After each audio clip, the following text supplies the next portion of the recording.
This audio program is presented by Audible.com. Audible, audio that speaks to you wherever you are.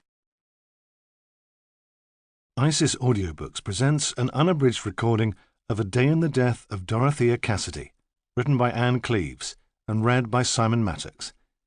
The moral right of the author has been asserted. This performance is owned by ISIS Publishing Limited. Chapter 1. Two boys found Dorothea Cassidy in Prior's Park. It was June, Midsummer's Day. Although it was only 7 in the morning, it had been light for hours. The boys were on their way to begin a newspaper round and took a shortcut, as they always did, along a footpath through the park. Cycling was forbidden, but at that time in the morning there was no one to complain. The boys were in high spirits. It was the week of the Midsummer Carnival, and they'd spent the evening before at the fun fair on Abbey Meadow. They were overtired, but excited at the prospect of another night at the fair. They shouted to each other, riding over the short grass, their tyres making tracks in the dew. The day was clear, but there was still a trace of mist over the River Otter, winding through the ruins of the abbey and the spokes of the big wheel on the opposite bank. Later, it would be hot. The park was extensive and well laid out. In the summer months, coach parties came from all over Northumberland to see the rose gardens. The boys rode past the children's swings and the tennis courts, then followed the path along the river, which led towards the centre of town. Dorothea was lying in a border of flowers, close to the path. The border was still in the shadow thrown by the tall trees and shrubs beyond it, but, even in the shade, it would have been impossible to miss her. She wore sky-blue dungarees and a knitted jacket in blues and golds. On her feet were sandals made of red, plaited leather. Her hands were folded across her breast so they could see her wedding and engagement rings against the brown skin of her long fingers. She was lying on her back, crushing the small plants beneath her, and despite the rich soil and the leaf mould, her face was quite clean. The first boy braked sharply and almost caused a collision. They dismounted and stared, not believing what they saw. She looked like part of the design of the flower bed, surrounded by the brightly coloured and symmetrically patterned plants. Both boys were 14 and thought they were tough, but even a regular diet of horror movies had not prepared them for the reality of what now confronted them. They looked around for adult help. The younger boy came to his senses more quickly. He began to see the potential of the discovery. They might get their names in the papers, he said. It might even provide an excuse for a morning off school. One of us should stop here, he said, and the other should fetch the police. Do you mind staying? The other shook his head. He could not take his eyes off the woman. He thought she was like a statue from a museum. Her skin was blue and looked very cold. He was tempted to touch her, almost expecting the hard, smooth surface of plaster or marble, but he knew better than to do that. He had heard about fingerprints. He watched Jamie pedal furiously away towards the town centre, then turned back to her. He had never seen anyone so beautiful. There must be something wrong with him, he thought. He must be really weird. How could anyone fancy a dead woman? He crouched protectively by the flower bed, watching her. A breeze from the river scattered the petals of a dying flower, and one rested on her cheek like a tear. When Detective Inspector Stephen Ramsay was woken by the telephone, he expected the call to concern work. Who else would phone at 6:30 in the morning? Yet, when he heard his aunt speaking in such a loud, shrill voice that he held the receiver at arm's length, he was not surprised. She had been widowed for 20 years, but kept the same hours as when her husband had worked down the pit and had needed a good breakfast inside him before he went out. She considered it a wickedness for anyone able-bodied to be in bed after 7 in the morning. A wickedness and a waste. "Well," she demanded, "have you found her?" Ramsay leaned across the bed and pulled open the curtains. The early sunlight made the trees on the other side of the Dean seem very close, and he could hear wood-pigeons through the open window. "I'm at home," he said mildly. "Not at work. They hadn't done when I left last night." "This is serious," she said. "She wouldn't just wander off, not Mrs. Cassidy." "I know," he said. "We're taking it seriously." He'd learned that it did no good to lose his temper with her. Her persistence was unaffected by anger. If he answered her questions, she would eventually leave him alone. "Well," she said, "I hope you are. Everyone here is very upset." She had her own flat in a sheltered accommodation scheme run by a local housing association. The move from the old coal-board cottage had given her a new lease of life. She was into everything there, knew everyone's business. The other elderly residents held her in regard because she claimed a direct line to the police. They felt it gave the building special protection. She encouraged them in that belief, and he'd often been phoned at unwelcome times about missing pension books and the horror of dogs fouling the communal garden. He visited her once a week to have tea in the little overheated living room, and quite often there would be a queue of residents waiting in the corridor to consult him as if he were the chiropodist. She would show them in one at a time, and he would do his best to answer their questions and satisfy their demands. Hunter, his sergeant, would mock the weekly visit to the old people's flats, but Annie had always been Ramsay's favourite aunt, and, despite the demands she made on him, he still felt a responsibility and an exasperated affection for her. When Stephen was a child, Annie had seemed less worn out, less worn down than the other women he knew, perhaps because she had no children of her own. There had also been something theatrical about her. His mother had disapproved of her and said she showed off, but Annie had been the provider of treats. The best seats at the Panto at Christmas, picnics in the dunes at Druridge Bay, and while other adults' attempts to please often left him with a sense of anti-climax, her treats were as magnificent in reality as they had been in expectation. It was Annie Ramsay who'd phoned him the evening before about the disappearance of Dorothea Cassidy. "She was supposed to be speaking at our social club half an hour ago," she had said, as if it were his fault, "but she's not turned up." Give her a chance," he had said. "Perhaps she's ill, or her car's broken down, or got held up in the carnival traffic. You know what the roads are like this week. Perhaps she's just forgotten." "Aye," Annie said. "Maybe. She's a bit of a reputation as a scatterbrain." And Ramsay thought that with that observation he would be left in peace.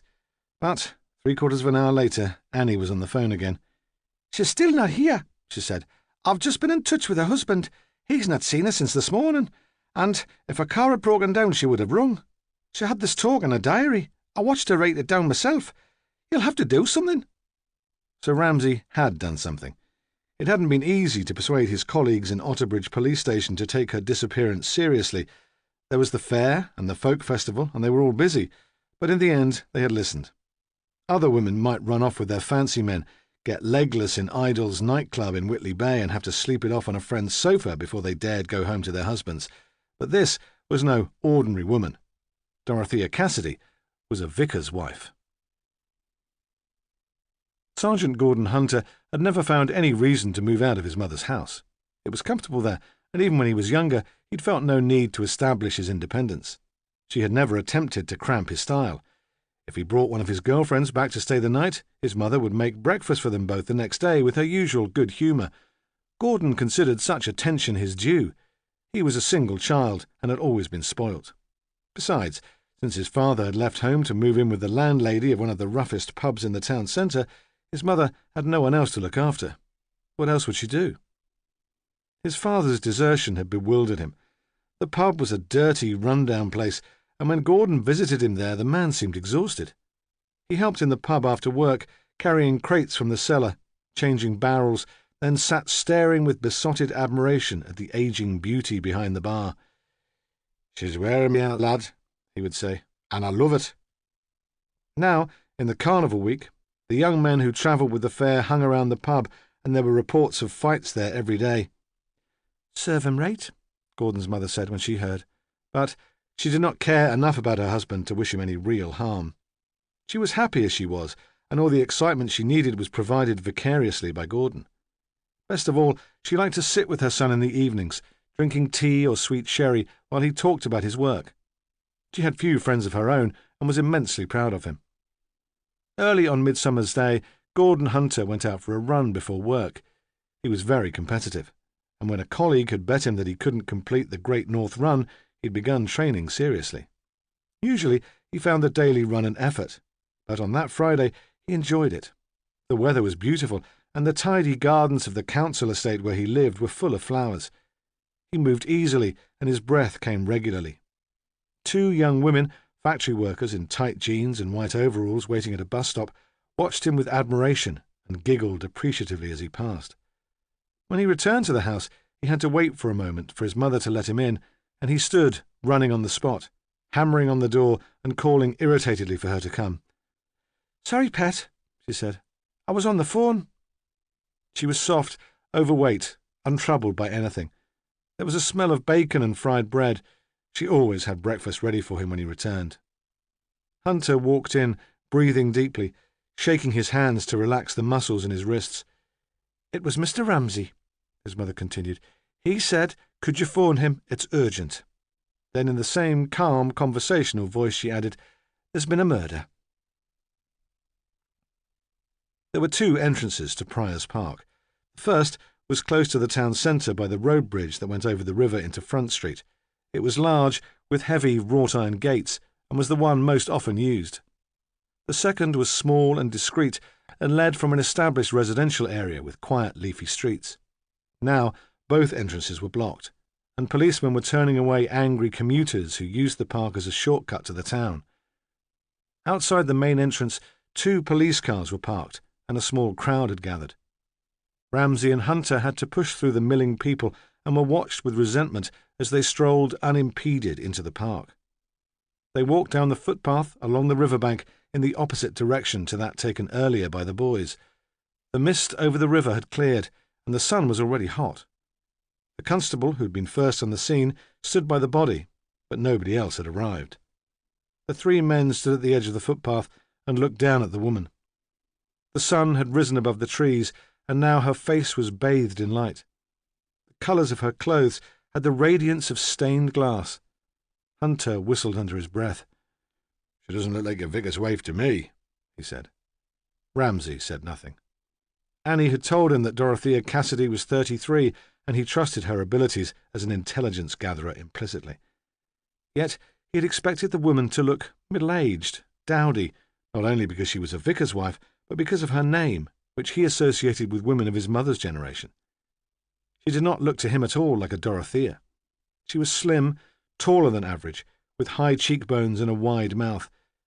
Despite the bulging eyes and the swollen tongue, which gave an indication of the cause of her death, he could tell that she'd been lovely. Her short curly hair, protected from the soil by the crushed petals of the bedding plants, was copper-coloured and had obviously been well cut. She wore silver earrings with a small blue stone and several silver bangles. "What about the cause of death?" Hunter asked. Ramsay looked at the blue tinge of the skin. "I think she was strangled," he said, "but we'll have to wait for the pathologist's report." He crouched to look at the body from a different angle and saw a pink strip of sticking plaster on her left wrist. He lifted the hand gently. "That looks recent," Hunter said. "Do you think it's important?" Ramsay shrugged. How could he tell at this stage? He was tempted to make a sarcastic remark, but said nothing. He supposed that he and Hunter should make some effort to get on. By now it was the peak of the rush hour, and they could hear the roar of traffic along the Newcastle road beyond the trees. "I wonder where she was killed." Ramsay was talking almost to himself. She must have been put in that position. She didn't fall naturally with her arms folded like that. But if she was moved, it must have been immediately after death, before the onset of rigour. "How did they get her here, then?" Hunter said. "It's a fair distance from the road, and she'd be no featherweight." He thought it was all too contrived and elaborate. He preferred cases he could understand, a punch-up in a bar, a jealous wife stabbing her husband. You knew where you were with cases like that. Here, he suspected that nothing was as it seemed. It would suit Ramsay, Hunter thought bitterly. He liked things complicated. "Then there's the question of time," Ramsay went on. "She was supposed to be speaking to the old folks at Armstrong House at 7:30. She couldn't have been put here then. The park would still be full of people. Someone would have found her last night, even if the murderer could have got her here without being seen. So, where was she all evening before she was killed?" He turned to the uniformed constable, who seemed unable to take his eyes off the woman's face. "Do they lock the park gates at night?" he asked. "Does someone check that the park's empty then?" They lock the main gate at sunset," the man said, "but there's no way of blocking off the lane on the other side, and they don't bother about that." "I suppose she might have been killed in the park, then paused there in the flower bed," Ramsay said. "Well, "What was she doing here late at night at all on her own?" Hunter said angrily. "A woman like that. You'd have thought she'd have more sense." "A woman like what?" Ramsay asked mildly. "Well, man, you know, respectable. The only people that come into Prior's Park after dark are courting couples and kids sniffing glue. You'd expect a vicar's wife to be inside watching the telly, or—" He dredged his mind for a suitable activity for a vicar's wife. "Knitting for the elderly." Ramsay looked down at Dorothea Cassidy. He studied the wide mouth and imagined her laughing at the idea. "She doesn't look like the knitting sort to me," he said. "That'll be one of those layabouts who travel with the fun fair," Hunter said definitely. "They're all the same, the Jippos. There's always trouble when they're about. There was that rape 2 years ago when the fair was here." "We don't know if this was a sexual attack," Ramsay said.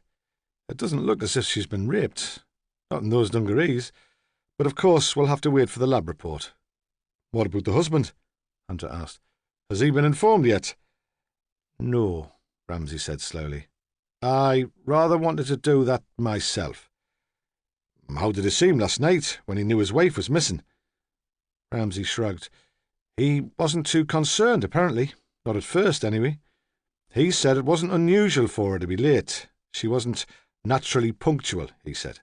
She was easily distracted." Hunter looked disapproving. "It seems a strange setup to me. You'd have thought she'd have to be home to get his tea." Ramsay wondered briefly what Diana, his ex-wife, would have made of Hunter's views on the responsibilities of women. Ramsay had known from the beginning that she wasn't the sort of woman to wait at home to cook a policeman's tea, and her independence had nothing to do with the breakdown of their marriage. There was something about Dorothea Cassidy that reminded him of Diana. The full mouth, perhaps, and he turned suddenly away from her to speak to the constable who'd been sent, because he was a regular member of Cassidy's congregation, to identify the body. "Did she have any children?" he asked. The man shook his head. Ramsay was surprised, then relieved. He could picture her with a baby in her arms. Now who's being tempted into stereotypes, he thought. "One of the first priorities is to find her car," he said. "It shouldn't be difficult. It's quite distinctive. A 20-year-old Morris 1000 estate. Her husband had it done up for her at one of those specialist garages as a present." He turned absent-mindedly towards Hunter. "Can you organise that?" Hunter nodded and took out his radio. "No," Ramsay said. "Take the car back to the station. There's no more to do here. I'll join you when I've seen the vicar." Hunter walked off towards the bridge, pleased at last to have something to do. Ramsay knew that he would have to get to the vicarage quickly if he wanted to break the news of Dorothea Cassidy's death to her husband. The tragedy would soon become general knowledge. Yet he found it hard to move away. Like the schoolboy who had found her, he was tempted to kneel and touch her. He turned towards the young constable, who stood now with his back to the body, staring blank-eyed across the river towards the abbey. "What was she like?" Ramsay asked. "What did you think of her?" The constable turned back to face the inspector, but he shook his head, too upset to speak. In the large vicarage kitchen, Edward and Patrick Cassidy sat facing each other and pretended to eat breakfast. There were reminders of Dorothea everywhere, in the plants on the deep windowsill, in the chaos of laundry in the basket on the washing machine, even in the scrub table which she'd found in a junk shop in Morpeth and brought home strapped to the top of her car. Yet, although both men were thinking of Dorothea, neither spoke of her directly. "Where were you last night?" Edward Cassidy said abruptly.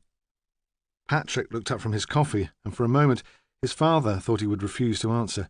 He'd been so moody lately. "I was at the fair," he said. If Dorothea had been there, he would have found it possible to explain why he'd been drawn by the noise and the colour and the cheap, tacky prizes. He would have said that in the crowd he felt anonymous.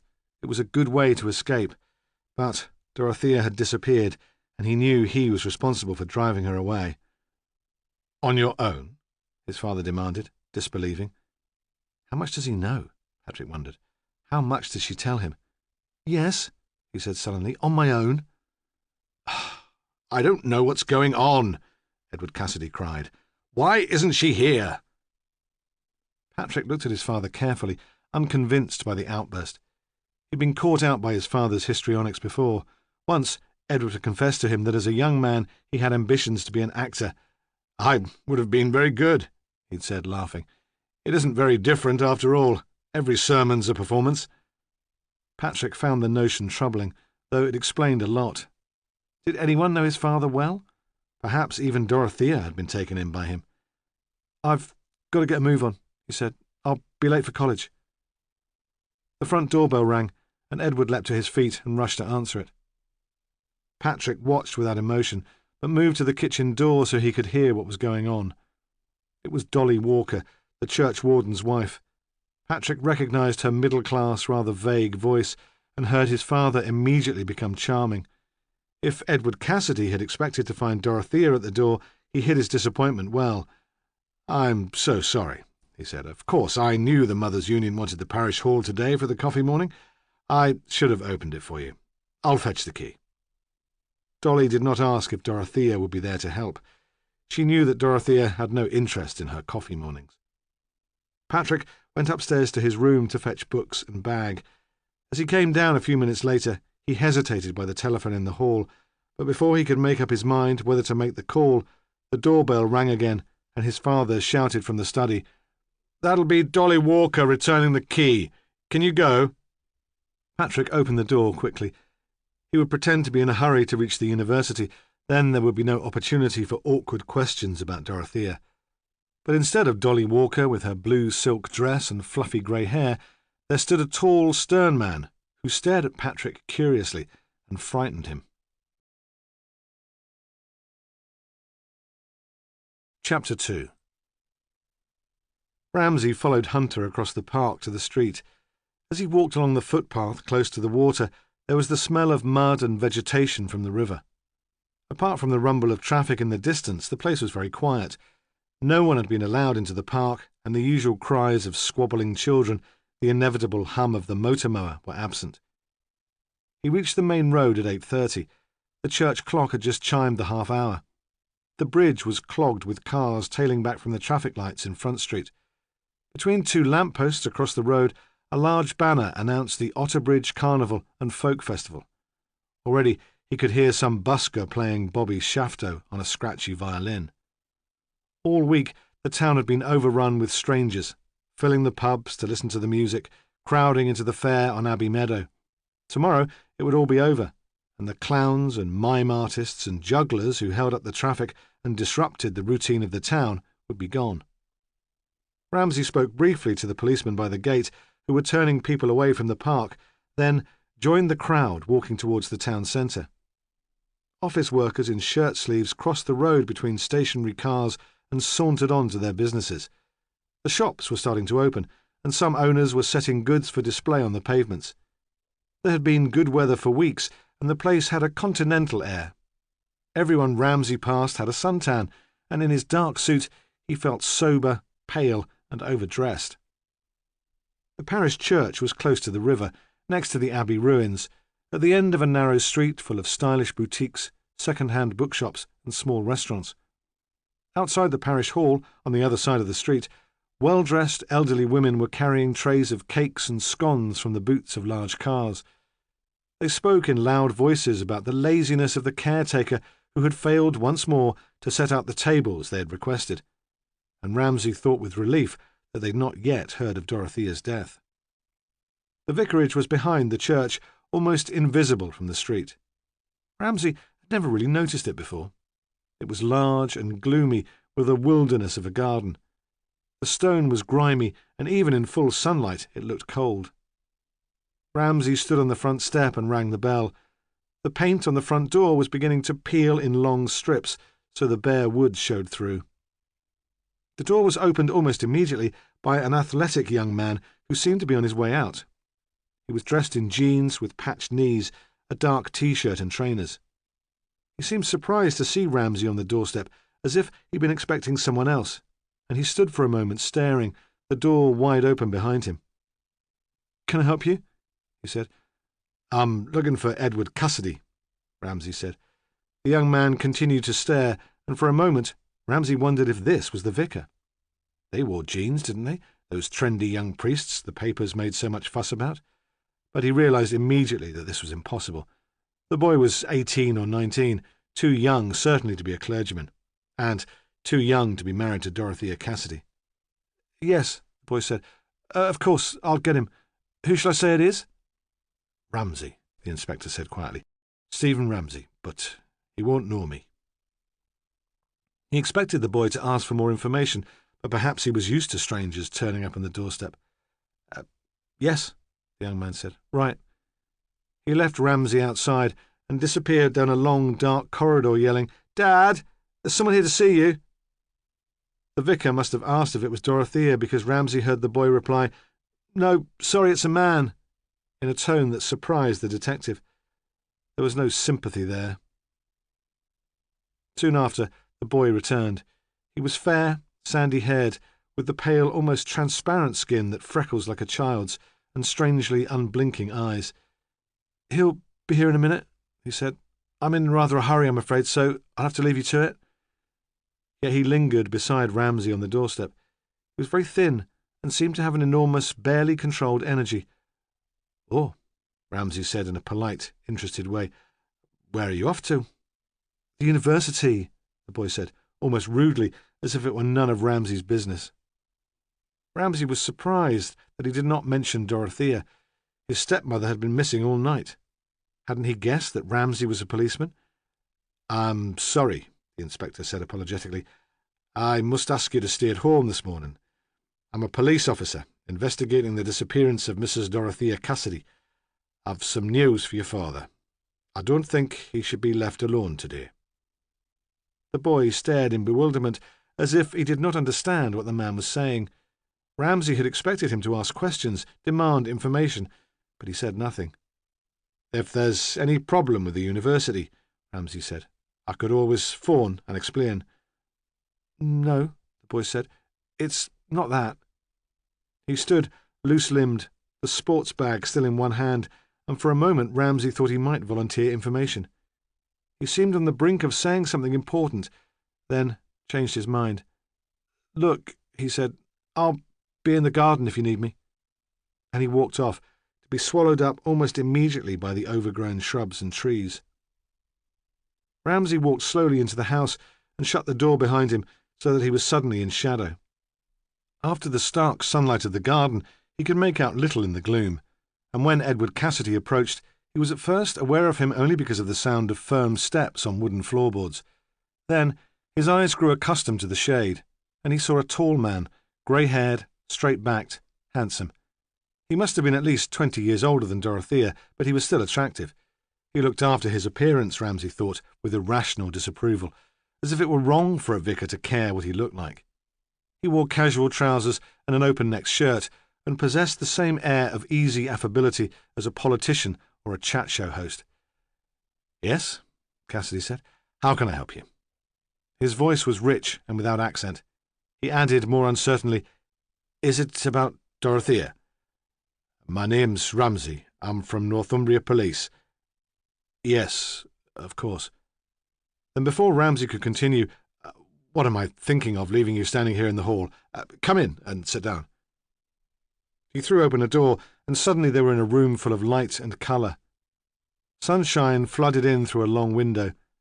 There was a shabby but richly embroidered chaise longue, a worn leather Chesterfield with a red-striped rug thrown over the back, vases of dried flowers, paintings, photographs. Against one wall was a desk covered in books. "Sit down," Cassidy said, and Ramsay was surprised that he seemed so calm, so determined to do the right thing. "Do you know where my wife is?" the vicar asked. "You must have some news." "Yes," Ramsay said. "I'm sorry." He paused. "She's dead. Her body was found early this morning in Prior's Park." He looked at the clergyman, waiting for his response. Surely now he would lose his pose of considerate composure. Cassidy stared, his mouth open, looking almost ridiculous in his confusion. "Dead? How can Dorothea be dead? There must be some mistake. She was young, you know, much younger than me." He shook his head in a gesture of disbelief. "I can show you a photo," he said, moving impulsively across the room. "That will prove that you're wrong." "I'm sorry," Ramsay said, interrupting. "There's no mistake." Still, the priest seemed not to be convinced. He opened a drawer and frantically pulled out a leather-bound photograph album. "One of our officers is a member of your congregation," Ramsay said. "He identified the body." Cassidy stood quite still, clutching the photographs. "How did she die?" he said. "She never told me she was ill." The tone was almost petulant. "There are suspicious circumstances. I'm afraid there will have to be questions." "What sort of suspicious circumstances?" "We're afraid," Ramsay said, "that she was murdered." "No, that's impossible. Who would murder Dorothea?" Yet still Ramsay thought that he was self-conscious, continually aware of the impression he was making. Perhaps performance was a habit, and spontaneous response was impossible for him. Then Cassidy sat down on a wooden chair with a curved back close to the desk and put his head in his hands, and for the first time Ramsay thought he had stopped acting. But the gesture seemed not so much an indication of grief as an attempt to come to terms with the fact of his wife's death. Ramsay sat still and quietly waited for him to recover. At last the man looked up. "Can I see her?" he asked. "Of course, but, dear, you understand that there are procedures, formalities." Yes," Cassidy said. I understand." He was very pale. "Do you feel ready to answer questions now? Can I fetch you anything?" Outside in the garden, the boy was struggling to set up an old-fashioned canvas deck chair on the long grass. Ramsay caught his eye through the window, but Cassidy seemed unaware of his son. "No," the priest said. "I don't need anything. Let's get on with it." He crossed his legs and put his arms along the sides of the chair. Ramsay was for a moment ludicrously reminded of a mastermind contestant waiting for the imminent challenge of the questions. "How long have you been married?" Ramsay asked. The question threw Cassidy, and he paused. Perhaps he had been expecting something more specifically relevant to his wife's disappearance. Then he answered readily, almost with pleasure, as if the memory of their marriage and meeting brought him comfort. 3 years, he said. "Almost exactly 3 years. Tomorrow would be our wedding anniversary." Ramsay looked at the boy in the garden. He sat with books on his knees, but seemed to make no attempt to work. "You had been married before?" Ramsay asked. "Yes." Cassidy moved a gold wedding ring on his finger. "Sarah, my first wife, died 15 years ago after a long illness. Cancer. Patrick was 4 then. It was such a blessing to have him with me. We became close, and I thought that from then on it would be just the two of us. Then I met Dorothea. I had never thought that happiness like that would be possible for me again. I lost my heart and all my senses." He looked at Ramsay apologetically, as if in the circumstances he should be excused such hyperbole. "What did your son make of your marriage?" "Patrick?" Again Cassidy seemed surprised, as if he'd been so wrapped up in his relationship with Dorothea that he'd hardly considered his son. "He was pleased for me. By then he was quite independent, you know. He came to admire her tremendously." Ramsay paused. He knew that Hunter would have structured the interview quite differently, going immediately for the facts, demanding information about her movements, her friends, but he decided that Dorothea Cassidy was an unusual woman, and he wanted to know more about her. "Where did you meet your wife?" Ramsay asked. "Was she a member of your congregation?" No," Cassidy said. "She was the cousin of one of my college friends. I met her quite by chance when I went to Cornwall to visit him for a weekend." Even in his grief, his excitement at the meeting was obvious. "She was working then for a Christian aid agency, and had just come back from a spell overseas. You can't know what it was like." He turned in his seat and opened the photograph album he had found earlier. "Look," he said, "this is how I first saw her. I took this photograph in Cornwall." Ramsay stood up and moved over to the desk. Cassidy pointed to a picture of Dorothea on a beach. She was sitting on a large boulder, her head thrown back, laughing into the camera. The wind blew her hair away from her face. "It was early March," Cassidy said. "One of those breezy, sunny days. The 3 of us went for a walk." He continued to turn the pages, and Ramsay saw Dorothea at their wedding, stately and elegant in white, then at the Sunday school picnic in Prior's Park, surrounded by children, then in the vicarage garden with Patrick on one side of her and a pale blonde girl on the other, her arms around them both. "That's Patrick's girlfriend, Imogen," Cassidy said. "It was his last birthday. Dorothea cooked a meal for us all." The images suddenly seemed too painful for Cassidy, and he shut the album abruptly. Ramsay returned to his seat. He said nothing. He felt that Cassidy wanted to talk about his wife, and if he waited, the words would come. "Dorothea was so enthusiastic," the priest said at last. "Even in the photographs that shines through. I felt I'd only been half alive for years, that I'd wasted all the time before I knew her. I still can't believe that she agreed to marry me. I wrote to ask her, as soon as I'd come home after that weekend. I couldn't sleep until I heard back from her. I don't know why she agreed. She said she had read my books and had admired me for years, but she was much younger than me. It was a wonderfully impulsive thing to do. I'm not surprised by her death, Not after the first shock. It was all too good to last." There was another silence. "What about the parish?" Ramsay asked. "How did the church react to your new wife? Your marriage must have come as something of a shock." "They loved her," Cassidy said quickly. "Everyone loved Dorothea." "In my experience," Ramsay said, "change is never universally welcomed." Surprisingly, Cassidy smiled. "Of course, you're right," he said. "St. Mary's has always been considered conservative, and some of the elderly parishioners found it hard to adjust to a new situation. When I was first ordained, I had the reputation, through my books, of being something of a rebel, but over the years I've learned the value of compromise and tolerance. Dorothea had strong views, and always found compromise difficult. So she ruffled a few feathers."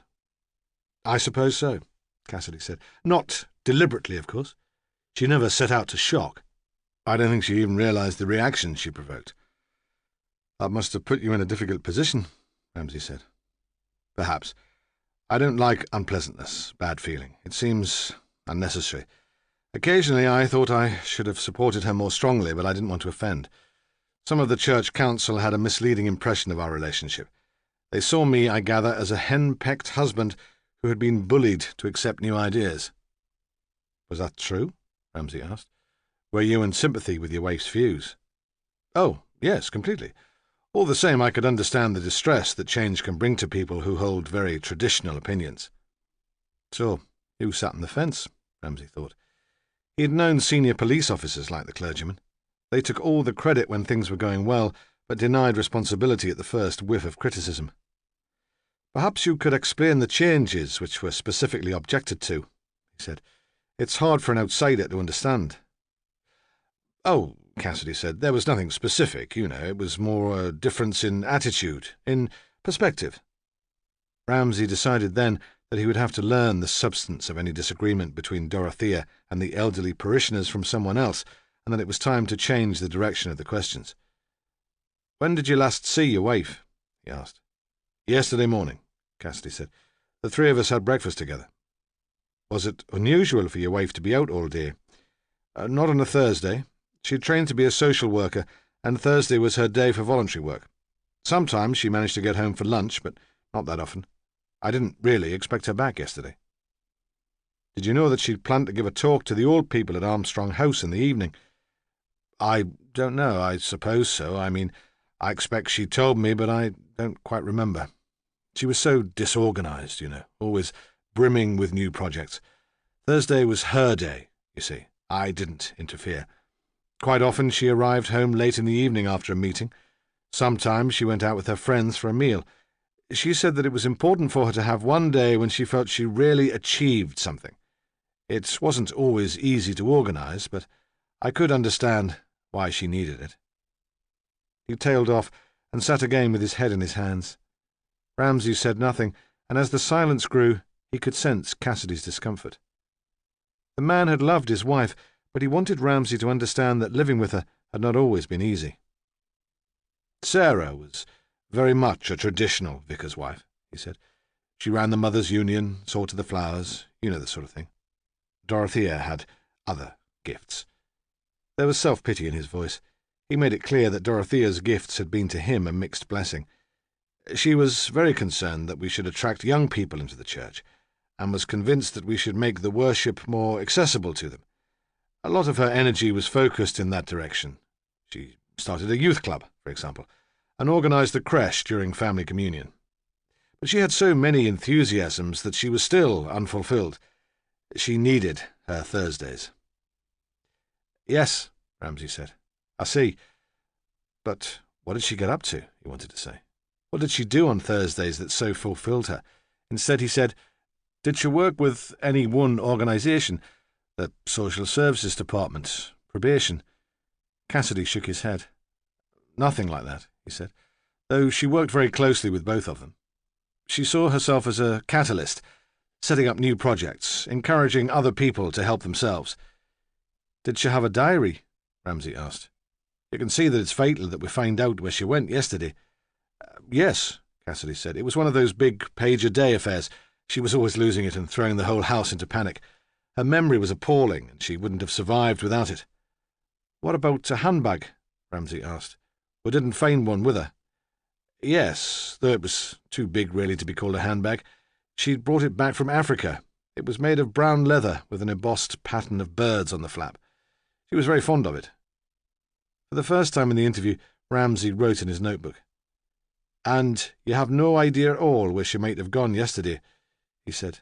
"Did she have any regular Thursday appointments?" But Cassidy only shook his head sadly and absent-mindedly. He stood up and walked to the window and looked out at his son. "I must ask you some questions about your movements last night," Ramsay said. "You do understand. In a murder inquiry we have to take statements from everyone." "Yes," Cassidy said. "Of course." He still seemed preoccupied with his son. "Where were you yesterday evening? Perhaps we could start at about 5 and go on until this morning." "This morning?" Cassidy said. "But Dorothea went missing at 7:30 yesterday evening. Annie phoned from Armstrong House to tell me." "Well, we think she must have been murdered rather later than that," Ramsay said. "Though, of course, we'll have to trace her movements to find out where she was in the early evening. So, where were you at 5 o'clock?" "I was here in the vicarage, but only until about 7:15, Cassidy said. "From 5:30 until 7:30 I was in the cottage hospital visiting the patients. Most of them are geriatric, and many are quite confused, but they seem to welcome the visit. It's a regular commitment. I go every week." "Then Dorothea could have returned to the vicarage during that time without you knowing?" "I suppose so. Patrick might have been in, of course, at least for some of the time. But there was no indication that she'd been in the house. No sign, for example, that she'd prepared herself a meal." "No," Cassidy said. "I don't think so. Though if she had just made coffee and a sandwich, I probably wouldn't have noticed." "What time did you return from the cottage hospital?" "At about 7:15. "Was your son here then?" "No," Cassidy said. "He'd come home from the university, but he'd gone out again. He has a very active social life. I find it hard to keep up with him." "Soon after you arrived home, Annie Ramsay phoned from Armstrong House to say that Dorothea hadn't turned up for the talk." "Yes," Cassidy said. "That must have been about 8 o'clock. "Were you concerned?" "Not at first. To tell the truth, I was a little irritated. Dorothea was sometimes so busy that she overcommitted herself. I presumed that she was late because a previous appointment had taken longer than she'd expected." "Did you go out to look for her?" "Not then. I had arranged for a young couple who planned to marry in St. Mary's to come to see me. They came at 8:30 and stayed for about 20 minutes. By then I was starting to be a little worried about Dorothea. Usually, if she was that late, she phoned me, and it was unlike her to miss an appointment altogether. I phoned some of her friends, but no one had seen her. At about 10 o'clock, I went out to look for her." "Did you have any idea where to look?" "None at all. It was hopeless. With the fair and the festival, there was traffic everywhere. I'd planned vaguely just to drive around the bypass in case her car had broken down, but it all took much longer than I anticipated. It was a foolish thing to do, but I felt so helpless, just waiting here on my own. I suppose I just hoped that when I returned she would be here waiting for me with some perfectly reasonable explanation for why she'd gone missing. He paused. It happened once before, you know, after an argument, one of those trivial arguments that develop out of nothing. We both lost our tempers and said some unpleasant things. Dorothea left the house and didn't come back all night. Patrick and I were frantic with worry. At dawn I went out to look for her, and when I came back she was here, sitting at the kitchen table as if nothing had happened, drinking coffee. She offered to make me breakfast. Later, when I asked her where she'd been, she said it didn't matter. She had needed to be on her own, a time almost of retreat. She hadn't realized, I think, how anxious I would be. But yesterday there was no argument. Oh, no, Cassidy said. There was nothing like that. Yet you didn't contact the police. No, he said sharply. Dorothea would have been furious if there'd been a fuss. Thursday was her day, and I promised not to interfere. The police did phone when I got back to see if I'd heard from her. Apparently Annie had alerted them. What time did you return from your search for her? I'm not sure. Perhaps 11:30? Was your son back then? Ramsay asked. No, Cassidy said sadly. The house was still dark. I went to bed in the end. There seemed nothing else to do. Patrick came in at 12:30. I heard his footsteps on the drive and looked out of the bedroom window in case it was Dorothea. He saw me and waved, but we didn't speak. There was a silence, and then Cassidy said simply, I'd like to be on my own for a while now, Inspector. I'm sure you understand. If you have any more questions, you can come back later. Of course, Ramsay said. There's just one more thing. Had Mrs. Cassidy cut herself when she left home yesterday morning? Perhaps there was some accident. There appears to be a wound on her wrist. Cassidy seemed confused. No, he said. There was nothing like that. I'm sure I should have noticed. Ramsay thanked him and left him alone in the room that was full of memories of his wife. Chapter 3. Patrick Cassidy was in love, and from the beginning that clouded his judgment. Later, he was amazed at his own stupidity. He should have realized at once that Ramsay was an intelligent man who needed careful handling. He should have thought through the thing more clearly. His mistakes came, he saw afterwards, from an inflated idea of his own importance. He should have used that time in the garden while Ramsay was talking to his father to prepare his story. Instead, when the inspector came out of the house and sat beside him on the grass, he was confused and uncertain. Ramsay, too, was feeling his way. Apart from his work, he had little contact with young people. He distrusted them and envied their freedom and irresponsibility. He was not sure how to talk to them. Patrick Cassidy had flattened a path in the long grass between the house and the patch of open sunlight where he sat. As he walked along it, Ramsay could feel the boy looking at him, and he was nervous too. The vicarage garden backed onto the river, though the water was hidden by the shrubbery beyond the lawn. Cassidy's wait, the night before, must have been accompanied by the music of the roundabouts at the funfair along the bank. On the opposite shore, the pathologist and the scene of crime team would be looking at Dorothea's body. From an upstairs window, it might even be possible to see them. When Ramsay reached Patrick Cassidy, the boy stood up, not, it seemed, because of an old-fashioned respect for authority, but because he found it impossible any longer to sit still. Please, Ramsay said, sit down. He took off his jacket and sat on the grass, but then he did not know how to continue. What are you doing here? The boy asked. Where is Dorothea? I'm sorry, Ramsay said. Your stepmother is dead. Patrick Cassidy did not move. It was as if he'd been winded by a heavy blow. Ramsay was sure the news came as a surprise to him. Yes, he said at last. Of course. I should have known. Should have known what? That she was dead. When she wasn't here this morning, I should have realized. I'm sorry, Ramsay said. I don't understand. The boy shook his head in confusion. I had thought that there might be some other reason for her staying away. Perhaps one of us had upset her without realizing. But that was foolish. She and Dad were happy.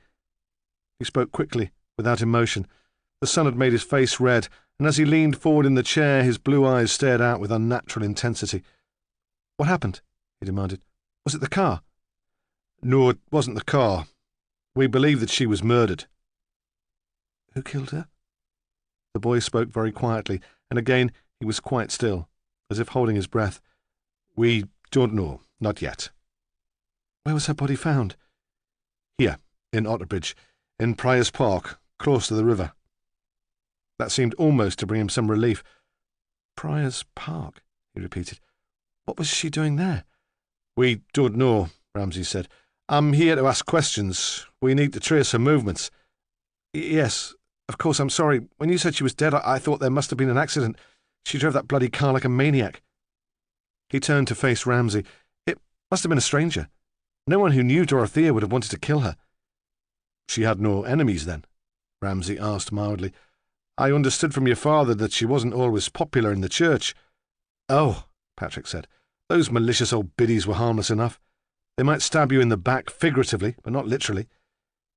"Mrs. Cassidy was strangled, not stabbed," Ramsay said quietly. Patrick went pale, and for a moment Ramsay thought he would be sick. "I'm sorry. It was just a manner of speaking. I didn't realise." "No," Ramsay said. "How could you?" There was a silence. Patrick stood up and looked down at the policeman. "She wasn't frightened of dying, you know.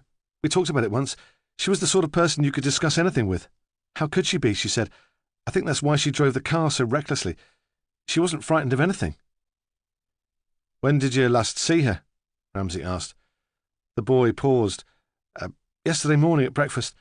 Dad was there too, hiding behind his newspaper, waiting for us to go so that he could have the place to himself. Dorothea was in a rush, disorganised as usual.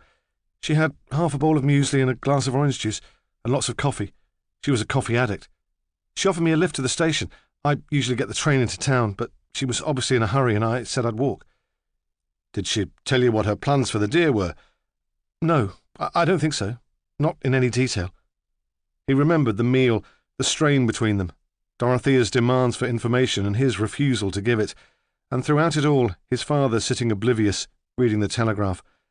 Then he remembered that in the end his father had lowered the paper, and there had been a conversation of sorts with Dorothea doing most of the talking. "Something was worrying her," he said, "because he wanted to tell the policeman something. A case conference. I hate the idea of taking a child into care," she said, "and this time I'm not even convinced that it's necessary." He looked down at Ramsay. "I'm sorry," he said. "I wasn't really listening." And that was true, he thought. He had other things on his mind. "Thank you," Ramsay said. "That's very helpful." A case conference meant that Dorothea Cassidy had been involved in something official. A case conference meant social workers and teachers. It should be easy enough to find out where that had taken place. "Did you see your stepmother again during the day?" he asked. "Or her car?" Patrick hesitated, and for the first time Ramsay wondered if he might be lying. He seemed for a moment to panic, but when he spoke at last, he was calm enough. "No," he said. "I was in Newcastle all day, at the university." "What time did you get home?" "At about 5:30. I came on the bus."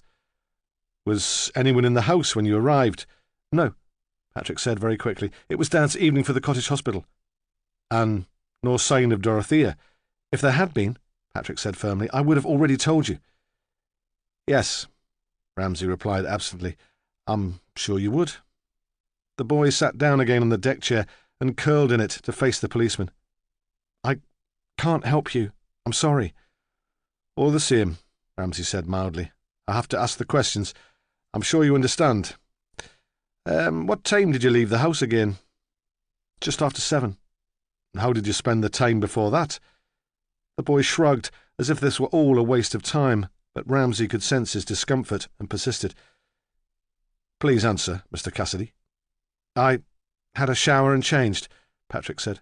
"There was some ham and salad in the fridge. I helped myself to that." "Were there any phone calls?" "2, both for Dad. They said they'd phone back later." "Did they leave their names?" "No." "Where did you go when you left the house at 7 o'clock?" "Just into the town." "Were you with friends?" "No," Patrick answered, perhaps too quickly. "Most of my school friends have left the town now, and the people at the university don't like leaving Newcastle." "So you were in Otterbridge from 7 o'clock until past midnight on your own. What did you do?" "I like it here at carnival time," Patrick said defensively. "I went to a couple of pubs where there was live music. I thought I might bump into someone I knew, but it was so crowded. You could be a couple of feet from your grandmother and not realise." "Where exactly did you go?" Ramsay asked. and Patrick named 2 pubs in Front Street. "Did you come straight home when the pubs closed?" "No." Patrick looked embarrassed. "I went to the fair." Again, he would have liked to explain the attraction of the oily machines and the childhood smells of hot dogs and candy floss, but he said nothing. Ramsay found the boy's explanation of his evening plausible and frustrating.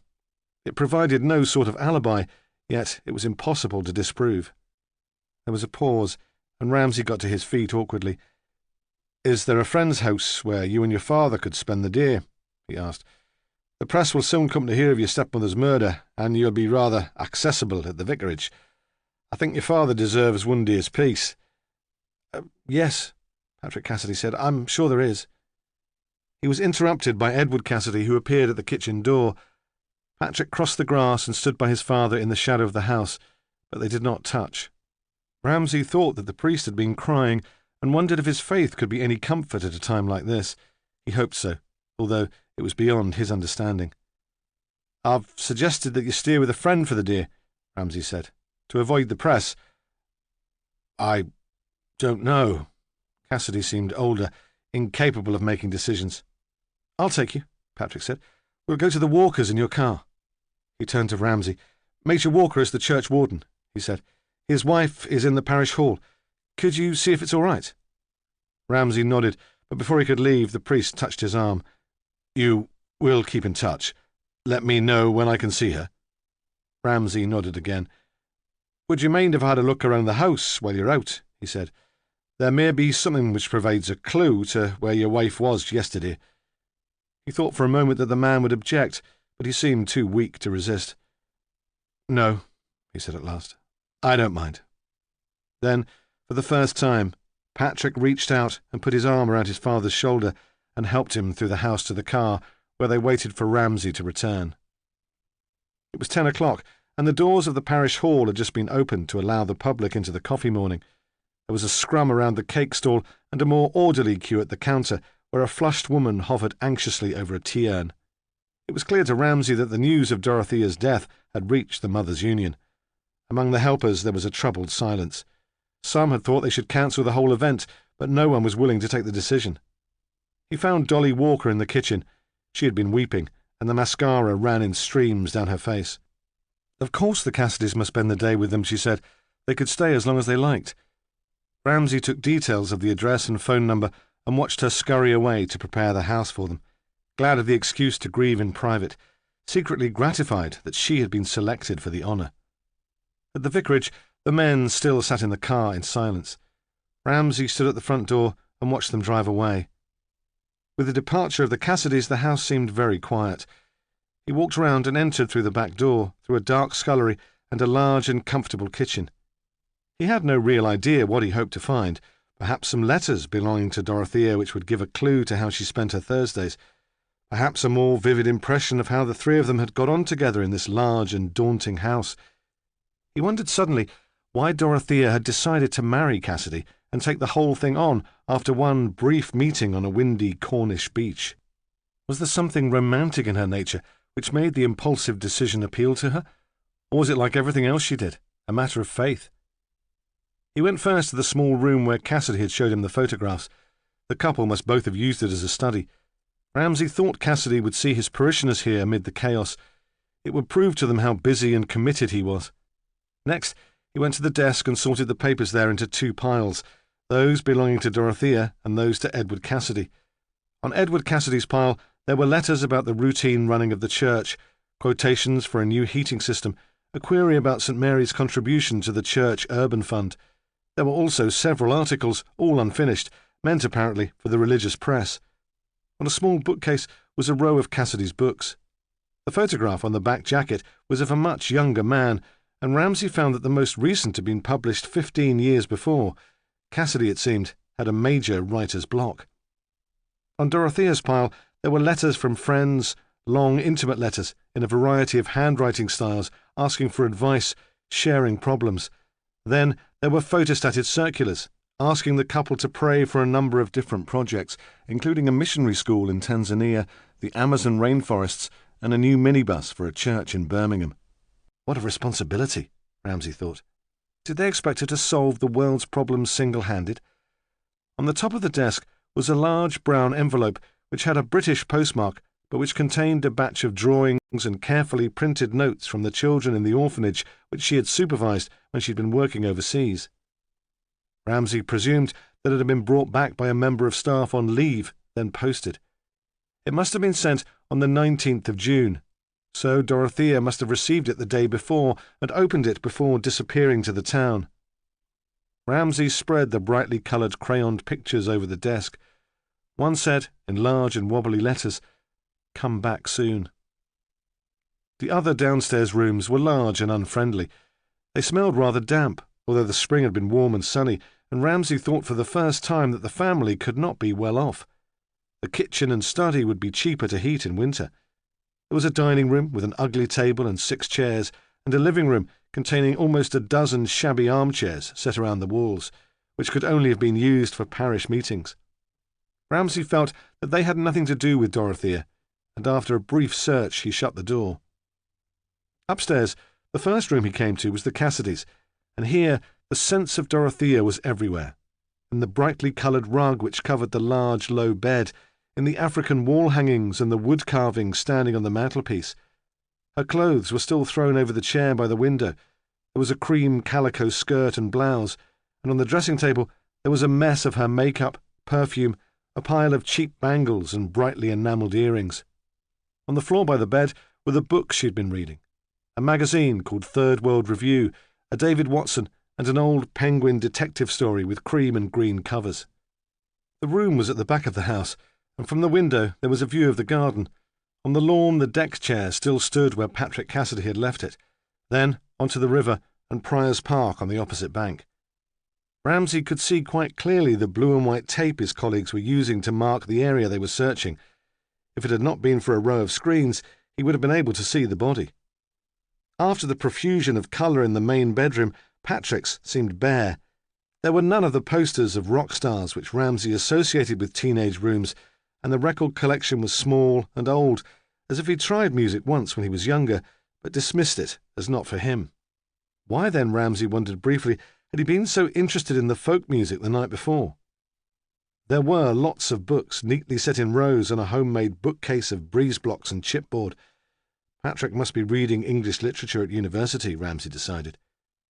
The shelves were filled with titles the inspector had heard of, but never read. A small square table, which acted as a desk, was set against one wall, and on it was a copy of Gerard Manley Hopkins' poetry and a translation of Aeschylus. There was also a plastic-covered ring file, which Ramsay opened idly, expecting to find notes on the books the boy had been reading. Instead, there were about a dozen loose-leaf pages, each containing an example of Patrick Cassidy's own verse. The poems were obscure and intense, and Ramsay guessed that they were probably bad. But, as he read one after another, it became clear that Patrick Cassidy was passionately and desperately in love. The object of the infatuation was, Ramsay supposed, the blonde girl in the photo downstairs. The poems were strangely joyless and despairing, and he wondered what sort of masochism tied the boy to a woman who gave him so little pleasure. Ramsay shut the folder and went out onto the landing. The 3 spare bedrooms were dusty, the furniture large and old-fashioned.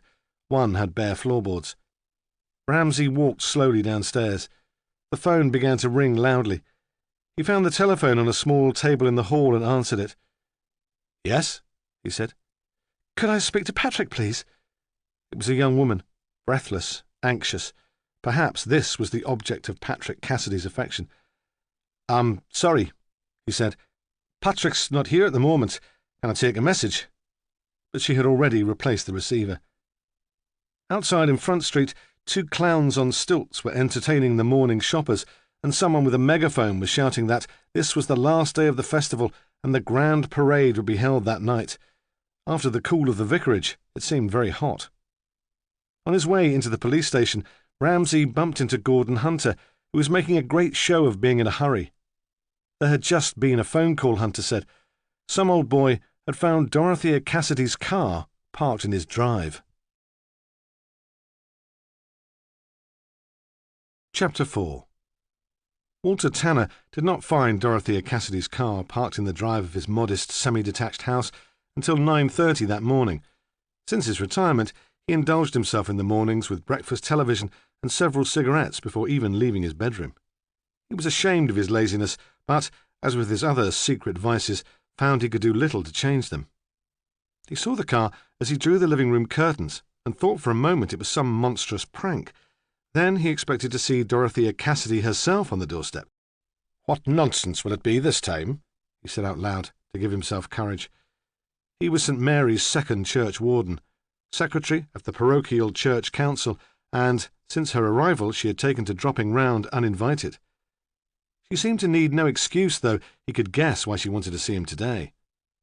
She said it was useful for her to discuss her ideas with him. He had so much experience, she said, so much to give. Then she would fix him in her gaze and launch into her plans for some new scheme. Last month's enthusiasm had been the formation of a liturgical dance group. Even now, the thought of it gave him a sick, light-headed feeling, which had nothing to do with having eaten no breakfast. "What would they wear?" he'd asked, to give himself time. "I don't know," she had said. "I hadn't really thought about it. Something loose and expressive, I suppose. Or leotards and bare feet." Bare feet! The words had seemed to him to reflect all that was wrong with the present state of the church. They represented a denial of the ritual and majesty of the Book of Common Prayer. They made him think of mothers feeding babies on the back pew, toddlers frolicking around the altar, and hymn numbers being called out bingo fashion to disrupt the rhythm of the worship. Dorothea had smiled at him, apparently unaware of his horror. Was she really so innocent, he wondered, that she could not guess the extent of his disapproval? Surely these visits were only part of her plan to get her own way. Yet, alone in her presence, he found it impossible to doubt her good intentions. When she brought up her plans at the PCC meeting, he found it easy to discuss them with righteous indignation. The old forms of worship had held the church together for hundreds of years, he said. They shouldn't abandon them in a misguided attempt to be fashionable.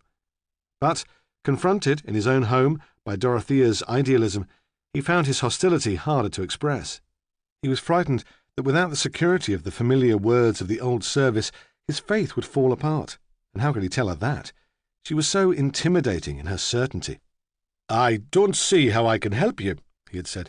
"Churchwardens have no real power, you know. Edward is the vicar. You should discuss your ideas with him." "Ah, Edward," she'd said, softening. "Of course he's sympathetic, but he's too frightened of causing offence. He says the congregation is elderly and easily shocked. I've told him that we need a new congregation. If we had your support, it would give Edward confidence. We both have so much respect, you know, for your opinions." Then she began to discuss with great clarity and knowledge an article he'd written in the church magazine, so he became seduced by her interest and learning, and when she went, he was never sure how things were between them. Perhaps she thinks I approve, he thought, and he would go to church the next week with some trepidation, expecting to find the dance group already active, or electric guitars, or a black gospel singer performing from the pulpit. His first impulse when he saw Dorothea Cassidy's car was to pretend that he was out. Today he had more reason than usual to be afraid of her. With some shame, he quickly drew the living-room curtains back together and stood in the stuffy half-light, waiting for her to ring the doorbell. The waiting and the silence made his heart pound. He began to sweat. "This isn't fair," he cried to himself. "At my age, I should be left in peace. What is the woman playing at?" He crept into the kitchen in case she'd gone to the back of the house, but there was no sign of her there. All the time, he listened for the engine to start and the car to drive away. After 10 minutes, he decided that the tension of waiting was worse than facing her, so suddenly he threw open the door and called with all the courage he could muster, "Dorothea, where are you? Come in, my dear." But there was no reply, and he was left feeling foolish and resentful, talking to himself like that in full view of everyone in the street. In the garden of Armstrong House next door, Clive Stringer, the teenage boy who worked there, stared at him, his mouth wide open, so he looked more gormless than ever. His presence confused Walter Tanner. He distrusted the boy and never knew what to say to him, but if Dorothea was around, he did not want her to catch him being impolite. He stood on the doorstep uncertainly and swore under his breath. Where was the woman? One of the domestic staff was standing on a kitchen stool, half-heartedly polishing the windows of Armstrong House. Walter Tanner went to the boundary hedge and called to her. The woman clambered down carefully and approached him. "Have you seen Mrs. Cassidy?" he asked. "Her car's here, but there's no sign of her." Then, to his amazement, she backed away from him and began to cry, mopping her eyes with the hem of her overall. "Man," she said, "haven't you heard? Mrs. Cassidy's dead." When Ramsay and Hunter arrived at Walter Tanner's house, he was eating his breakfast with a single man's economy of effort. The same plate was used for his egg and toast, and he stirred his tea with the handle of his knife. He had never married. He had thought, when he was a fervent young man, that he would join the priesthood, and none of the women he had met then had seemed possible vicars' wives. He had drifted into the family business, prompted by some sense of obligation, expecting it only to be a temporary measure. When his mother's health improved, when they could afford more reliable staff, he would leave. But neither condition was ever met, and he suddenly found that he was too old either to train to be a priest or to marry. The sound of the doorbell startled him, and he piled the mug and the plate with its half-eaten food onto the draining board. Then he opened the door to the detectives, fumbling with the catch in his haste to let them in. He took them into the living room and had to open the curtains again. He shivered as he remembered with horror his attempt to hide from a dead woman. He felt terribly guilty, as if in desiring her absence he had been responsible for her death. "Sit down," he said. "Sit down." Then he watched them looking around the room and saw it through their eyes. The furniture, large and shabby, much of it remaining from when his parents had moved to the house in the 30s. The Tanners had been respected in the town then. They had mixed on almost equal terms with the gentry who came to the grand shop in Front Street. He had been a child, and his mother had sent him to elocution lessons, insisting that if he grew up with a common accent, he would be no use to her in the shop. While his school friends went to the Sunday school in the Methodist chapel, his mother took him to matins at St. Mary's. You get, she'd said, a better class of congregation there. Now Walter Tanner felt as old and shabby as the furniture. A small, dumpy man with thinning grey hair and a sad moustache, he was dressed in the same suit as he had always worn to the shop before he retired and sold up. He was pleased he'd changed from his slippers into black shoes. He felt vaguely that it would be disrespectful to mourn Dorothea in carpet slippers. "You won't mind if I smoke," he said, stuttering over the last word. He felt in his trouser pocket and brought out a packet of cigarettes and a box of matches. "This has all been a terrible shock." Yes," Ramsay said. "Of course, it must have been. When I saw the car, you see, I didn't know she was dead. I thought she had called for a visit." His voice tailed off. He held the cigarette lightly between his fingertips, as if to show them that he was not a regular smoker, as if it were almost medicinal. "Was it usual for Mrs. Cassidy to visit you without prior arrangement?" Ramsay asked. "Oh, Dorothea never made appointments to see me," he said. "She turned up out of the blue when she felt like it." He realized too late how bad-tempered that sounded, and added, "It was always a pleasure to see her, of course. Always a great pleasure." "What is your position at St. Mary's?" Ramsay asked. "I'm church warden," the man said, "and secretary of the parochial church council." "I'm sorry," Ramsay said. "I thought Major Walker was church warden." "He is. There are two of us. It's a lot of work, you know. More work than people realise. Major Walker lives out of the town and has a number of other commitments. They rely on me for day-to-day management." He spoke with resentment, and Ramsay thought it must be a long-standing grievance. The Major, confident and articulate, would attract the attention and have the power, while Walter Tanner did all the work. "Yes," Ramsay said slowly. "I see, Mr. Tanner. What exactly was the nature of your relationship with Mrs. Cassidy?" He found it impossible to imagine that Dorothea would have chosen to come to this gloomy house to speak to this nondescript little man. Tanner looked up sharply and inhaled frantically on the cigarette. " 'Relationship?' he said. 'What do you mean?' You say that Mrs. Cassidy called to see you occasionally, Ramsay said. Why did she do that? To make my life a misery, Tanner wanted to answer, but he paused and considered. She was young and enthusiastic, he said.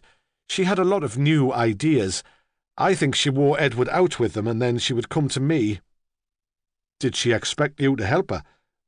No, Tanner said, not in any practical way. I think she just wanted my blessing. Did she get it? Tanner paused. He felt it impossible to explain to the policeman the ambiguity of his contact with Dorothea, his inability to stop her in full flow, his constant lack of courage and conviction in front of her. No, he said at last, trying to sound firm. I'm afraid I considered most of her schemes were unworkable and badly thought out. And she seemed to hold none of our traditions sacred. Was there antagonism between you about this? Ramsay asked. Did she come here to make a fuss? He was still trying to discover what had drawn Dorothea to the man. No, Tanner said. Of course not. We talked, that's all. Ramsay decided to approach the subject from a different angle. It must have been rather a shock when Mr. Cassidy suddenly announced that he was intending to marry. Yes, Tanner said.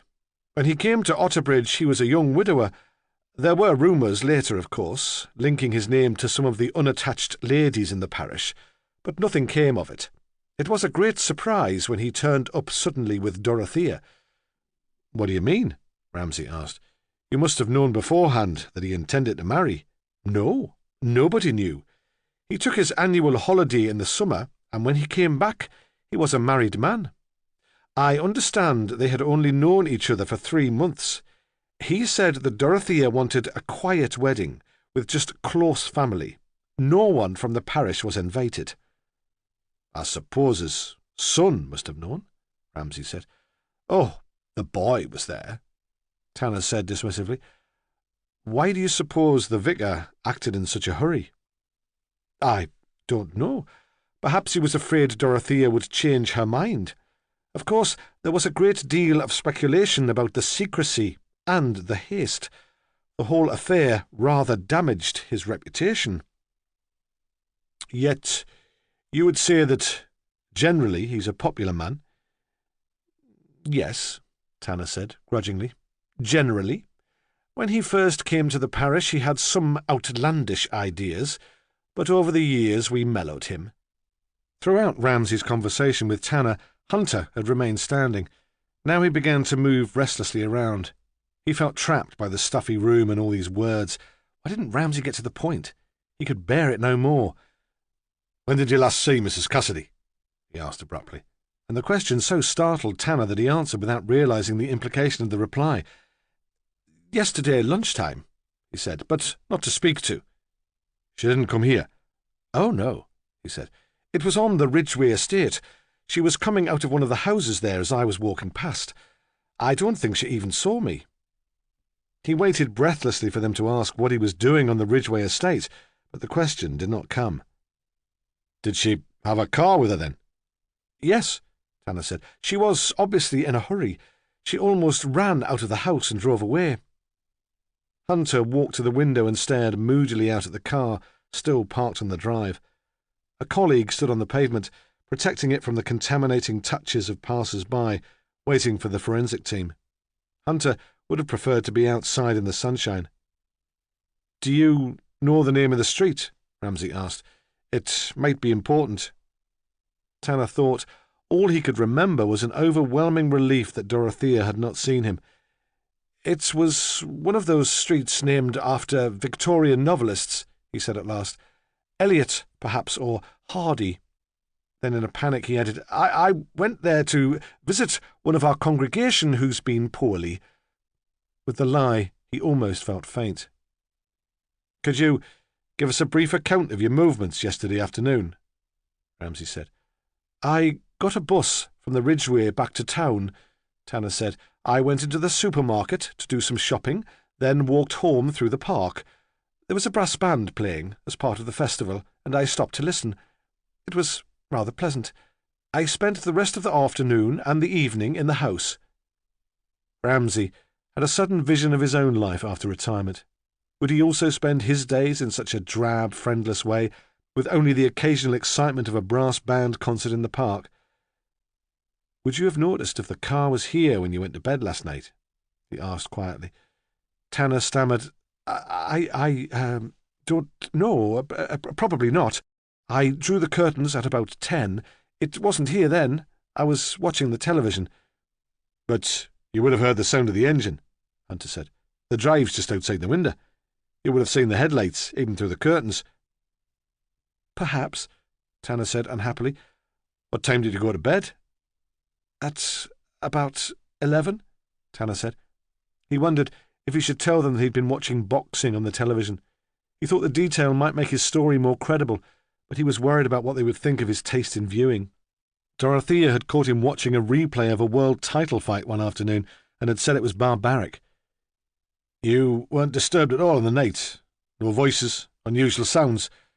"No," he said, "but my bedroom's at the back of the house. I wouldn't have heard anything going on in the street." "Do any of your neighbours keep late hours, work shifts? It would be very helpful to find someone who saw the car arrive." Tanner shook his head. "I'm sorry," he said. "I don't know. Armstrong House is next door. I suppose most of the residents there would go to bed rather early, but the warden might have been awake. I don't have a lot of contact with the rest of the street." Ramsay stood up then and held out his hand to Tanner. The old man took it uncertainly. If there had just been the two of them, he thought, just he and the inspector, it might have been easier to explain. But the presence of the sergeant, so young and fit, so uncompromising, so like Dorothea in many ways, made it impossible. He walked with the policeman to the front door and saw them out of the house, then returned to the living room to watch them, peering like a prying old woman round the grey net curtains. Ramsay stood on the drive and looked down the street. Tanner's garden was enclosed by a privet hedge, but the car must still be visible from one of the upstairs windows of Armstrong House. Perhaps some elderly insomniac had seen it driven there. The old people's flats were new, brick-built, and stood on a corner between the narrow street where Tanner lived and a much busier road. Previously, the site had housed an old nursing home, which had closed down suddenly with the death of the owner and been allowed to become derelict before it was bought by the charitable organisation. Then it was demolished completely, and the flats were built. It seemed strange to Ramsay that Dorothea's car had been found so close to the place where she'd missed an appointment. Had she made it to Armstrong House after all? But that made Aunt Annie and her friends suspects in a murder inquiry, and what possible motive could they have? Hunter was directing his attention to the car, taking care not to touch anything. He took special interest in the back, which, because it was an estate, was exposed to view. "There's a rug there," he said. "Do we know if that was here, in the car, already?" Ramsay shrugged. "The keys are still in the ignition," Hunter said. He wanted to bring the inspector back to the concrete detail of the investigation. Nowadays, crimes were solved by scientists, not by detectives asking endless questions and staring up at the sky. "No sign of the diary or the handbag, but they might be in the dash." But still Ramsay looked down the street vaguely, as if somewhere behind the mock Tudor gables and stained glass porches he would find inspiration. "How far is it to Prior's Park from here?" he asked suddenly.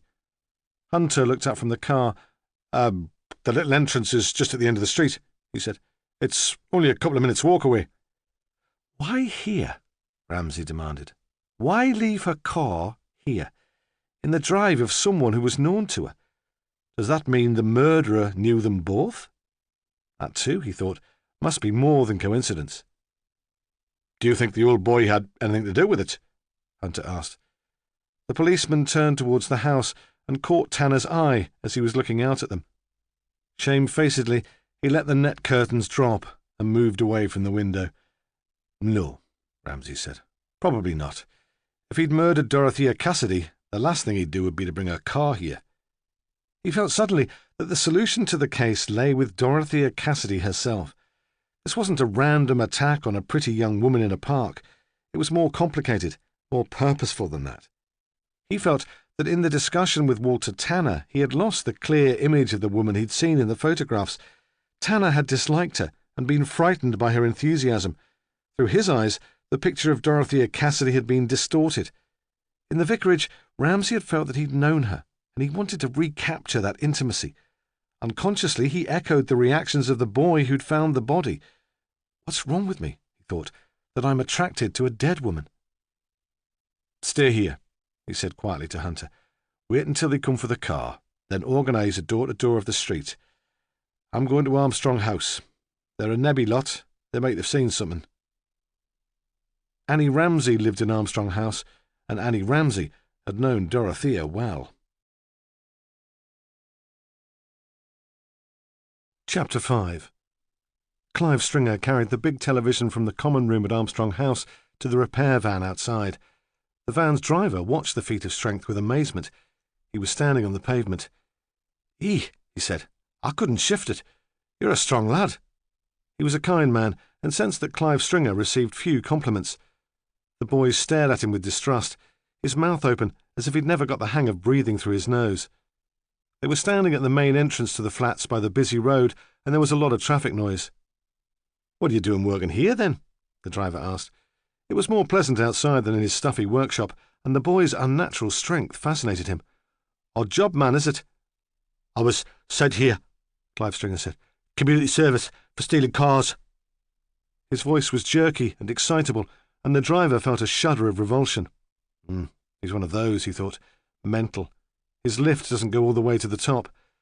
The boy came closer to him and reached out to touch his arm. Still smiling and nodding, the man quickly climbed into his van. He drove away without saying anything more, and Clive was left standing awkwardly in front of the flats, stammering, as if he had something important to say, if only the man had waited long enough to listen. Clive walked furtively around the flats towards the back entrance. From there he could see Dorothea Cassidy's car, and he stood, staring at it, waiting for something to happen. When Walter Tanner emerged on the doorstep, calling out for Dorothea, he felt a desire to giggle, but he controlled himself. He thought that anyway, there wasn't much to laugh about. Clive knew he was in trouble. For as long as he could remember, he'd been in the sort of trouble that came from not understanding what was expected of him, from being different and awkward. It had been a vague unease, an awareness of unsuspected perils that he'd learned to cope with, but this was different. He knew quite definitely that he had done something wrong, and that there was not one person he could talk to who had the power to put it right. I'll have to tell someone, he thought, as he moved guiltily from the pavement into the cool of the building, but there was no one to confide in. His mother would not know what to do. He had tried relying on her, and she'd always let him down. Besides, now she could think of nothing else but the baby. Joss, his mother's boyfriend, was friendly enough when he was sober, but Clive never knew what to make of him, knew only that he could not be trusted. Those in authority over him, his probation officer, his social worker, the warden of Armstrong House, all had the power to put him in prison. They had made that quite clear on a number of occasions. "This is your last chance, lad," they had said. "Screw this up, and you'll be away for a long time." They'd frightened him with their descriptions of the youth custody establishment, and he knew they were all on the same side as the police. There had been times of crisis before, but then he'd turned to Dorothea Cassidy, seeking her out in the vicarage, lurking in the street until she came out. Now he knew that was impossible, and Dorothea Cassidy would never help him again. Emily Bowman sat by the window of her flat and looked out with irritation at Clive Stringer. What was the boy doing, loitering on the pavement with that vacant look on his face? Really, they paid enough rent for the flats in Armstrong House to be entitled to staff with at least a modicum of intelligence. She sat back on the chair and felt the sting of burned skin on her shoulder as it touched the cushion. Her irritation was the result of her tiredness and the late arrival of the ambulance. Clive Stringer had his uses, and he'd always been an easy target for her annoyance. Emily Bowman was tempted for a moment to ring for the warden to ask if there was any news of the ambulance, but she knew it would be futile. There would be no news. She would have liked some tea, weak and fragrant, with a sugary biscuit, but had no energy to get up and make her way to the kitchen. She looked around the room with a detached and calculating eye. Her furniture was solid, of good quality. She had chosen it herself. Her husband had been a decent man, but had a taste for the vulgar, and she had allowed him to take no decisions about the house. She moved in the chair and tried to make herself more comfortable as she dreamed of the old life before Arthur died. They had lived in a bungalow in the best part of town, Arthur had never been promoted in the bank as she'd hoped he might be, but he had given her security, a certain position. She had been chair of the Townswomen's Guild for 3 years before she moved to Armstrong House.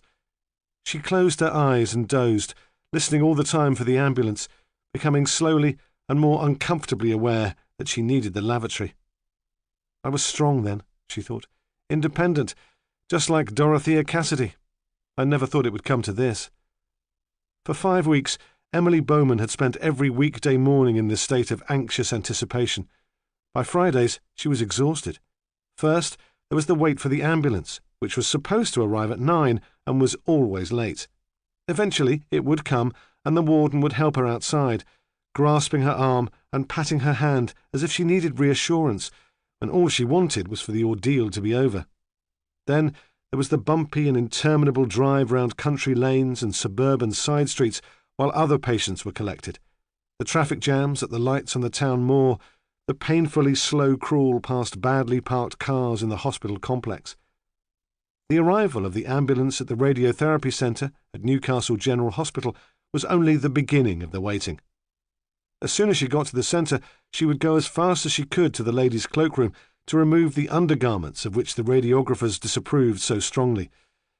"Wear loose clothes, Mrs. Bowman," they would say. "You'll be much more comfy without a bra. Look at the state of your skin. Have you used the powder regularly?"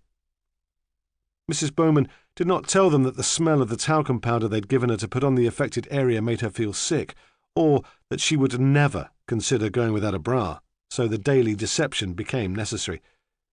She would emerge from the toilet with her bra and vest in her handbag, like a naughty schoolgirl, mildly triumphant that she'd not been caught, only to find that there was no need for the rush. There was always a different excuse for the delay. They said that the machine had been switched off for maintenance, or that they were short-staffed.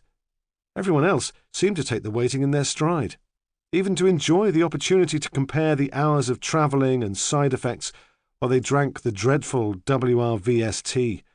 Emily hated it. From the large waiting room with its pitiful attempts at homeliness, flower-patterned wallpaper, curtains, easy chairs, she was summoned eventually to a bench in the corridor. Here at least there was something to look at. She could see into the control room where radiographers in white uniforms were working the X-ray machines. One of the most complicated pieces of machinery had a brass plaque attached to it, saying that it had been bought by the Chesterler Street Ladies' Circle. Why didn't they mind their own business? Emily sometimes thought bitterly. The ladies of Chesterler Street. If it weren't for their generosity, perhaps I wouldn't have to put up with this nonsense. Then she would be called in by one of the radiographers, who had the professional cheerfulness of a nursery nurse. "Mrs. Bowman," she would say, "strip to the waist, please." As if I don't know that I have to take my clothes off, she thought, after a month of this. But she would go in meekly and suffer the indignity of being positioned on the table, sometimes by a man, and the lonely strangeness of the X-ray treatment itself, which lasted only a matter of minutes. Then there was always the wait for the ambulance to take her home. A young woman doctor had broken the news to her that she had cancer. She had been very gentle, very sympathetic. "Sit down, Mrs. Bowman," she had said. "Don't hold in your feelings. Cry, if you want to. It's bound to be a shock." But Mrs. Bowman had not felt like crying. The first sensation had been of exhilaration. This is it, then, she'd thought. It's all over. But I've had a good life. She had one son, but for years he had lived in New Zealand. No one would miss her. She had never been one for taking risks, and this was the most exciting thing that had ever happened to her. There was something dramatic about being incurably ill, and she had expected a sudden change in her condition, then the final adventure of death. She had not expected the fuss, the tedium, and the discomfort of this treatment. It seemed to her a complete waste of time. Even the young doctor had the decency to admit that it had little chance of succeeding. Yet there seemed no way of stopping the process. Emily felt powerless in front of their misguided humanity, their determination to do all they could to save her. "Stop," she wanted to say as she lay on the table, and the machine above her head clicked and buzzed. "Leave me alone. Really, I've had a good life, and I'm ready to go now." But she was so worn down by the waiting and the WRVST that when she finally got to the treatment room, she didn't have the courage or the energy to say anything. She must have fallen asleep in her chair by the window, and she woke quite suddenly, shivering, knowing that she'd had a bad dream but was unable to remember it. The sun was full on her face and very hot. The skin on her shoulder was burning. "Let the air to your body," the radiographers would say. "Take your clothes off for at least an hour every day." Emily Bowman breathed deeply, still disturbed by the dream, then pursed her lips. If they thought she would sit naked in her flat where any of the other residents might come in and see her, they were very much mistaken. Yet she could feel the sun irritating her burnt skin and knew she would have to move. Besides, by now her bladder was full and she needed to go to the bathroom. It was one of her nightmares that she would be forced to ask the ambulance driver to stop on the way to the hospital. She stood up slowly and walked with difficulty to the bathroom.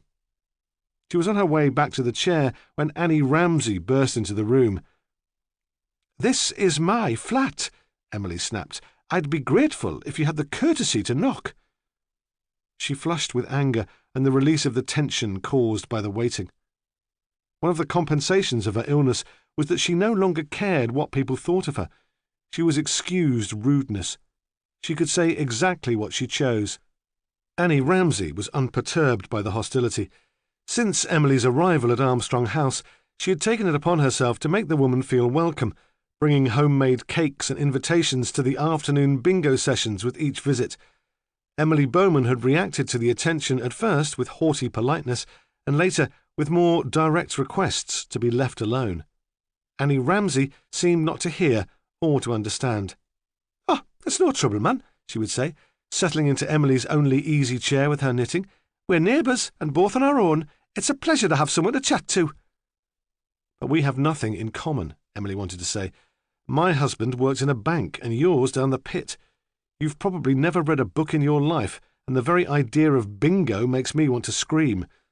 But as the cancer and the radiotherapy sapped all her energy, she resisted less.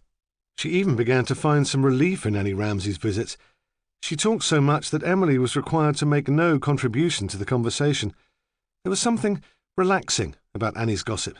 It was like easy, melodic, popular music. Her irritability at these regular interruptions had become meaningless and ritual. Annie Ramsay was a small woman, very tough and thin with stringy arms. All her clothes seemed too big for her. Her sparse hair was permed every month into tight curls. "We mustn't let ourselves go," she would say to Emily, "just because we're on our own." At the Armstrong House socials, she would make a beeline for the unattached men and flirt with them. Sometimes Emily suspected that she'd been drinking. Now Annie seemed strangely subdued. Emily thought she'd been crying. "I've some news," Annie said. But even in her sadness, she found it impossible not to make a drama of the situation, so she added, "You'd best sit down. I'll not take the risk of telling you while you're standing. The shock might have you over." Although it was still in full sunlight, Emily returned to the chair by the window, because from there she had a view of the main street and would see the ambulance arriving. "What is this all about?" she said, but her eyes were still on the traffic outside. When she turned back to the room, Annie was crying again. "Come on," Emily said, more kindly. "It can't be as bad as all that." "It's Dorothea Cassidy," Annie said in a whisper. "She's dead." At first, she could not tell if the woman had heard her. There was no reaction, and that was disappointing. Everyone else in the place had expressed shock, horror, and a desire for all the details. Emily Bowman had been a regular at St. Mary's until her illness had meant she couldn't get out. She knew Dorothea Cassidy as well as any of them, and Annie thought it would have been more fitting to show some grief. "Did you hear?" Annie said more loudly. "Dorothea Cassidy is dead." "I heard," Emily said. She shivered again, as she had done when waking from the dream. She was not surprised. "I wish it had been me," she thought.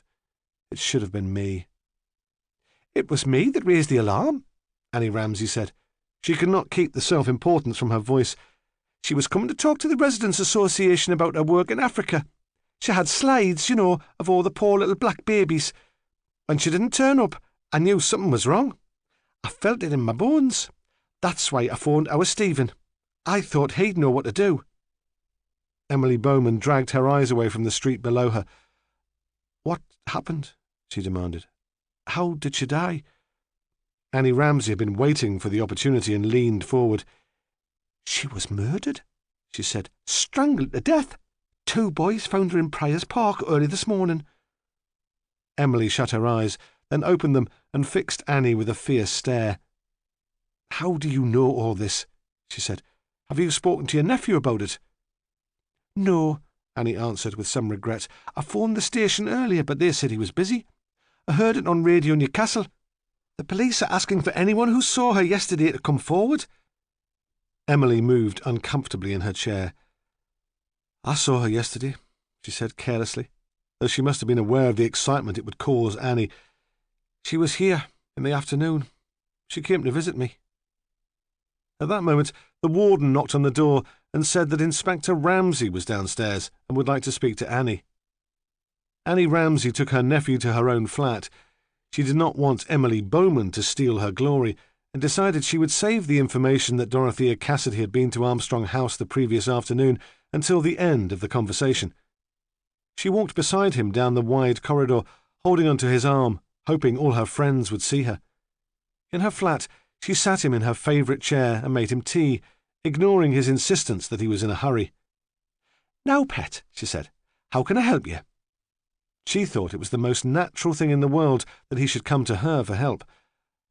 "I want you to tell me about Dorothea Cassidy," he said. "I know you go to St. Mary's. What was she like?" "Oh, she was a treasure," Annie Ramsay said. "Man, we were lucky to have her there. She brought the whole place to life. Ah, and the laughs we had." "In what way did she bring the place to life?" "She was all questions. She made us think. When you're old like us, you take it all for granted. We were brought up to go to church, not like the bairns these days, and for some of us it has no more meaning than a trip to the Co-op. Then she came, and the talks we had." She wiped her eyes. "There must have been some opposition," he said, "if she began to challenge the old ways of doing things." "Ah, well," she said, "you get stick in the muds everywhere." "What about Walter Tanner?" he asked. "Is he a stick in the mud?" "Man," she said, "he's the biggest stick in the mud in the world." "Dorothea's car was found in his drive this morning," he said. The gem of information cheered her. "But that's only next door." "That's why I'm here. Did you see anything last night?" "Why, no. If I'd seen it last night, I'd have told you." "Would you have noticed it?" She paused, considering. "No," she said. "Probably not. My flat's at the front, you see. You can't see Tanner's house from here." "And you didn't go out last night?" "No," she said and smiled. "I wouldn't have minded going to the fair, but I was worried about Dorothea. Besides, I couldn't find anyone to take me." She looked at Ramsay intently. "Tanner wouldn't have killed her," she said. "They might have had their differences, but there's no violence in him. He's too boring for that, and he's not a bad man." "What did he do before he retired?" Ramsay asked. "His family had that posh grocer's in Front Street. You must have seen him in there."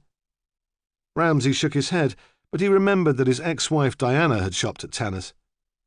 "I wouldn't go anywhere else," she would say to her friends. "It's the only place in Northumberland where you can get a decent piece of brie and real old-fashioned service." "What about Edward Cassidy?" Ramsay asked. "Whose side did he take in all this?" "Edward Cassidy never took a side in his life. Not since he moved to Otterbridge, at any rate. He spent so much time sitting on the fence, you'd think he'd have a hole in his pants." She stopped suddenly, aware that Ramsay was impatient and wanting to move on. "I've some news for you," she said. "Something I think will help. Mrs. Cassidy was here yesterday afternoon." "Did you see her?" "No," she said regretfully. "I must have been at the bingo, but I can introduce you to someone who did. Her name's Emily Bowman. She's very poorly. Cancer." She whispered the word. "Mrs. Cassidy came to visit her regularly because she couldn't make it to church. Shall I take you to meet her?" But Ramsay was not prepared to give his time to another old lady. It was interesting, of course, but visiting the sick was a traditional occupation for a vicar's wife, and he was convinced that in the end it would be Dorothea's other activities which would lead to her murderer. He wanted to find out about the case conference. "I'll send Hunter, my sergeant, along. He's doing house-to-house inquiries in the street." He smiled at her. "You like him?" he said. He's a good-looking chap." Then he left, because what motive could an old lady who was dying of cancer have for murder? Clive Stringer was in the garden picking up litter that had blown there from the street when the policeman arrived at the flats. He was in plain clothes, but Clive's experience of the police went back to early childhood. There was something about the way they stood, their confidence, the way they looked about them that gave them away. He continued to pick up the litter, moving with slow, stooped movements over the grass, filling the black plastic sack which he carried in one hand. He was wearing gloves. The warden always insisted that he should wear gloves when he was working with the rubbish. She was afraid that he would catch germs. Yet, every time he put a scrap of paper or a can into the sack, he glanced sideways, so he saw the tall policeman walk away from Dorothea's car and into the front door of Armstrong House. That's it, he thought. They know. It didn't occur to him that there was no way they could know. He continued to work, but when the old man from next door came out of his house, he dropped the plastic sack and put the gloves in his pocket. Distracted for a moment from his worry, he grinned maliciously and followed Walter Tanner up the street. In the small house, Walter Tanner had felt trapped. There were things he needed to do, but he felt he could not leave while Hunter and the police constable stood outside on the pavement. They might ask where he was going. He began to devise some fictitious explanation, but felt suddenly ashamed that he could have considered such deceit. He hadn't sunk, he hoped, to lying. It was unnecessary. He went to the kitchen and began to wash up his breakfast dishes. Usually he left the plates on the draining board, but today, because he wanted to delay for as long as possible a decision about going out, he dried them on a threadbare tea towel and put them away. By the time he'd hung the tea towel to dry on the oven door and returned to the living room, the car had disappeared from the drive, and Hunter and the constable were on the other side of the road, knocking on doors, talking to neighbours. Even if they saw him leave the house, Tanner thought, there was nothing they could do to stop him. He had not, after all, been placed under some sort of house arrest. This anxiety was ridiculous. But he waited until Hunter was right at the end of the street before leaving the house. Hunter was the one who frightened him. He would not listen to excuses or explanations. There would be no shades of grey with Hunter. Out in the street, Tanner felt very exposed. He hurried, making his short legs walk very fast. He turned once and saw the half-wit from Armstrong House lurching up the street behind him. What's the matter with the boy? He thought. Why is he persecuting me like this? He walked faster until he was almost running, but it did no good. When he caught the bus towards the Ridgeway estate, Clive Stringer was right behind him and sat in the seat across the aisle from him, grinning all the time. Chapter 6. The Social Services Office for North Otterbridge was only a street away from Armstrong House, and it backed onto the park. Ramsay wondered whether the geographical closeness had any significance, but came to no conclusion. The street was wider than where Walter Tanner lived, and the houses were larger. There were smooth green lawns and trees to ensure privacy. The only indication that the social services were housed in the building was a discreet sign by the gate and a car park at the end of the drive. Next door there was an exclusive private nursery, and as Ramsay left his car, he heard the fluting sound of a Joyce Grenfell nursery nurse calling to her charges. He wondered what the social worker's clients who lived on the Ridgeway estate thought of it all. It would be like walking into another world. The senior social worker who'd worked most closely with Dorothea Cassidy was called Hilary Masters. Ramsay had never met her, though Hunter had come across her when he was investigating a series of school arsons, and for a while she had been the subject of his canteen gossip. He had nicknamed her the Snow Queen. "Talk about icy," he had said. "Man, she'd freeze your balls off." He had spoken with regret. "She's a beauty, mind." "Perhaps," Ramsay had said tartly, "she's just discriminating." "Aye, well, perhaps you're right. She might go for your type, but I like my women to have a bit of life in them all the same. There's something weird about that one." Because of that exchange, Ramsay felt Hilary Masters was worthy of admiration. He had never trusted Hunter's judgment, and as he waited in the reception room, he was nervous and at the same time prepared to be disappointed. He was shown into a large, airy office and saw a tall woman in her 30s. She was single, obviously independent, and Ramsay thought she would be ambitious. She was dressed in a cotton skirt and blouse in swirling pastel colours, which did not suit her. Her legs were very long and her feet rather big, yet she was, as Hunter had said, a beauty. Her face was startling, oval, flawless, and perfectly symmetrical. She sat behind her desk and stared at him with calm grey eyes. The police station had been in touch with her, and she was expecting him. "Inspector Ramsay," she said. "How can I help you?" He felt ill at ease with her. Partly it was her perfect face and her air of competence, but he felt too that she was magically perceptive. She seemed to know his weakness just by looking at him, but he was not disappointed by her. "I'm investigating the murder of Dorothea Cassidy," he said. "I understand that she was here for a case conference yesterday." She paused, as though wondering if it were against her principles even to tell him that. "Yes," she said at last. "She was here yesterday." "Can you tell me what the conference was about?" She frowned. "Is it relevant to your investigation?" "It might be. We're trying to trace Mrs. Cassidy's movements yesterday. She was seen at lunchtime on the Ridgeway estate.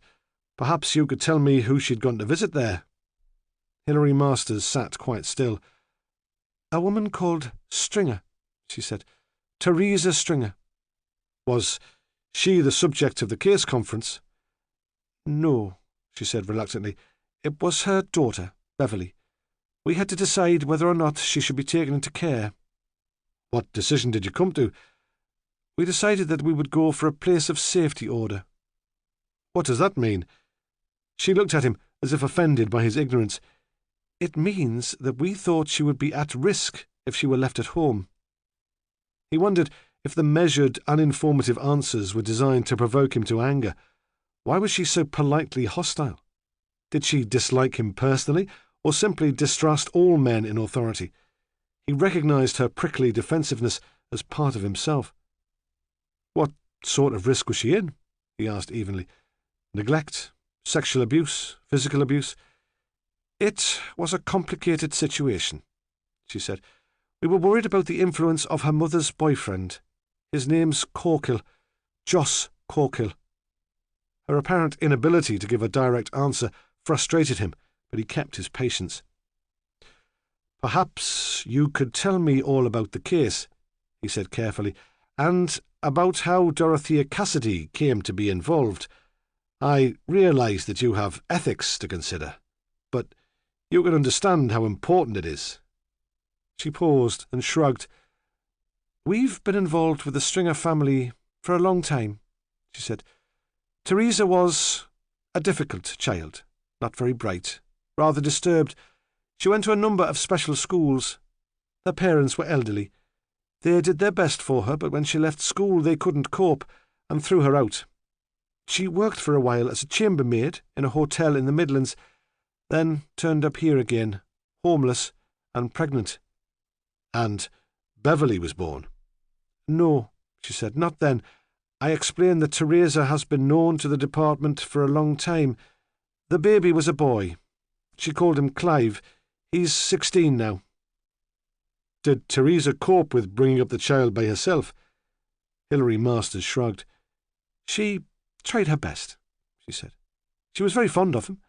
We gave her all the support we could. The council found her a hard-to-let house on the Ridgeway. It was easier to get a council house 16 years ago. We've had a social worker visiting the family since that time. Clive was put on the at-risk register when he was born, not because we thought Teresa meant to harm him, but because she could be careless, thoughtless about his safety. She let him wander about the estate when he was a very young child. It was hardly surprising that he first got into trouble when he was 9. "What sort of trouble?" Ramsay was unsure how much value this information could have for the murder investigation, but he had asked Miss Masters to tell him about the family. "I'm surprised you've never heard of him," she said, "though perhaps you've more important things to deal with than a petty thief." He thought she might be sneering at him, but when he looked at her she was quite serious.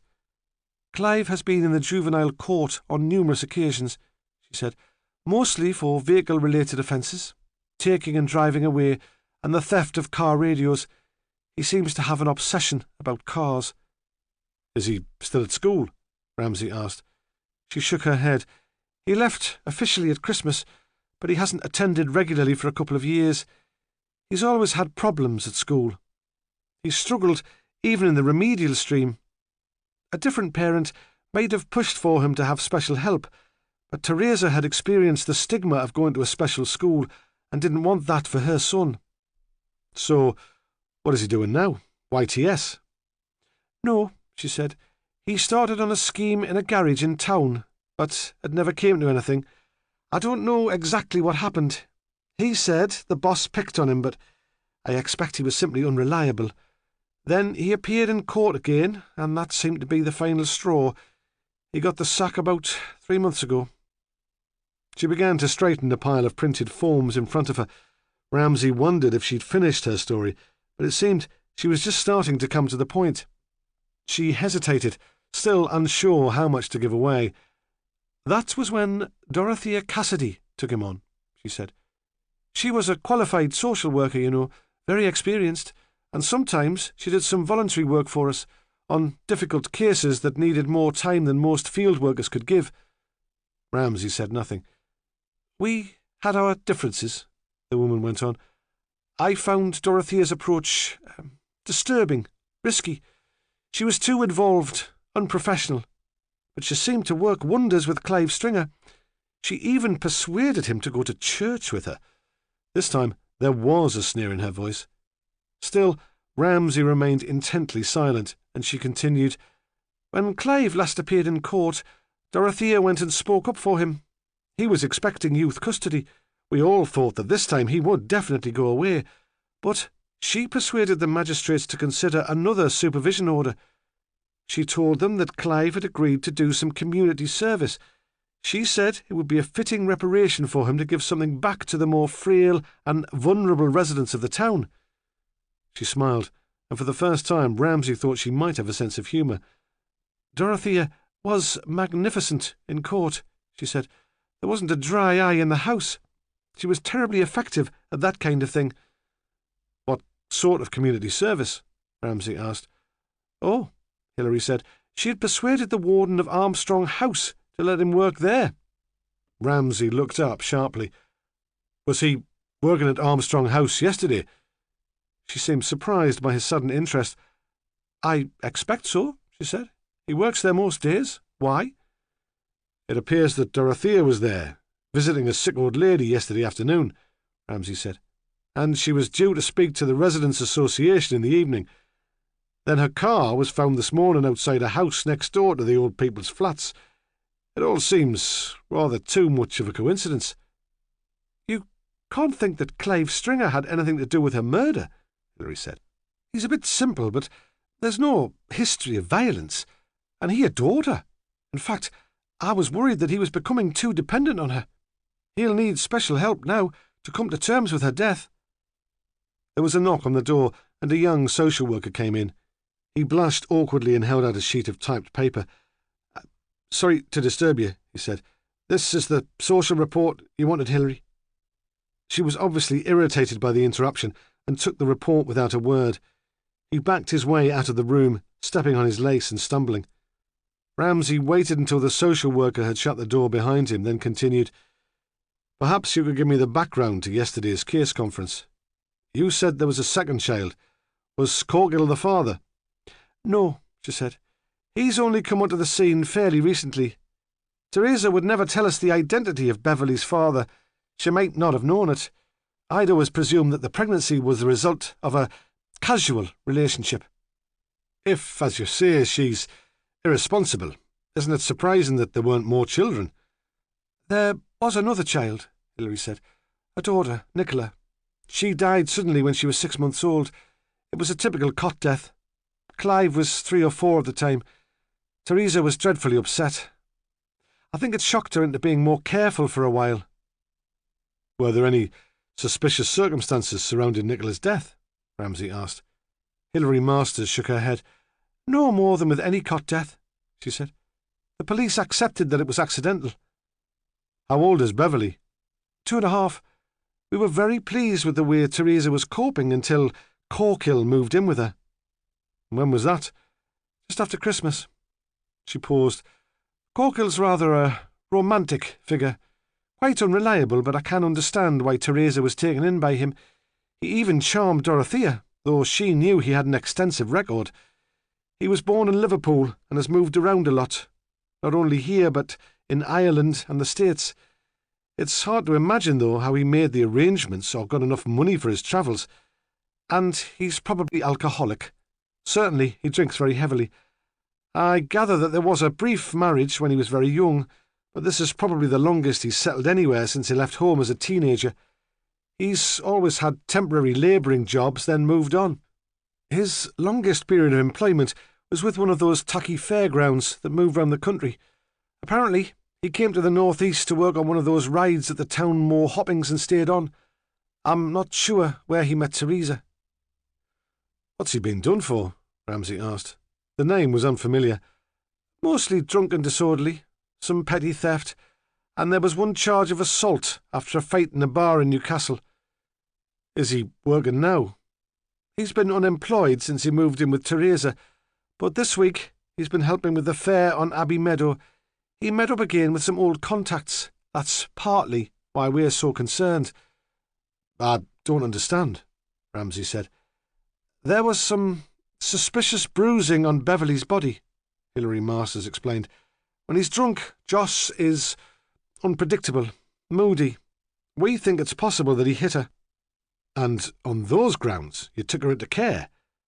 He realised too late that he sounded critical.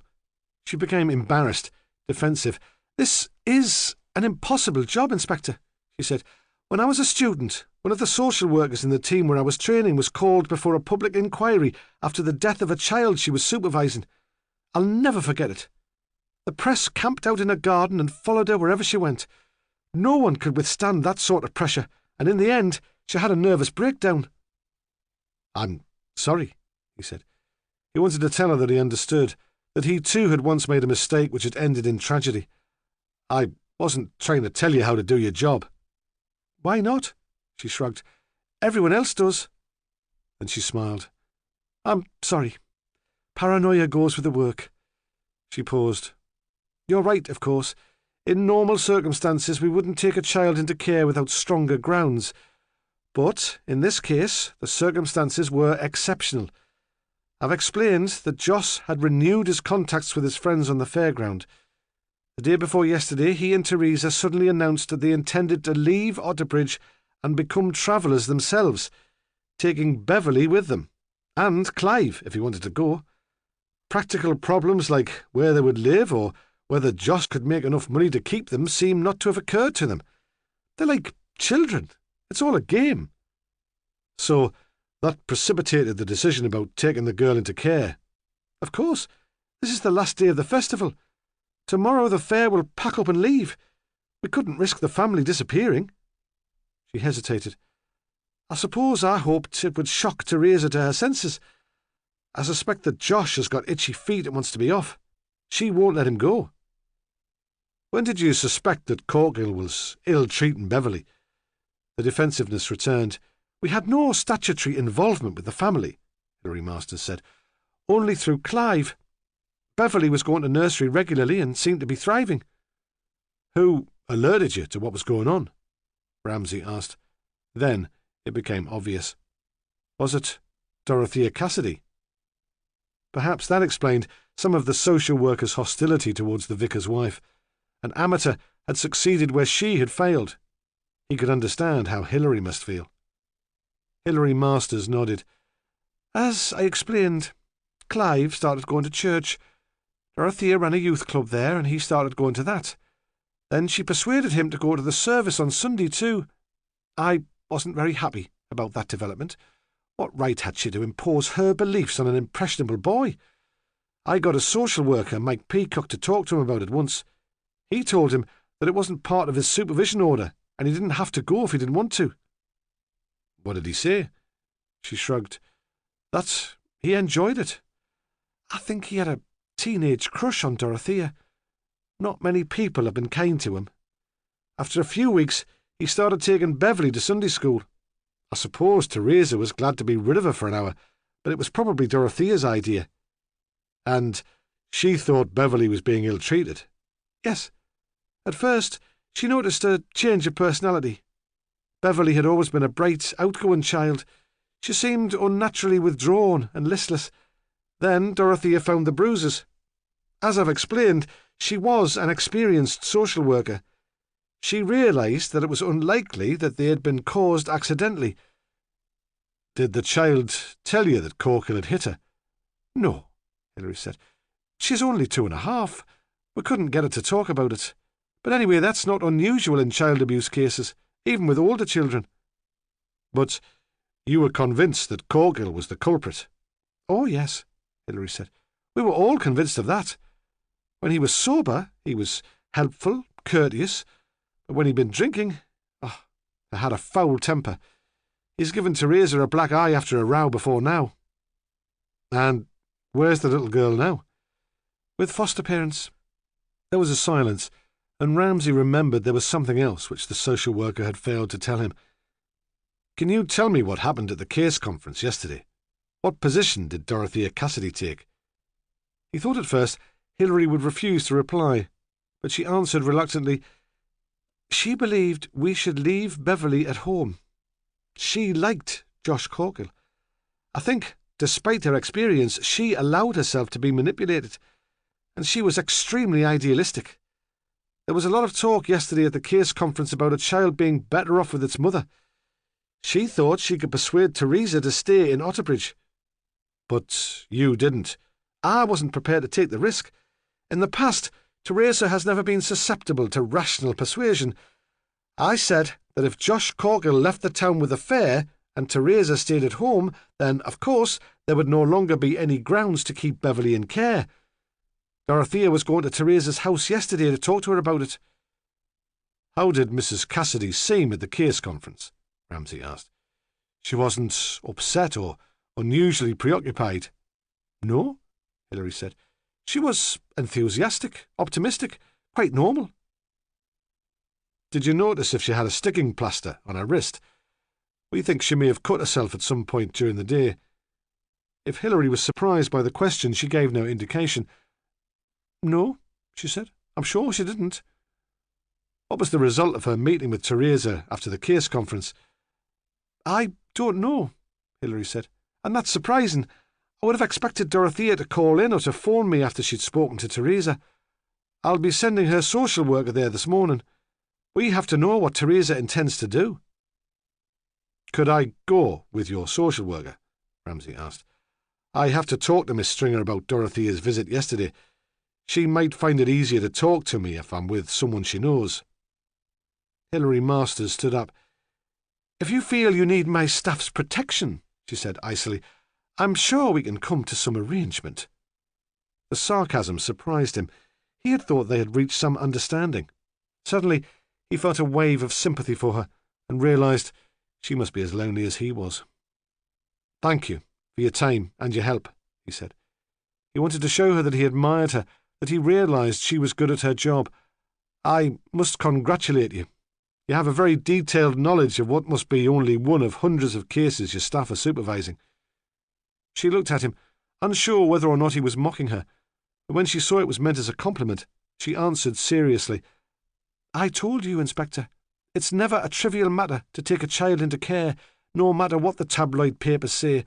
I always want to be sure of my facts. Besides, I know the family well. Before I was made the senior, I was the Stringers' social worker. It was the first case I took on when I arrived here, newly qualified. You might say that Teresa and I have grown up together. Ramsay did not know what to say, and left the office nervously, surprised that he cared so much what impression Hilary Masters had gained of him. Chapter 7. At the last minute, Hilary Masters decided to visit the Stringer family with Ramsay. He decided that she was what Diana would have called a control freak. She was afraid that the young social worker who directly supervised the family would let down her team, that his attitude would reflect badly on her. She preferred to be in command of situations. He could understand the attitude. Diana had called him a control freak too. We'll go in my car, she said, taking charge again. I know where we're going. It'll be quicker.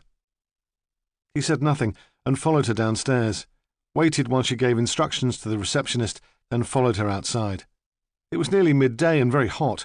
The car seat burned through the back of his shirt, and even with both windows open he began to sweat. Hilary Masters remained cool and frostily pale. She drove well, with a minimum of effort. They went down Armstrong Street, past the old people's flats. Hunter was still knocking at doors, and Ramsay was torn for a moment. Perhaps, after all, he should speak to the old lady who'd seen Dorothea in the afternoon. But he did not want Hilary Masters to think him indecisive, and he said nothing. His sergeant was continuing that morning's thankless task of looking for a witness who might have seen Dorothea Cassidy's car being driven onto Tanner's Drive. Most of the residents seemed elderly, deaf. It was so rowdy during festival week, they all said. They preferred to be in their beds. He came to a house where he thought the residents must have recently moved in. The grass in the front garden was long, and an estate agent's board had been pulled out and lay against the wall. Through the living room window he could see evidence of renovation.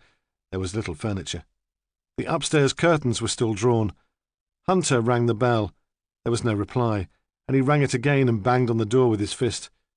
Inside there was a muffled thud and an angry voice demanding to know what the hell was going on. He rang the bell a third time, and there were footsteps on the stairs. The door opened. It was obvious to Hunter that the young man inside had a hangover. He recognized the symptoms. He would have to be treated gently. "I'm sorry to disturb you, sir," he said quietly. "I'm from Northumbria Police. Perhaps I could come in." And the young man, wrapped only in a bathrobe, slow-witted with the drink, could do nothing to stop him. "What's the time?"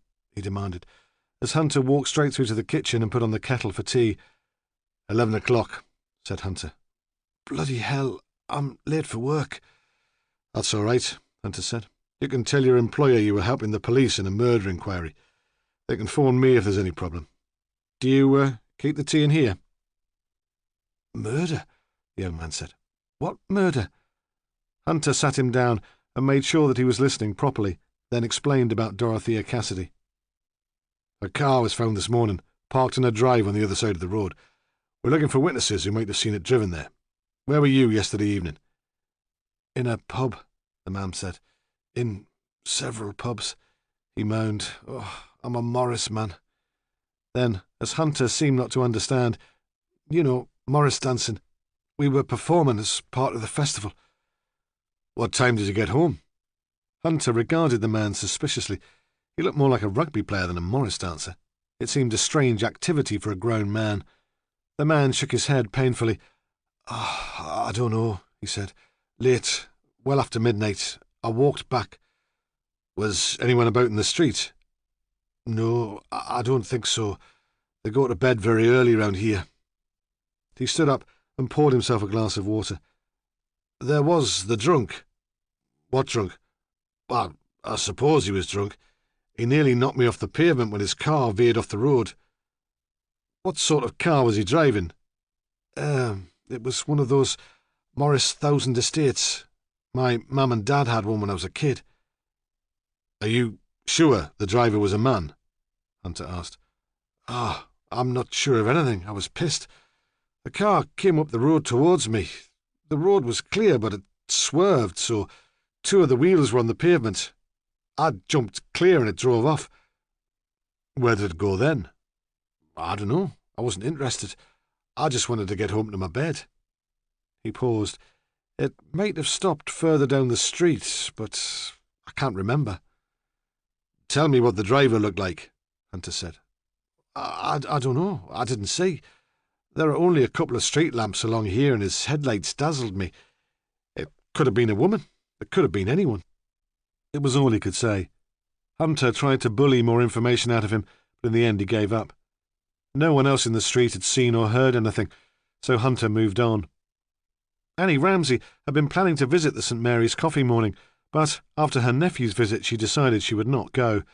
There would have been some pleasure in explaining that it had been she who had first alerted the police to investigate Dorothea's disappearance, but she was afraid of missing further excitement. Besides, by now the event would almost be over, and she would be roped in to clear up. Although she usually disliked sloppy eating, she made a sandwich for an early lunch and ate it from a tray on her knees, sitting in an easy chair pulled up close to the window. From there, she could see the main entrance of Armstrong House, and she saw Hunter appear suddenly below her. She recognised him. Ramsay had brought him to a couple of the weekly tea parties for moral support. Without finishing her lunch, she set the tray on the windowsill and jumped to her feet, afraid that Hunter might find Emily Bowman's room without her assistance. In the corridor she paused, uncertain whether she should take the lift or the stairs to the ground floor. Usually she took the lift, but surely a fit young man like Hunter would want to walk, and she was afraid of missing him. She grasped the banister firmly and with determination began the descent to the ground floor. Halfway down, she realised she'd made the right decision.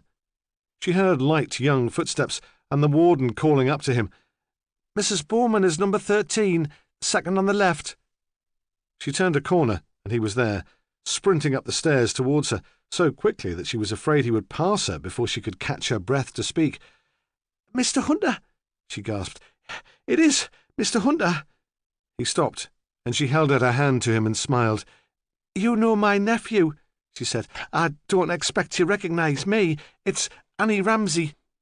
He was balanced on his back leg, with his front foot on the next step. He smiled at her. He was good with old ladies. He just had to turn on the charm, and they adored him. "I'm glad I caught you," Annie Ramsay went on. "I wanted to warn you about Emily." She paused, still wheezing from her hurried flight from her room. "She's very poorly." There was another hesitation. Then she mouthed noiselessly, "Cancer. She's riddled with it." In her strategy to be present at the interview, it was the most effective thing she could have said. Hunter was terrified by illness.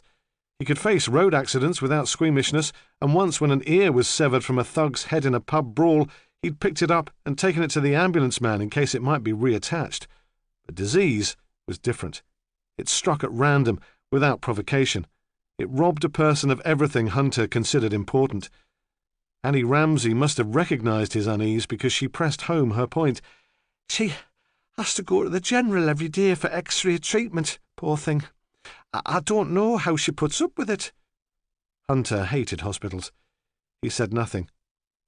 "I was wondering," Annie said, as if she were doing him the biggest favour in the world. "I was wondering if you'd like me to be there with you when you talk to her, just in case, you know." He nodded gratefully, and in triumph, Annie climbed the stairs again to Emily's room. It was Annie who tapped on the door, and Annie who went in first. "Emily, dear," she said, "there's a policeman to see you. It's all right. It's Sergeant Hunter. He's a friend of my nephew's. He wants to talk to you because Dorothea came to visit you yesterday. They're trying to trace her movements." Emily Bowman was sitting in the same chair. She was still waiting for the ambulance. It gets later every day, she thought. Goodness knows what time it turned up yesterday. The visitors looked at her. They thought she'd been dozing, unaware of her obsessive attention turned on the street. Once she'd been a large, powerfully built woman. Now she seemed all bone, hard and fleshless, with knotted knuckles resting on a bony lap. "Emily, dear," Annie said again, "I don't believe you've had any dinner. Let me open a tin of soup while you talk to the detective." Emily shook her head. Why didn't the ambulance come? The only time she had to relax was in the afternoon and evening when it was all over for the day, and yesterday even that had been spoiled. "I'd like some tea," she said, suddenly grateful that Annie Ramsay was there. The policeman, tall and healthy, frightened her. Perhaps she should never have admitted to having seen Dorothea Cassidy the day before. As it was, there were secrets between her and Dorothea which could never be told. She remembered the last conversation between them and closed her eyes with pain and guilt. She turned sharply to the policeman. "Would you like a cup of tea, Sergeant?" Hunter nodded uncomfortably. "That would be very nice," he said. The room was hot. Usually he teased old ladies, flirted with them, made them believe that they were young and attractive again. He realised immediately that Emily Bowman would not be taken in. He resented Ramsay for having sent him there. He should be out looking for real villains. It was inconceivable that this old lady could be capable of murder. To hide his discomfort, he sat on a hard-backed chair close to the table and took out his notebook. "I understand that you saw Mrs. Cassidy yesterday afternoon. What time was that?" At about 1:30, Emily said. "Were you expecting her?" "No," Emily paused. No, but I wasn't surprised to see her. She had taken to calling in if she was in the neighbourhood. And that was true enough, she thought. So it was just a routine visit. No, Emily said. Not exactly. When she arrived, I was still waiting for the ambulance, just as I am now. Dorothea offered to take me into the hospital for treatment. I have to go every day. Then she added, as if she did not want to make too much of it, at least every weekday. Annie Ramsay had been listening to the conversation through the open kitchen door. I didn't know that, she shouted above the hissing of the kettle. I didn't know Dorothea took you into the general. No, Emily said. Well, you don't know everything. It was kind of a mind to drive you all that way. The patronising note in Annie's voice stung Emily to reply. Not particularly, she said. There was someone she had to see at the hospital anyway. I wasn't putting her out. How did Mrs. Cassidy seem? Hunter asked, interrupting the conversation between the women. Well enough, Emily said, and feeling that was not quite enough. Maybe a bit quiet. Perhaps she was concerned about the person she had to visit at the general. Families were always a worry, she said. Perhaps she was lucky never to have had children. What did she mean by that? I don't know, Emily said firmly. I didn't like to pry. Did she mention her meeting at the hospital when she brought you home?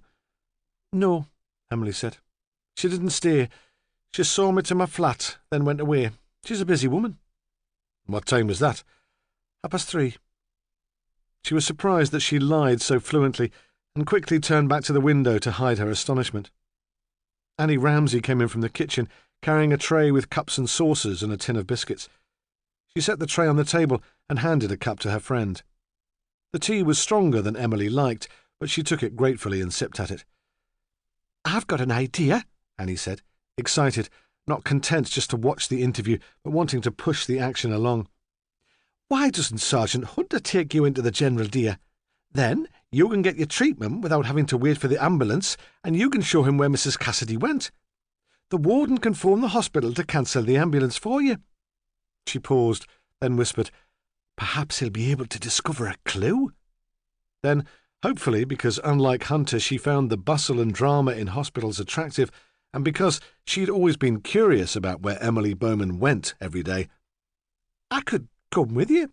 Keep you company while you're waiting. It would make a nice change for you. She turned to Hunter, her eyes gleaming. There, Sergeant, don't you think that's a good idea? My nephew would be proud of me. Hunter felt that he'd been trapped, but saw little way out of it. Ramsay would expect him to make inquiries at the hospital if Dorothea Cassidy had planned to meet a mysterious stranger there, yet it seemed from what Emily had told him that the arrangement had hardly been definite. Dorothea had taken the opportunity to go to the hospital because Mrs. Bowman needed a lift. Would she have gone otherwise? It was impossible to tell, but Hunter thought he could work on the theory that Dorothea had known that the person she wanted to see would be in the hospital anyway. Who could it be? A patient? A member of staff? Or another voluntary worker? Without waiting for Hunter's reply to her suggestion, Annie was already helping Emily into her cardigan. Emily stood up stiffly and steadied herself by holding onto the back of her chair.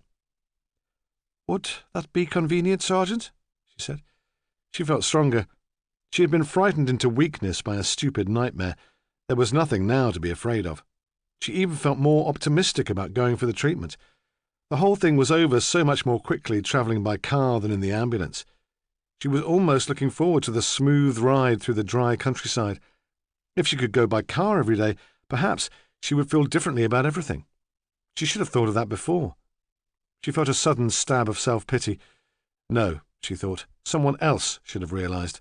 All those people at church who come here to offer help and support, why didn't one of them see how much easier it would be for me to go by car and offer me a lift?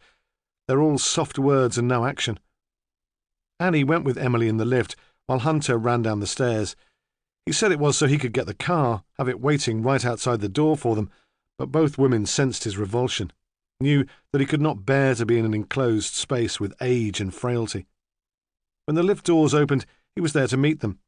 He even offered his arm to Emily to help her out, though he was grateful when she refused to take it. At the front door of the building, Emily Bowman paused and looked around her. "Where's Clive?" she demanded. "He should be here, picking up the rubbish in the garden. I haven't seen him since this morning." "I don't know," Annie said soothingly. "He's probably just wandered off. You know what lads are like." But Clive's absence seemed to disturb Emily.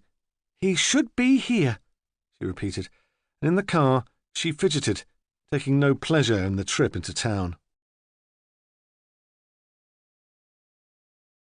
Chapter 8.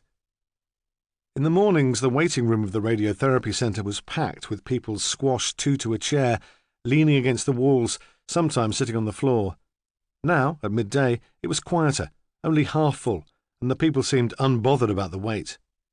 The door was propped open to let in the sunshine, and some younger patients sat on the narrow strip of grass outside the building, their skirts hitched around their thighs to expose their legs to the sun. The women were planning a trip to Otterbridge Fair. The last night was always the best, they said, laughing. The rides were more expensive, but the atmosphere was great. Behind a tea counter, two elderly WRVS helpers stood and chatted lazily. Emily took her appointment card from her handbag and placed it face down on the receptionist's desk. A nurse would eventually come and take the cards, and patients would be called to the treatment room in order of arrival. Annie looked around her with undisguised curiosity. Pet," she said, "isn't it nice in here? Easy chairs and carpet and everything." She lowered her voice to a whisper. "And don't the folks look normal?" "What did you expect?" Emily snapped, something of her old spirit returning. "It isn't a zoo." "No. Well." Annie stared at a young man with a bald head and purple paint marks on his neck, who was doing the Times crossword with outstanding speed. Hunter had gone to park the car and appeared awkwardly at the door. He regarded the women laughing in the sunshine with something like fear. Were they mad? What did they have to laugh about? Annie and Emily settled into chairs while he stood and looked across at them. "Tell me," he said, "did Mrs. Cassidy give you any idea where she was going?" Emily shook her head. "No, she was rather mysterious. Usually she was very open, you know. She'd tell you anything. But not yesterday." She felt no obligation to this young man. Let him find out for himself, she thought. "Was she away for a long time?" "Not more than half an hour, possibly less. She was here when I came back from treatment." "How did she seem?" "Worried, upset." He was daunted by the task ahead of him. "It's a huge hospital," he said. "She could have gone anywhere." "Oh, no," Emily said. I don't think so. You see, if she was going to one of the other departments, she would have gone outside. This building is quite self-contained, but she didn't. She went through that door, over there." She nodded towards the door which led into the rest of the building. Hunter looked at the old lady curiously. She seemed to find the exchange amusing, as if she were playing some sort of game with him. It must be her age, he decided, or her illness. As they stared at the door, a radiographer in a white tunic walked through and called out a list of names. Mrs. Bowman was the last on the list. She stood up slowly and followed two old men through the door. Hunter went after them. The building was organised along a series of long corridors with intersections at right angles like an American street plan. The three patients had disappeared. Hunter walked along a spotless corridor past rows of shut doors. There was the faint hum of machinery, and suddenly the incongruous sound of uninhibited laughter which only added to his unease. He was looking for some senior administrator who might publicise Dorothea's presence in the hospital and ask for witnesses, but he felt unable to knock at one of the closed doors to ask for help. There were frightening symbols indicating radioactivity and implying that all visitors without detailed scientific knowledge should stay away. He wandered on, hoping to find a reception area or to meet someone not wearing a white coat. He came at last with some relief to a plump woman in a uniform overall who moved a huge polisher from side to side across the linoleum tiles. "Excuse me," he shouted. She pushed a button with her foot, and the polisher whirred to a stop. He took a photograph of Dorothea Cassidy from his pocket. "This woman was a visitor here yesterday afternoon," he said. "Did you see her?" She leaned on the polisher, grateful for an excuse to stop work, and looked carefully at the photograph. "No," she said regretfully. "Sorry, but if she was a visitor, she would have gone upstairs. That's where the wards are." "Ah, I see," he said. I thought everyone came here as outpatients." "No, some of them are very poorly and have to stay in." She showed him to the lift, then reluctantly started the machine and continued her work. In Hastings Ward, it was the calm, quiet time of early afternoon. All the activity of the morning was over, and the patients had finished lunch. In the main room, 8 elderly women dozed on their beds. It was hot, and the flowers on the bedside cabinets drooped. Staff nurse Imogen Buchan sat in the office and hoped that now she would have time to collect her thoughts and banish the panic which had overwhelmed her for 2 days. She knew she would have to come to a decision quickly. There was danger in this delay and confusion, and there was not only herself to consider. But almost as soon as she'd sat down behind the desk, the student nurse appeared, swinging insolently on the door, demanding her attention. "Can you come and talk to Mrs. Peters?" the student said. "She's the one that had the implant yesterday. She suddenly decided that she's claustrophobic and can't possibly spend 4 days in that room." She touched the side of her head with her forefinger and raised her eyebrows. "Neurotic cow." Imogen looked at the student with disapproval, but said nothing. She walked along the corridor to the patient's cubicle. The student had disappeared, probably to the cloakroom for a sneaky cigarette. Mrs. Peters' door was open, but the space was blocked by a heavy lead screen, shoulder high, a protection against radioactivity. At one time, Imogen would have ignored the screen, gone past it to sit on the bed and take the woman's hand in an attempt to calm her. But today, she stood in the corridor and looked across to the woman who lay moodily on top of the bed. The patient was in her early 50s, well-groomed, articulate. She reminded Imogen strikingly of her mother. Her nightdress was open at the neck, and Imogen could see the radioactive wire held in place by brightly coloured beads, which was being used to treat the scar that remained after surgery. "I'm sorry," the woman said, her voice high and hysterical. "I would never have agreed to this if I'd known what's involved. I'm so bored I could scream. It's like being a prisoner. I never could stand being shut in." For a split second, there was a glorious possibility that Imogen would lose her temper. She wanted to scream back at the woman and tell her that she was self-centred, egotistical, self-dramatising. But she maintained her precarious self-control. She had lost her temper with Dorothea Cassidy, and that had been a disaster. She spoke to the woman soothingly. She said Mrs. Peters had to stay where she was for the safety of the other patients and the staff. Soon it would all be over. The woman relaxed, reassured by the attention. "I've been so silly," she said. "Yes," Imogen said under her breath as she returned to the office. Hunter stepped out of the lift into bright sunshine and felt immediately happier. He was faced by an empty day room and an open door into an office where a staff nurse was writing. All the ill people were decently out of sight. The nurse looked up and gave him an impatient professional smile. She was pretty, in a pale, washed-out way. She should use more makeup, he thought. It would make all the difference. He smiled back at her and glanced automatically to the hand on the desk to see if she was wearing a wedding ring. He'd always fancied women in uniform. "Can I help you?" she asked. Too right, he thought. There's a lot you could do for me. "I'm sorry to disturb you," he said. "I'm Gordon Hunter from Northumbria Police. We're trying to trace the movements of a woman. She was in this building yesterday and may have come to visit one of the patients on your ward." As he approached her, he could see that she looked very tired. The skin under her eyes was bruised and strained. "Why do you want to know?" she asked. "She was found murdered in Prior's Park early this morning," he said. "I expect you'll have heard about it." She shook her head. "No, how terrible. I was on an early shift this morning, and I didn't know." There was no emotion in her voice, and he supposed that nurses, like policemen, were accustomed to sudden death. He set the photograph in front of her. It was a recent picture of Dorothea taken by her husband. She was sitting at her desk, rather serious, as if she'd been disturbed while working. Hunter watched the nurse glance down at it. She suddenly turned very pale, and he realised that she must be exhausted. It was a bloody shame, he thought, that nurses were so overworked. How could a man persuade one to go out with him if she was dead on her feet? "No," she said at last. "I'm sorry, I don't recognise her, but she might have been on the ward yesterday afternoon. I don't see all the patients' visitors. We're very flexible about visiting here. Some of them have to travel long distances. They come and go pretty much as they please." "Yes," he said. "I see." He was tempted to ask her if she was busy tonight, if she felt like a Chinese meal and a few drinks, but he could tell there would be little point. "Were there any other nurses on the ward yesterday?" he asked. "Of course, but none of them are here now.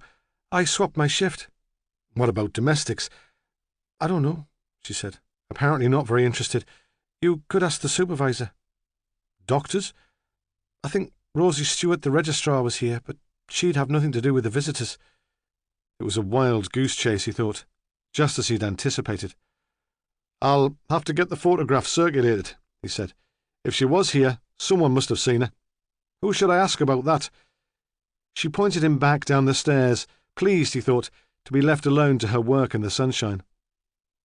When Hunter returned to the waiting room, Annie Ramsay and Emily Bowman were there, sitting together against one wall, drinking tea from polystyrene cups.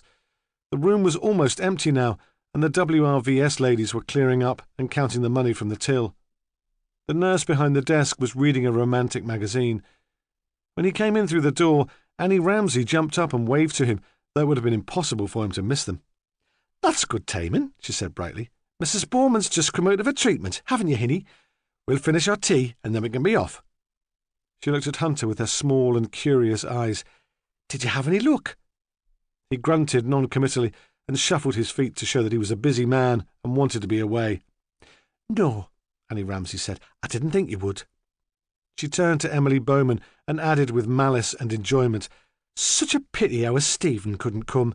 I say there's nothing to beat experience." She helped Emily to her feet and imperiously sent Hunter to fetch the car. Upstairs on the ward, staff nurse Imogen Buchan left the office, locked herself in the lavatory, and was violently sick.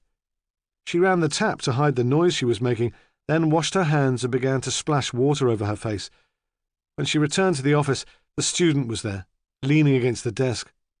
On seeing Imogen, she began talking in a bored, complaining way about her boyfriend. He was so jealous, she said. She only had to look at another man and he was furious. You'd think he'd intended to kill her. Imogen sent her back onto the ward with menu cards and closed the door. She knew the number of St. Mary's Vicarage, Otterbridge, without having to look it up, and dialed with trembling fingers. Outside, people were starting to arrive for the afternoon's visiting, and she realised she could be disturbed at any time, yet still she kept the receiver to her ear and prayed that someone would reply. "Please," she pleaded to herself, "it can't be true. Let there be some mistake." But when she left the hospital at the end of her shift, there were pictures of Dorothea Cassidy on every notice board. The woman's eyes seemed to be following her down the corridor, making Imogen feel that even after her death, there was no escape from her. Chapter 9. When Ramsay had first come to Otterbridge to work, he'd been surprised that such a prosperous town should tolerate an estate like the Ridgeway. Surely, he thought, the ratepayers would demand that it be tidied up, that the graffiti be removed. But, although the Ridgeway Residents' Association did their best, they had little power, and the estate was invisible to the rest of the town. There were no through roads, and the only glimpse the more affluent residents of Otterbridge had of it was from the train, and even then the houses were hidden by the old cars and decaying furniture which had been tipped down the embankment. Hilary Masters drove onto the estate without comment. Outside the community centre, a small crowd was gathered to watch the decoration of a lorry for the carnival parade that evening. The theme for the event was Otterbridge, Ancient and Modern, and there were people trying on peculiar tunics which Ramsay thought were supposed to be Roman togas. The scene was chaotic, good-humoured. It was school lunchtime, and an elderly lollipop man leaned on his stick and watched them drive past. In the playground, boys defied the heat and chased after a football. On every corner there was a scruffy ice cream van, and through the open car windows Ramsay could hear the conflicting tunes of their chimes. Outside the houses, women sat on the pavements and chatted. They took no notice of Hilary's smart new car. They were used to social workers in the Ridgeway. Teresa Stringer's garden came as something of a shock. The grass was brown and straggly through lack of water, like all the others in the street, but there was a pond, with a concrete bridge across it, and a pair of gnomes with fishing rods. "That's Josh Corgill's influence," Hilary said. He probably dreamed it up after a night at the pub and spent hours building it. He's like a kid. The front door of the house was open, and Ramsay could see a hall with bare floorboards leading to a small kitchen. There, Teresa Stringer and her son sat at a painted wooden table, eating chips from newspaper. Ramsay recognised the teenager who'd been lurking in the Armstrong house garden when he went to see his aunt. Hilary stopped on the doorstep and called in, "Teresa, it's me, Miss Masters. Can we come in?" Teresa Stringer left the table and walked down the hall to meet them. She was tiny, as slight and slim as a 10-year-old. She wore a T-shirt dress in red and black Dennis the Menace stripes. Her hair was dark and short, and she wore bright red plastic earrings. There was something of the hyperactive child about her. She seemed restless, perpetually on the move, but she was not stupid. That was clear to Ramsay from the start, and her bright intelligence surprised him. He'd expected her to be more of a victim. She regarded Hilary aggressively. "What are you doing here?" she demanded. "I thought Mr. Peacock was coming today." Then, "What have you done with my Beverly? I thought you were my friend. How could you let them take her away?" "Beverly's fine," Hilary said gently. "I phoned the foster parents before I came out. They say she had a good night's sleep and she's settling in well. They're taking her to the beach later today." "It's not fair," Teresa said. "I can't afford things like that for the bairn." "She can be home on Monday," Hilary Masters said, "if you give up that crazy idea of going away with Joss." "You don't understand," Teresa cried. "I love him." There was an intimacy between the women which was more like friendship than the professional relationship between social worker and client. They had nothing superficial in common, but they spoke to each other honestly, as equals. Again, Ramsay was surprised. He felt he'd misjudged Hilary completely. "Do you?" Hilary said. "It would never work." "How do you know?" Teresa demanded. "You don't even know him. You won't give it a chance." "I'm sorry," Hilary said. "We have to talk to you. Can't we come in?" Teresa shrugged and moved away from the door to let them into her living room. There was a square of carpet in the middle of the floor, a sofa and a television, but no other furniture. Despite that, the room had a cluttered and claustrophobic feel. There were magazines on the floor, toys in a blue plastic washing basket in the corner. On one wall was a replica poster for Barnum's Circus, on another an Irish tourist board print of mountains and sea. In a small round glass bowl on the mantelshelf, 3 goldfish swam listlessly. "Just brought those back for Beverly from the fair," Teresa said. "She loved them." She pointed suspiciously at Ramsay. "Who's he?" "This is Inspector Ramsay," Hilary said. "He wants to ask you some questions." "Why?" Teresa demanded, suddenly frightened. "I told you, Josh didn't touch her. I was here all the time." "This isn't about Joss," Hilary said quickly. "Not now. The inspector's here to talk to you about Mrs. Cassidy." "What's Dorothea been up to?" Teresa said. "Been arrested, has she, for not paying her poll tax? She said it was unfair and she wasn't going to pay." "Didn't Clive tell you?" Hilary said, shocked. "Mrs. Cassidy's dead?" "No," Teresa said, shaking her head slowly. "He didn't see a thing." "Mrs. Cassidy was found murdered early this morning in Prior's Park," Ramsay said formally. "We're making inquiries about her movements yesterday. I understand that she was here." But Teresa was unable to reply. She flung herself onto the sofa and began to cry. Ramsay watched the thin blades of her shoulders move under the cotton dress. Hilary went over to the sofa and began to stroke her hair away from her face until she sat up abruptly. "Who killed her?" she asked. "Who was it?" "We don't know," Ramsay said. "Not yet. That's why I'm here. Are you well enough to answer some questions?" Teresa nodded. "Was she here yesterday afternoon?" "It was about dinner time," she said. "Why did Mrs. Cassidy come to see you?" "She promised she would," Teresa replied quickly. "She said as soon as the case conference was over she'd come and tell me what had happened." She looked angrily at Hilary.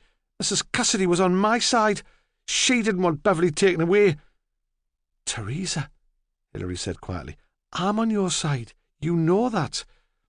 Ramsay ignored the interruption and continued, "Why did Mrs. Cassidy come, and not your social worker? Mr. Peacock, the social worker, came with her," Teresa said. "In his own car, but at the same time. He came to collect Beverly." She paused, and Ramsay expected another outburst of tears, but surprisingly she smiled. "He didn't like coming here on his own," she said mischievously. "He was frightened of Joss when he'd been drinking. Mrs. Cassidy wasn't frightened of anything." "So, Mr. Peacock came to take Beverly to the foster parents, and Mrs. Cassidy stayed here to talk to you?" Teresa nodded. "What did you talk about?" Teresa looked to Hilary Masters for reassurance, and then answered with jerky bursts of speech. "She wanted to know about everything," she said. "Mrs. Cassidy was that kind of woman. All questions. When she first came here to see Clive, I thought she was one of those nosy do-gooders. What does she want to come up here for? I thought, why mix with the legs of us? She's not even paid for it. But she was canny. She wasn't how I expected." She paused, but Ramsay said nothing. He hoped to recreate his image of Dorothea from these incoherent ramblings. There were footsteps on the pavement outside, and Teresa jumped up and looked out. "Are you expecting Joss?" Hilary asked. "Where is he?" "On the Abbey Meadow," Teresa said defiantly. "Working on the fair. He'll come home this afternoon, then go back to work with his mate this evening. It's the last night. They'll be busy." "Will he come home?" Hilary asked quietly. "Or will he go to the pub? Drink all his wages?" "He'll come home," Teresa said. "He promised." But the footsteps outside the house seemed to have unsettled her, and though she returned to the sofa, her attention was elsewhere. There was a silence, then the sound of a baby crying through the thin walls from next door. "You were talking to me about Mrs. Cassidy," Ramsay prompted. "She asked lots of questions. Was she an easy person to talk to?" With some effort, Teresa directed her attention away from the window and back to him. "Yes," she said. "I didn't like her coming at first.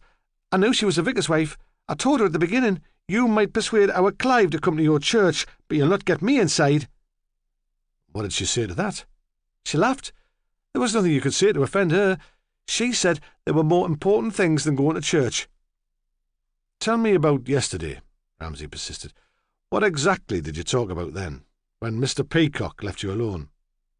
Suddenly, Teresa went mysterious. It was none of Ramsay's business what they talked about, she said. It had nothing to do with him. "But you must have talked about Joss. She must have wanted to know what happened between Joss and Beverly." "She believed me," Teresa said defensively. "She believed it was an accident." "Teresa," Hilary Masters said, "did you tell Mrs. Cassidy how Beverly got those bruises?" "Yes," Teresa shouted defiantly. "I told her everything. You couldn't lie to her." "Why didn't you tell Mr. Peacock before the case conference, or me?" Teresa shrugged. "Mr. Peacock doesn't like Joss," she said. "He'd always believe the worst of him." Ramsay interrupted quietly. "What did happen, Miss Stringer? You do realise that you'll have to tell us." Teresa crouched on the sofa, her knees by her chin, her red and black dress stretched over them. "Joss was pissed," she said. "It was before the fair came, but he was fed up, bored. He couldn't get work. We had a row."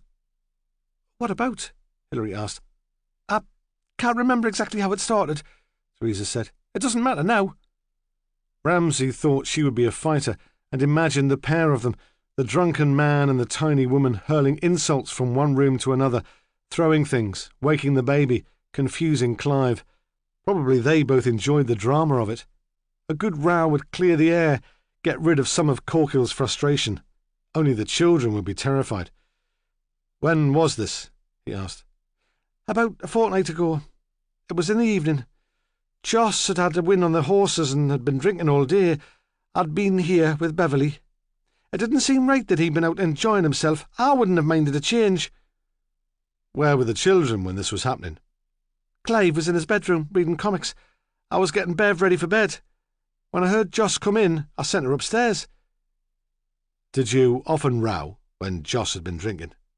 "No," she said, desperate for him to understand. "He's not violent, not really. Usually we have a laugh, or he goes to sleep." "But that night he picked a fight."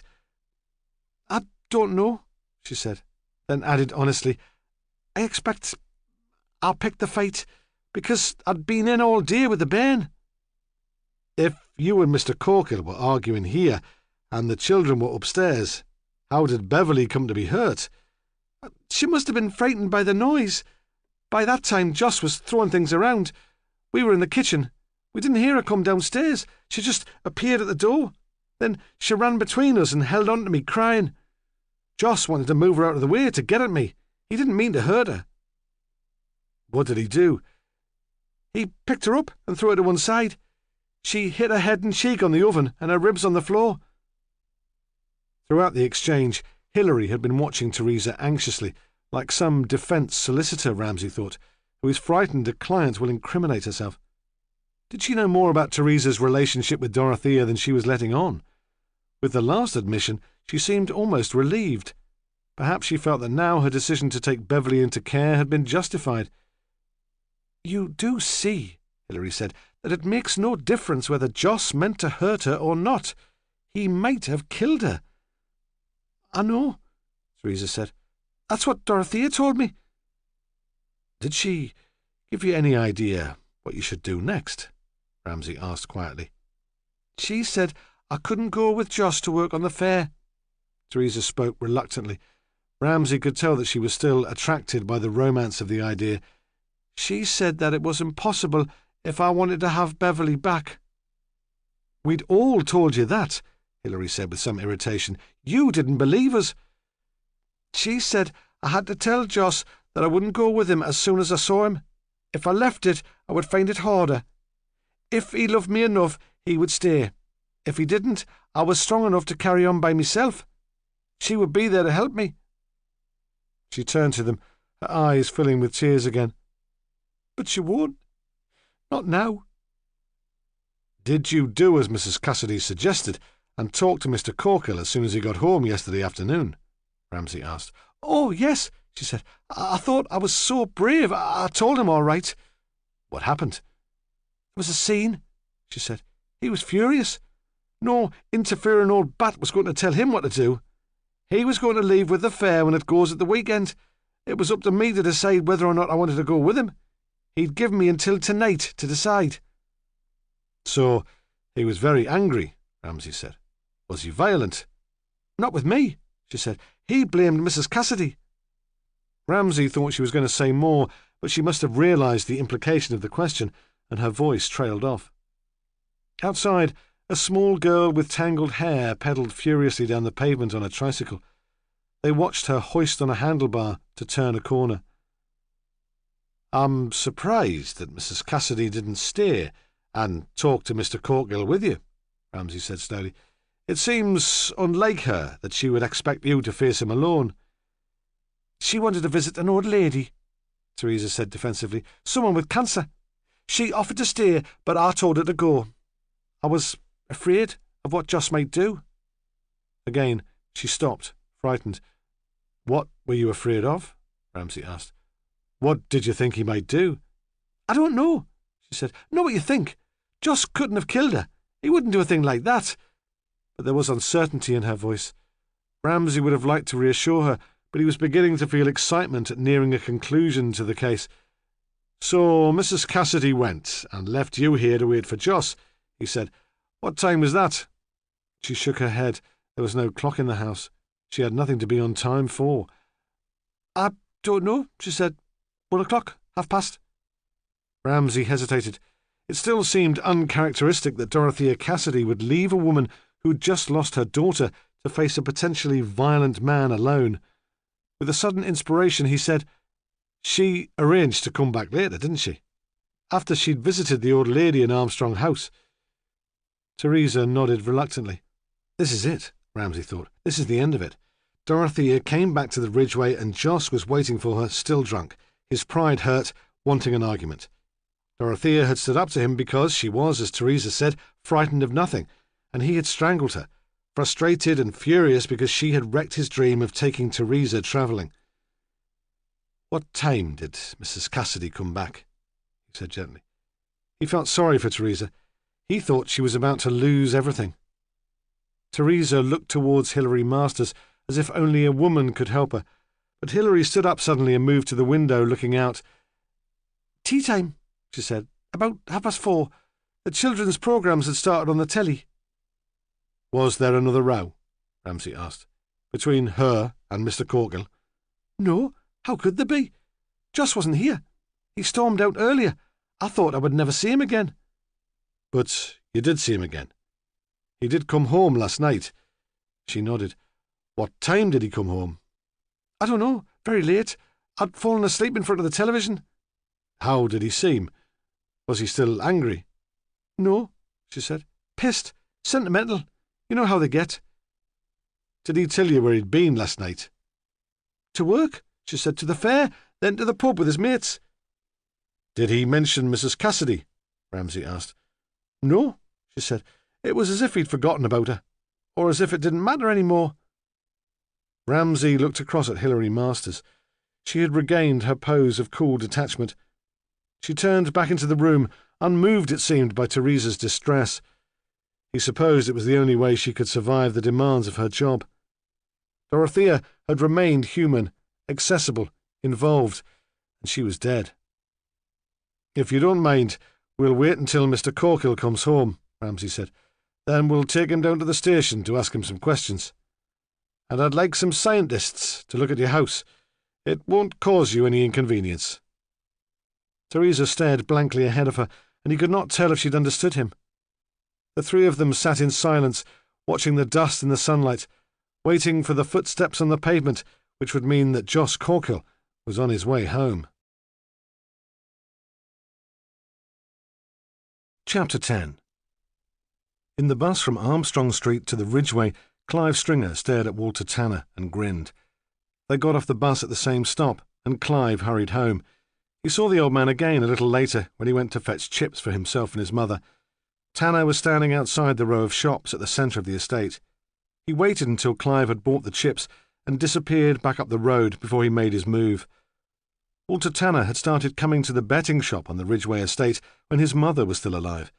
He had chosen the Ridgeway because it was unlikely that he would meet any of his acquaintances there, and in those days, before he had gambled away all the family money, he'd owned a car. His mother was one of those women who became elderly in middle age and who suffered from persistent and undefined illnesses. When Walter's father was alive, there was some controlling her. She accepted his authority with resentment, but not hostility, and saw it as her duty to prepare him meals and help him occasionally in the shop. But Walter's father had died in late middle age, and then she became almost permanently an invalid. She left her room in the evenings to watch television, which she enjoyed, but took no active part in the household. Walter found himself hating her and hating himself because he could find no compassion for her. He took his religion seriously. At first, the trips to the betting shop were weekly. Inside, in the hot and smoky little room, he felt anonymous. He could take any risk he liked, and no one would know. Then he became recognised as a regular, one of the gang, and he found a warmth and friendship he'd never experienced in church. As a single man in church, he was isolated, exceptional. The place seemed full of happy families or gaggles of elderly ladies. He felt more an employee of the congregation than a participating member. There was no social contact. The bookmakers was full of single men, and they accepted Walter without question. He was terribly unlucky, and they loved him for it. No matter how much they lost, they could console themselves that Walter had lost more. When occasionally he did win, they were honestly pleased for him. They clapped him on the shoulder, told him his luck must be about to change. He felt that the weekly trips to the Ridgeway kept him sane. Without them, he would have murdered his mother. Soon, once a week was not enough, and his savings began to disappear. His mother died without his assistance on the weekend after he'd had to sell the car. He felt surprisingly little emotion, not even relief, when he came home from the Ridgeway to find her cold and stiff in her bed. She still had the complaining, slightly petulant look on her face, which was as much a part of her as the mole on her cheek and her watery brown eyes. He began automatically to wonder which horse he would back in the 3:15 at Newmarket. After his mother's death, he tried to keep away from the betting shop for a while. He told himself that now he had no reason to escape. But he was wrong. There were other pressures. He cared about the shop and wanted to maintain it in its old glory, but it was expensive to run, and his regular customers grew older and less willing to spend money. Soon he was in debt. More disturbingly, Dorothea Cassidy turned up at the vicarage and began to question his authority in the only place he'd ever had any power. Eventually, he sold the business, and then, even with the gambling, he had a little financial security. But Dorothea Cassidy remained less easy to deal with. When Dorothea's car was found on his drive, the instinct to escape to the betting shop was irresistible. He felt that in the accepting, unquestioning atmosphere of the shop, he would find the strength to sort himself out and decide what to do. After a few bets, he would relax again. But when he pushed open the door and waved his usual greeting to Susan behind the counter, he found they were all talking about the murder. "Here's Wally," one of the punters said. "He'll know what's going on. Tell us about it, Wally."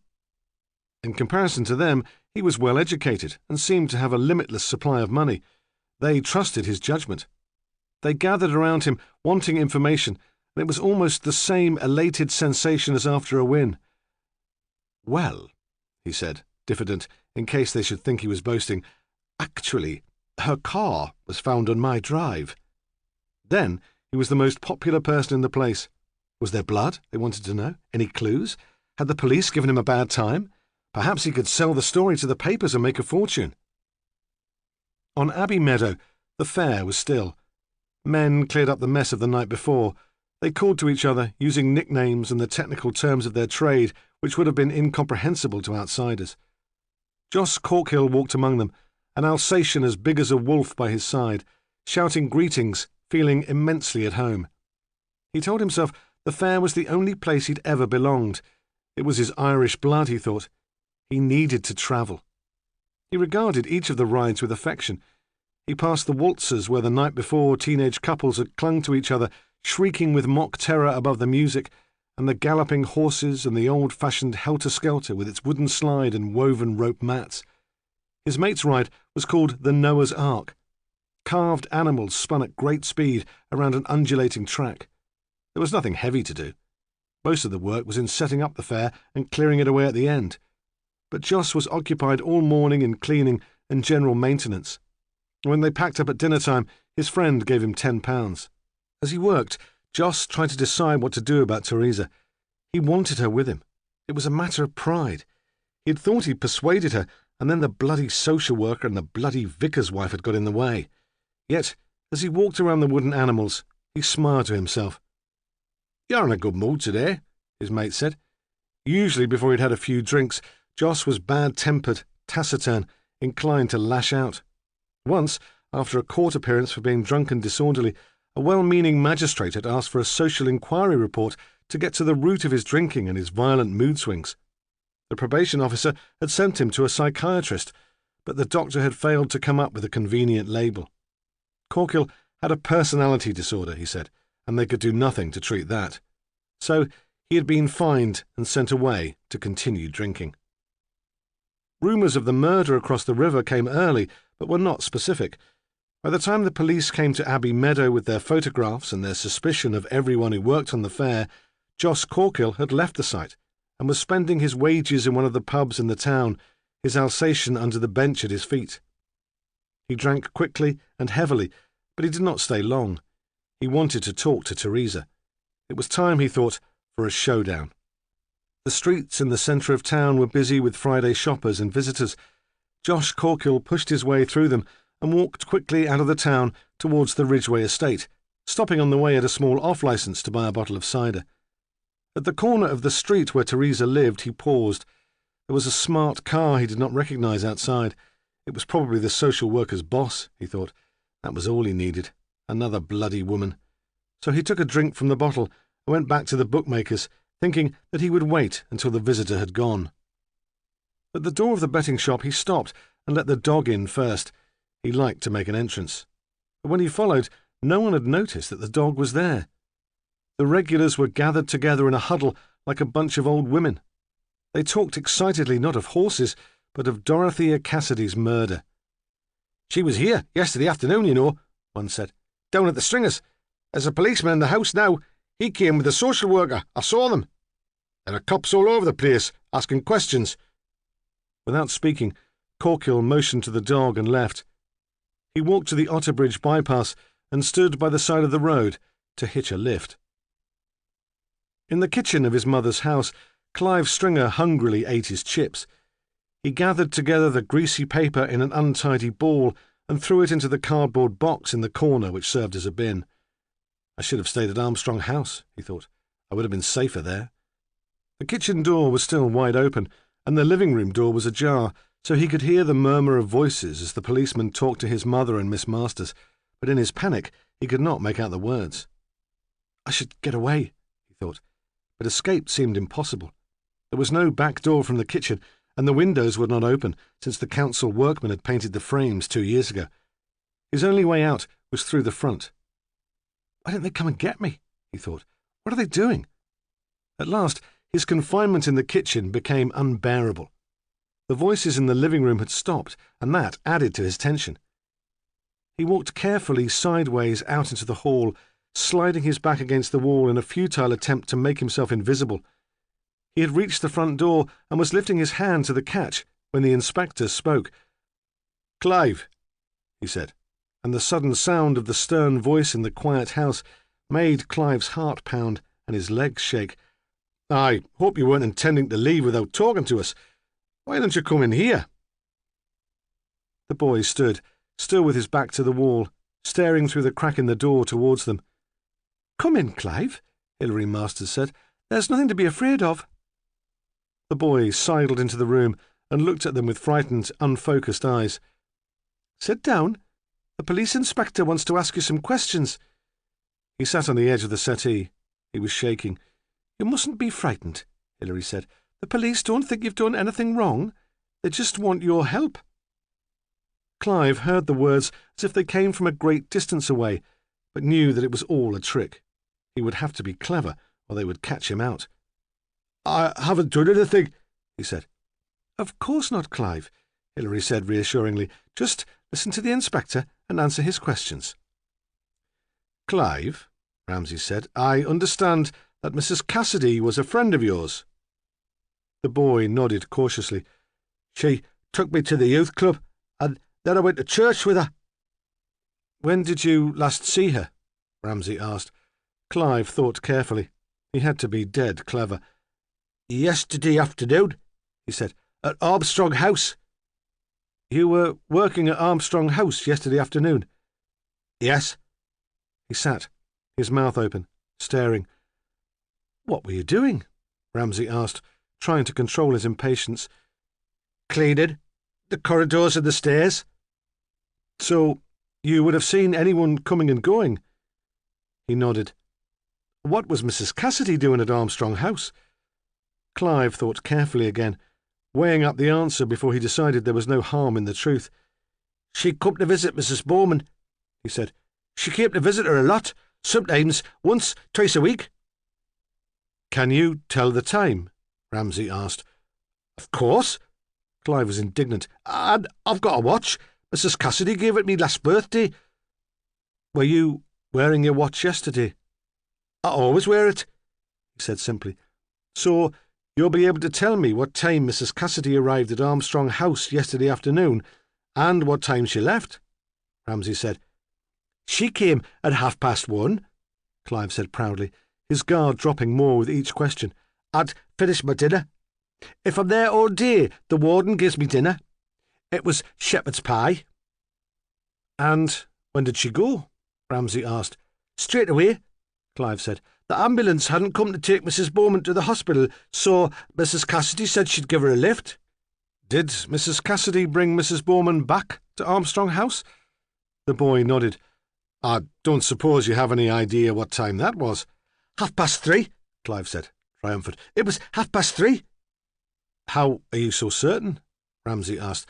"I'd been waiting for her. I liked to see her. She always cheered me up like when I saw her." What did you do then? Did she take Mrs. Bowman to her room?" "Yes," he said. "I helped her." "And then?" Ramsay said. "I suppose Mrs. Cassidy left Armstrong House?" "No," Clive said. "I saw her go into Mrs. Bowman's room, but I never saw her leave. I waited for Mrs. Cassidy. Sometimes she gave me a lift home. The warden doesn't mind me going early if all the work's done. I waited until gone 4 o'clock, and then I walked into town and got the bus." "Perhaps you missed her?" Ramsay suggested. "Perhaps you were working and didn't see her go." But Clive was quite positive. "No," he said. "I'd finished my work by then, and I was waiting for her, sitting on the bottom of the stairs. I was bound to have seen her, even if she'd come in the lift. Bound to." Teresa Stringer had been following the conversation. "He's telling the truth," she said. "I told you, Dorothea didn't get here until 4:30. She left just before Clive came home." "Could she have met Mr. Corkill in the street?" "No," she cried. "I've told you, Joss wouldn't have wanted to hurt her." Ramsay ignored the outburst and turned back to Clive. "Did you see Mrs. Cassidy again yesterday?" Ramsay asked.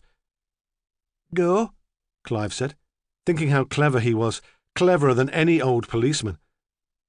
"What time did you get home?" "About 5:15. "Did it take you a whole hour to walk from Armstrong House?" Clive was beginning to enjoy himself. He looked at the inspector as if shocked by the man's lack of faith in him. "I've told you," he said. "I walked into town. I hung around the shops there for a bit. Then I got the bus home." "Who was in the house when you got here?" "No one," he said. "Only me mum." "Did you go out again yesterday evening?" There was a pause, and for a moment Clive was struck by a terrible panic. "Well," Ramsay said, "did you go out again yesterday evening?" "Yes," Clive said at last. "I went to the fair." "Did you see anyone you knew?" Again there was a moment's hesitation. Then Clive answered. "Only Joss," he said. "He was in a good mood. He gave me some money." "What time did you see Joss?" Ramsay asked. "When I first got there, at about 8. "What time did you get home?" "Late," Clive said. "Really late." And despite the watch which Dorothea had given him, it seemed that he could not be more specific than that. They lapsed again into silence. Ramsay felt a mounting impatience. Where was Corkill? Despite Teresa's insistence that Joss had not met Dorothea the afternoon before, he was still the most obvious suspect. Clive stood up suddenly. "I'm going back to work," he said. "To Armstrong House." They heard the front door bang and saw him lope past the window on the way to town. "I should go too," Hilary Masters said. That decided Ramsay. He could not sit there waiting all afternoon. He put out a general alert for Corkill on his personal radio and asked her to give him a lift back to the police station. That afternoon, Northumberland bus drivers went on strike after a dispute about overtime. Walter Tanner waited at the bus stop at the entrance of the Ridgeway for an hour before he realised that no bus was going to come. He was unused to vigorous exercise, and the prospect of walking home dismayed him. The elation of his time at the bookmaker's had long since left him. It was 3:00. The boys from the high school, let out early because it was Carnival Friday, were wandering back to the estate in an aimless, can-kicking, gum-chewing group. Tanner waited until they passed before starting off down the hill to the town. Their undirected aggression frightened him. It was very hot still, and he felt his face burn with the exertion of walking. The road into town was busy with traffic, but there were no pedestrians, and he was grateful at least for that. At last, he came to the streets which were more familiar to him. Close to home, on a corner, a large public house was open. People holding long glasses were sitting in the garden under striped umbrellas. Tanner was tempted for a moment to go inside, to find a dark corner, to sit and recover his composure with a pint of beer, but he knew he was in no state to meet anyone. It would be better, after all, to go straight home. At the door, he stood for a moment, his muscles trembling, almost faint. He felt in his trouser pocket for his keys and pushed one into the keyhole. He tried to turn it with shaking fingers before realising that the door was already unlocked. In the shock of finding Dorothea's car, he must have gone out with the door still open. It hardly mattered. There was nothing inside worth stealing. He shut the door behind him and stood, breathing deeply, enjoying the cool of the house and the relief of being home. Never again, he thought automatically. No more gambling. That must be the last time. But as he began to relax, he was already trying to find ways around the self-imposed ban. I could arrange everything on the telephone, he thought, though he knew he would miss the excitement and companionship which was as much part of the addiction as the thought of winning. I could just Go on the big days. He sat heavily on the bottom of the stairs and took off his shoes. One of his socks had a hole in the heel, and his skin was red and blistered after the walk. He padded into the kitchen, filled a kettle, and set it on the gas stove. While he was waiting for it to boil, he went upstairs to swill his hands and face. He knew when he reached the top of the stairs that someone had been into the house, because the bathroom door was open. With an instinctive embarrassment, he always shut the bathroom door. "Hello?" he shouted. "Is anyone there?" He thought the police might be back. He had a vague idea that scientists came and did tests. There was no reply, and he walked on into the bathroom. Clive Stringer lay in the grimy bath in a pool of blood. He was curled like a child with his knees almost up to his chin. He had been stabbed in the back, and his wrists had been cut. It was too much for Walter Tanner. The boy had been haunting him all day. Downstairs, the kettle howled. He stood quite still. It was like a nightmare. Chapter 11. At the Walkers' house in the country, the Cassidys were treated as invalids. Mrs. Walker even wanted to make them soup for lunch. Soup was comforting, she said. But her husband, a retired major with a limp and a surprisingly boyish face, would not hear of it. "In this heat," he said. "Don't be ridiculous." So she made one of her special salads, with strawberries for dessert, then took the meal into the garden for them on a tray. There, the Cassidys sat on white wooden chairs in the dappled shadow of a willow tree, stunned and bewildered, unable to move. In the background was the house, square and white, with a dovecot and stables, and beyond that a wood where pheasants were reared. Major Walker was something big in the County Landowners Association, and in feudal Northumberland he was treated as a squire. When the meal was over, the Walkers tactfully left the Cassidys alone and returned to the house. They watched the father and son through open French windows.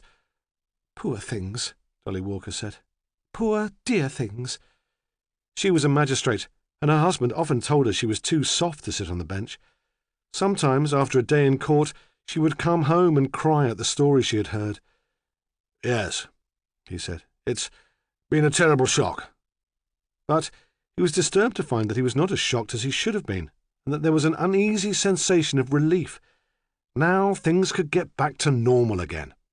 Dorothea had been tremendous, of course. She had brought a breath of life to the whole church. What did his wife call it? A spirit of renewal. But there had been something unsettling about Dorothea. All that waving of her hands in the air during the singing of the hymns had unnerved him. He would never say anything to Dolly, who'd become quite a new woman since Dorothea Cassidy had arrived, but he felt that there was something pagan in such exhibitionism. Perhaps she had spent too long in Africa. Then there was the tension between Dorothea and Walter Tanner. The Major had never got to the bottom of Walter's problems. Walter was not the sort to confide, and it had seemed wrong to pry.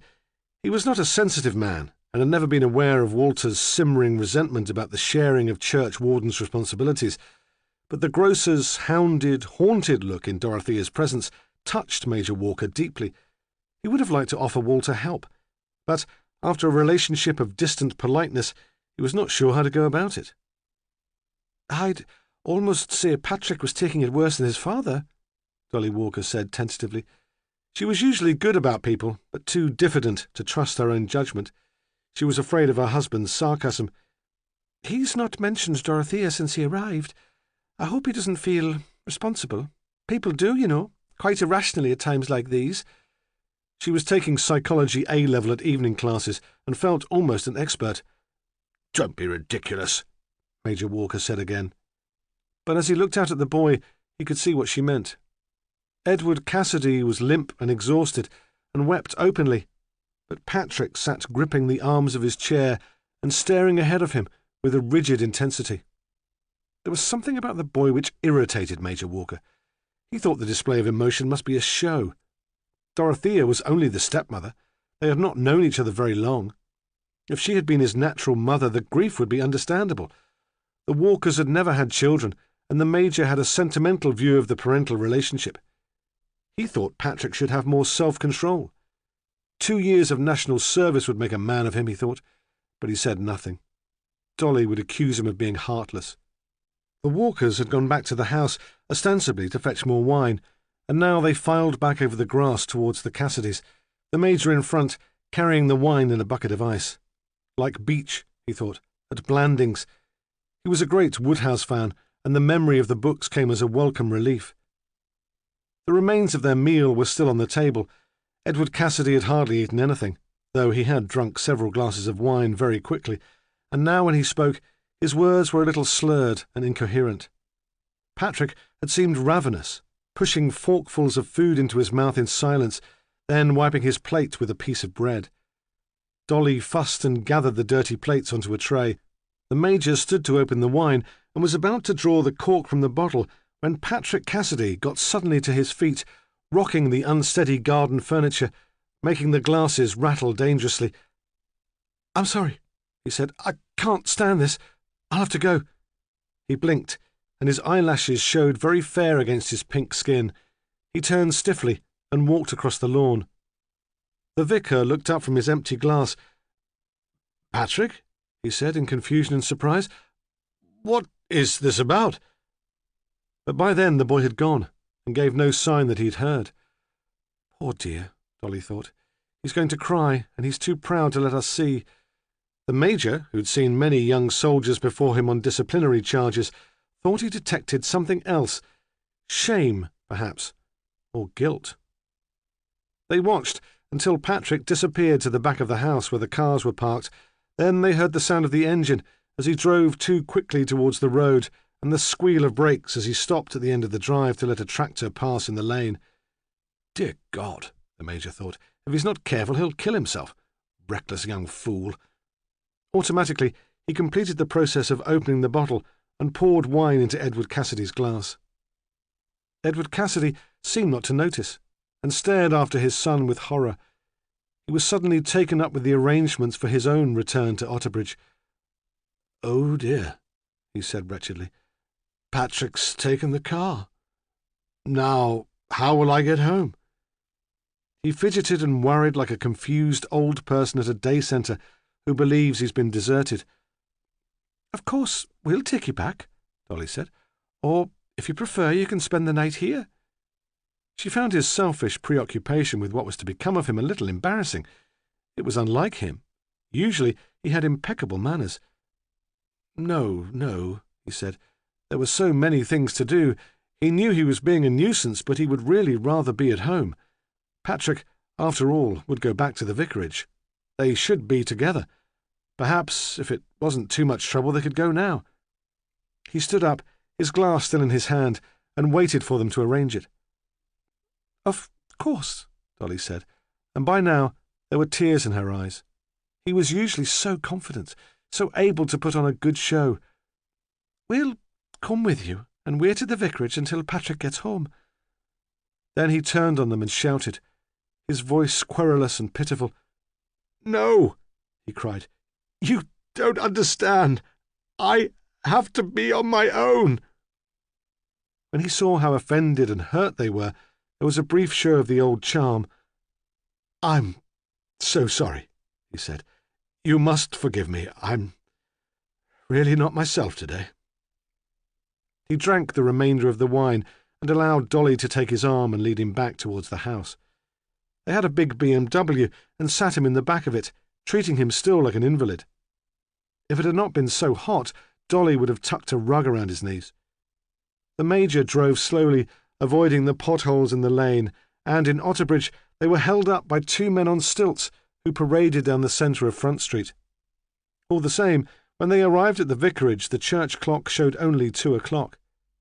Later, when the police asked questions about the time, Dolly was tempted to lie, but the Major told her that liars were always caught out, and anyway, it was impossible to believe that Patrick or Edward could have murdered that half-wit from Armstrong House. What motive could there be? The police asked too if Patrick was already back at the vicarage by the time they returned with the priest. Again, reluctantly, they told the truth. No, they said. There was no sign of Patrick's car when they saw Edward into the vicarage, and sat him in the study, surrounded by his photographs of Dorothea. Imogen Buchan finished her shift at the hospital at 2:00. She changed quickly out of her uniform in the cloakroom, then hurried away, past the smudged posters of Dorothea Cassidy, to the staff car park to collect her metro. There were other nurses on her ward who'd finished shift at the same time, and they lingered in the cloakroom, sharing gossip, planning some social event to which Imogen had not been invited. They took little notice when Imogen hurried away. One of them put a finger under her nose to express snootiness. Then they all giggled and returned to their conversation. They acknowledged that Imogen was a brilliant nurse, but she'd never fitted in. If they'd been closer friends, they would have known that Patrick Cassidy was Imogen's boyfriend. Someone might have recognized the connection with the murdered woman on the poster and told the police, but Imogen had always kept her private life to herself. When she had decided on nursing as a career, her parents were, at the same time, disappointed and relieved. They would definitely have preferred her to go to university, but though they would never admit it to Imogen, they realized she was unlikely to get high enough A-level grades for a good university place. Her parents were both English teachers at the high school and had inside knowledge. Imogen's teachers said that she worked very hard, but she didn't have Miranda's intellectual edge. Miranda was her sister, 2 years older and already at Oxford.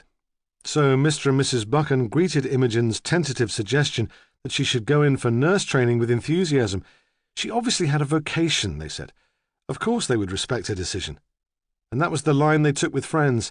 They thought Imogen was so brave not to opt automatically for university, they told the stream of dinner party guests who came to the house that summer. They knew she had a lot to give. Imogen, who hated the gatherings where the talk was of novels she'd never read and of the Philistine horrors of the national curriculum, would blush awkwardly and turn away. Now, Imogen was 22 and qualified, quite competent to take charge of a ward.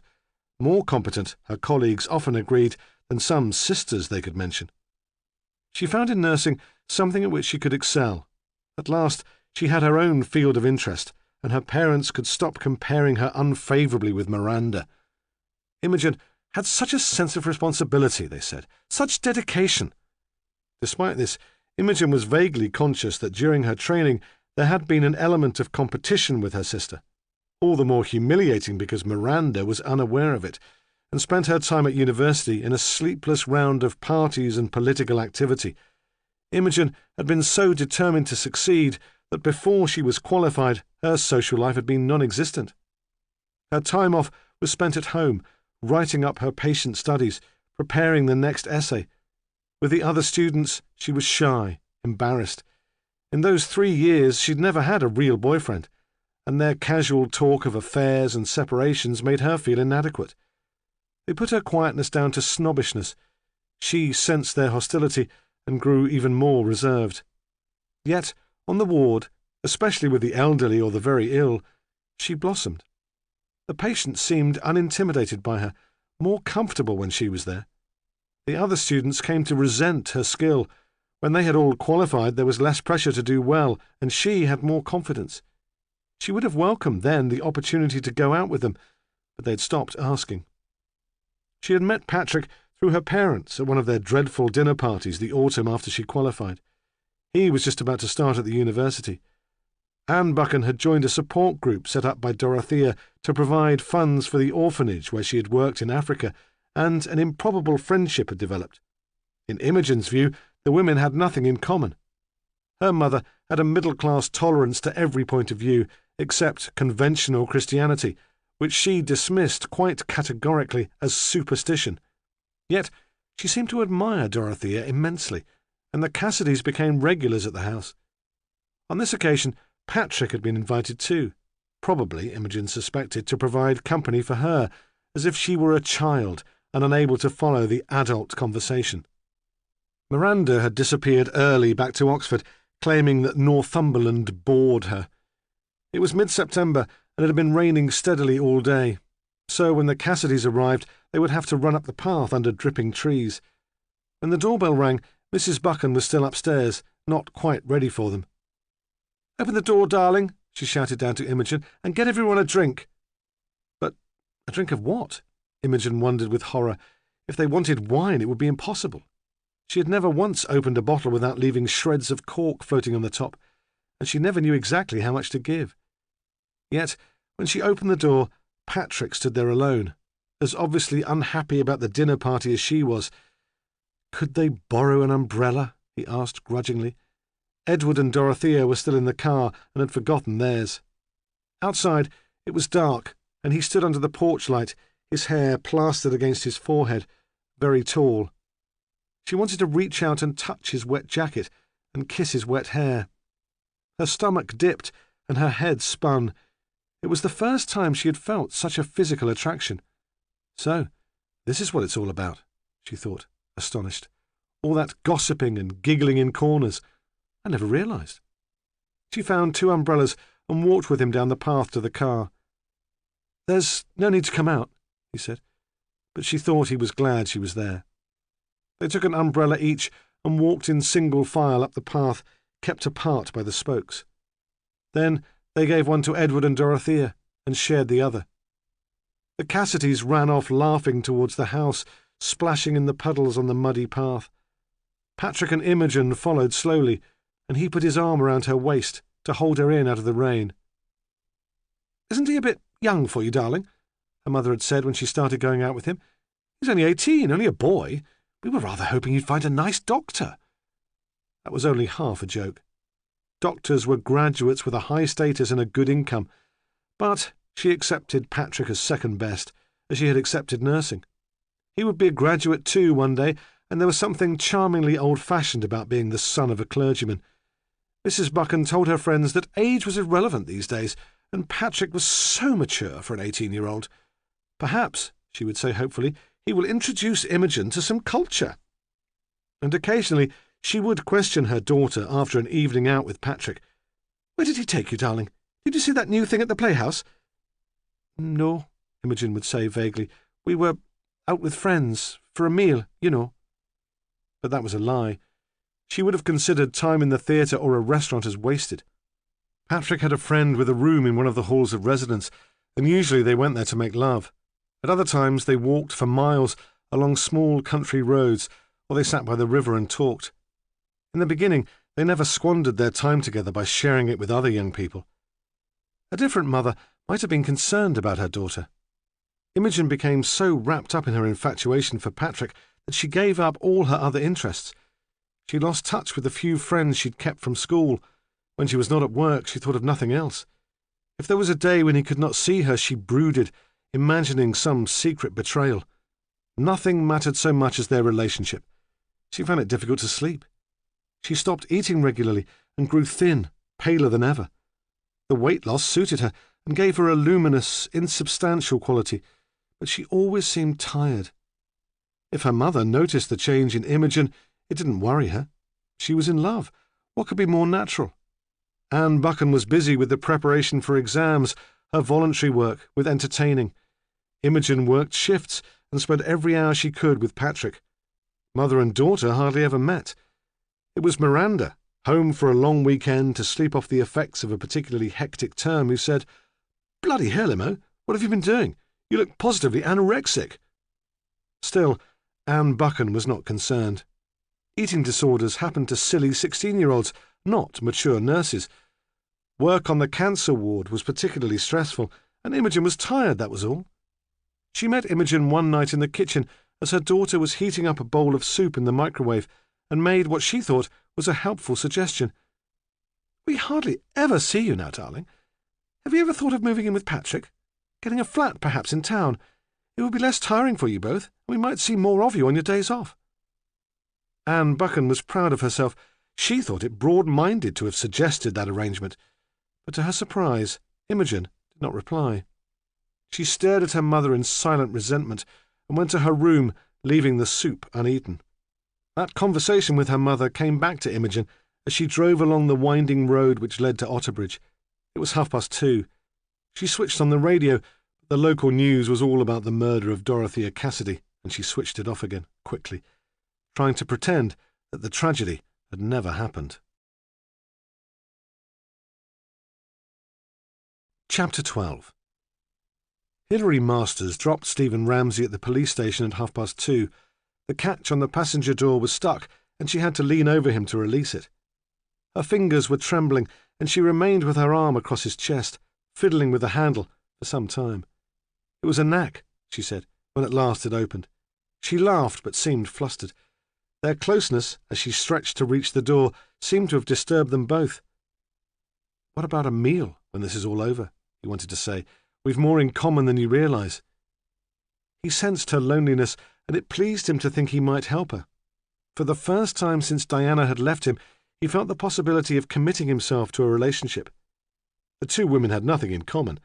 Diana was dark, impulsive, with a furious temper. Yet he was curious about Hilary in the same way as in the beginning he'd been curious about Diana. That was the attraction. But he could not find the courage to make the invitation. By then the door was open and she was upright, as poised as ever, staring in front of her, as if to suggest that she was a busy woman and he had already taken up too much of her time. Hunter was in the canteen, sadly eating a yogurt. Since he'd begun training for the Great North Run, he had taken to choosing healthy foods: salad, fruit, the cranky vegetarian dishes which the canteen staff occasionally prepared and which were always left over at the end of the day. But he had never enjoyed them. Now, after the trip to the hospital, he persuaded himself that he deserved something more substantial. His failure to discover what Dorothea Cassidy had been doing there hurt his pride. Worse, he'd had to listen to Annie Ramsay in the back seat telling Emily Bowman what a brilliant man her nephew was. "He was brainy, even as a bairn," she'd said. "The first in our family to get to the grammar. Emily, you should have seen him the first day in his uniform. Little grey shorts and a cherry-red cap and blazer." Then she'd called across, "Did you go to the grammar, Mr. Hunter?" He said that in his day it was all comprehensive, but she sniffed disdainfully, as if that made no difference to anything. Stephen was a clever man, she said, and Mr. Hunter was lucky to work on his team. It was almost more than the policeman could bear. Hunter stood up and ordered a sausage sandwich, joking with the woman behind the counter as he waited to be served. He took it back to his table just as Ramsay came into the room. 5 minutes, Ramsay said. "In my office." Hunter nodded. He pressed the bread of his sandwich together so the grease dripped through and bit into it hungrily. Ramsay chose black coffee and a cheese roll, then disappeared.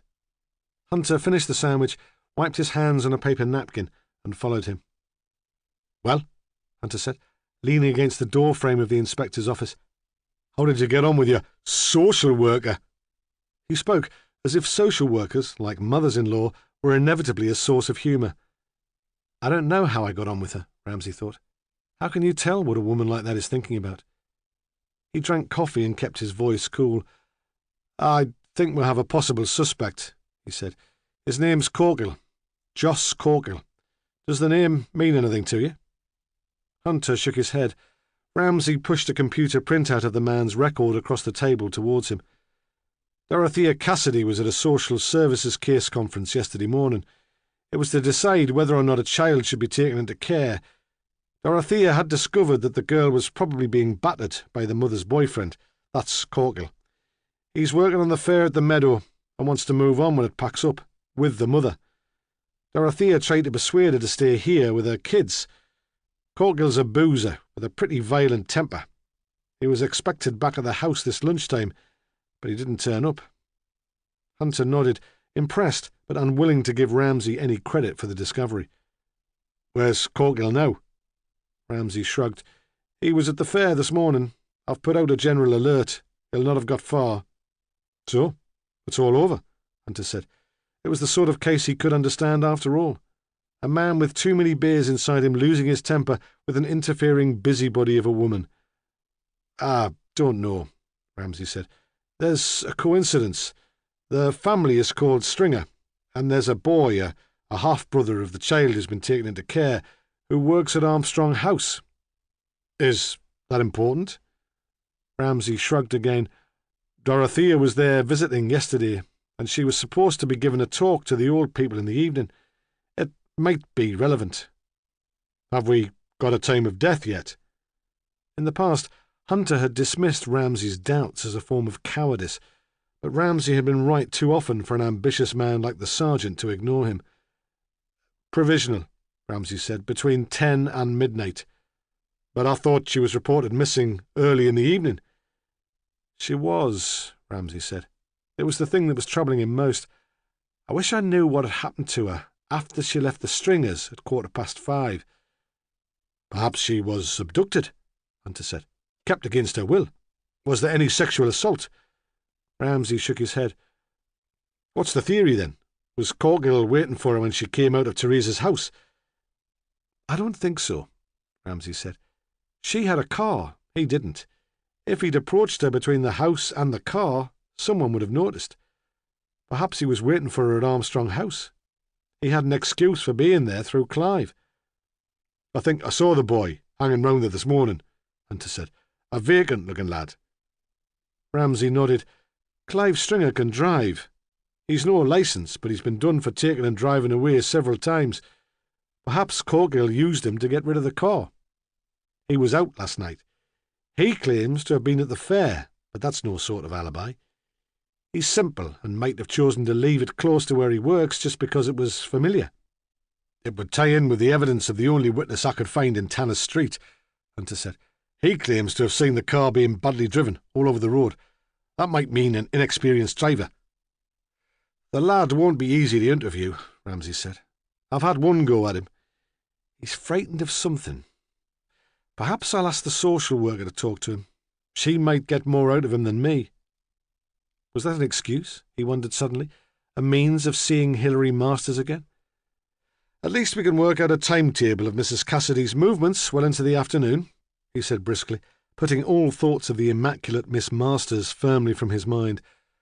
What time did she leave Emily Bowman? At about 3:30, Hunter said, after she'd taken Mrs. Bowman to Newcastle General Hospital for her X-ray treatment. He explained that there was someone in the hospital Dorothea wanted to see. I've arranged for some publicity on the wards and the outpatient department, he said, but there's been no response yet. I spoke to a staff nurse, Imogen Buchan. She was there all yesterday afternoon, but she didn't see Mrs. Cassidy. Ramsay looked up from the notes he was taking. The name was unusual but strangely familiar. He thought he'd heard it recently but could not place it. He worried about it for a moment, then gave up. Was Mrs. Bowman definite about the time? He asked.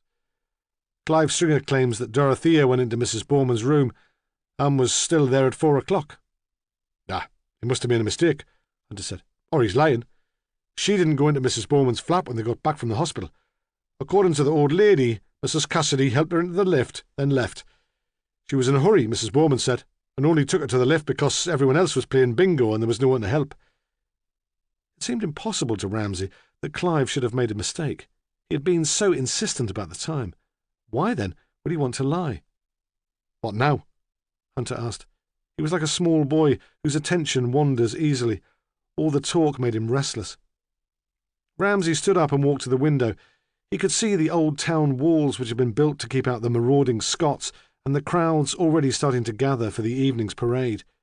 He opened the window and there was the faint sound of fairground music. Some of the smaller rides must have already started. We have to know where Dorothea Cassidy was yesterday evening, he said. She can't have vanished without trace. Yet, he thought, looking down at the crowd, there were so many people in Otterbridge during festival week that it might be possible to disappear into them. He was going to give Hunter more detailed instructions when the phone on his desk began to ring, and then immediately afterwards the phone on Hunter's desk in the adjoining room. The two calls must have come through to the switchboard within seconds of each other. Later, Ramsay checked and found that they were both logged for 4 o'clock. Hunter took the call that came into his room. It was from a policeman who'd picked up Joss Corkill. Tell your boss I want a medal for this, the man said breathlessly. His bloody dog bit me leg. Where are you? Hunter asked. On the bypass, close to the Ridgeway estate. Then Ramsay received his news. Clive Stringer was dead. His first reaction was numbness, a sense of failure. He had botched the Corkill arrest and should have realised that the boy was vulnerable. He had decided, after all, that Clive was probably Corkill's accomplice. He was quite certain now that the boy's death confirmed Corkill's guilt. And when Hunter came bounding back into the office with the news that Corkill had been picked up, he thought the case was all over. But as more details came in, Ramsay's certainty turned to confused panic. He learned with horror that Walter Tanner's house had been used for the second murder. There was no suggestion that Corkill had ever met Tanner, let alone that he had a reason for wanting to implicate the church warden in Cleeves' death. Tanner had become an obvious suspect. Hunter wanted to be at the scene of the crime. He bounced impatiently from one foot to the other like a runner at the start of a race. Ramsay knew his mind would already be racing in tabloid headlines. "Well?" Hunter demanded. "Are you coming?" Ramsay shook his head. "Not yet. You go. Take charge. See what you can get out of the old man." Delighted, Hunter ran off, jumping downstairs 3 at a time, slamming doors, making as much of a drama as he could manage. Ramsay sat quietly at his desk, waiting for information. It came relentlessly, proving conclusively that Corkill could have played no active part in Cleeves' murder. The arresting officer reported that Corkill had been standing on the bypass for at least an hour waiting for a lift. He was drunk and disreputable, and no one had stopped. He'd been seen by a number of council workmen who were digging up that stretch of road. Then, the pathologist who'd arrived promptly at Tanner's house to examine the body had said that Clive was only recently dead. He had died perhaps only a matter of minutes before Tanner found him, he told Ramsay cheerfully over the telephone. Certainly not more than half an hour. So Ramsay realised that unless there was the coincidence of 2 murderers in Otterbridge, each separately choosing to implicate Walter Tanner, Corkill had not killed Dorothea Cassidy. Ramsay ordered more black coffee and knew he would have to start from the beginning again. From his office, he made several phone calls. The first was to Hilary Masters. "Hold the line a minute," the receptionist said, "while I check that she's in." Then there was the social worker's voice, cool and professional, matching the formality of his own. He told her unemotionally that Clive Stringer was dead, and there was a silence. He wondered if she'd been called away from the phone, but when at last she answered, it was obvious that she'd been crying. "I'm sorry," she said. "I was fond of him." He was terribly moved, but could think of nothing to say to comfort her. "I've sent a WPC to tell Teresa," he said, "but I thought you would want to visit." "Yes," she said, "of course." There was a silence. "Who killed him?" she cried suddenly. "Was it Joss?" "No," he said. "We've brought in Mr. Corkill to help us with our inquiries, but it's unlikely that he'll be charged." He realised he was hiding behind the jargon. He did not know how to respond to her distress. "Then who was it?" she cried again. "We don't know," he said. "Not yet." He had never felt so inadequate. "Will you be coming to talk to Teresa today?" she said. "Will I see you there?" "I won't be there until later," he said. "I know you're very busy. Perhaps you won't have the time to wait." "Don't worry. I'll wait. I think I should be there when you talk to Teresa. Besides—" Her voice trailed off, and yet he was left with the sense that a promise had been made, that the possibility of contact between them had been established, and he was as excited as a boy. The next phone call was made to the Walkers. His determination that he should start again at the beginning made the Cassidys an obvious target of investigation. When the phone rang, Dolly was picking raspberries, stooping under the nets which were supposed to stop the birds taking the fruit, and she heard the bell through the open kitchen door. It took some time for her to disentangle herself from the net, and she expected the phone to stop before she reached it, but it continued with a persistence that frightened her. When she picked up the receiver, her hand was shaking. "Yes," she said. "Hello?" She expected it to be her husband. "Mrs. Walker," Ramsay said, "I wonder if I might speak to Edward Cassidy." She felt defensive, as if he had accused her of neglecting her duty. "He's not here," she said, and felt herself blushing. "He insisted on going home. We tried to persuade him, but he wasn't himself at all." "Patrick, then. It is rather urgent." "No," she said. "Patrick's not here either. We were rather worried about him. He went off in such a state. Actually, my husband's out looking for him." Then she stopped abruptly, feeling strangely disloyal. Ramsay probed gently for precise times. When exactly had Patrick left them? What time did they leave the vicar in Otterbridge? She sensed that something was wrong and became flustered and evasive. She was no good about time, she said. Ramsay would have to talk to her husband. But when the Major returned from his unsuccessful attempt to find Patrick Cassidy, he persuaded her that it was dangerous to lie and that the police had their own methods to get to the truth. He thought it might be safer to distance themselves from the Cassidys. Chapter 13. Ramsay was tempted to leave Josh Corkill to be interviewed by someone else. It seemed now that the man was only on the periphery of the investigation, an incidental distraction.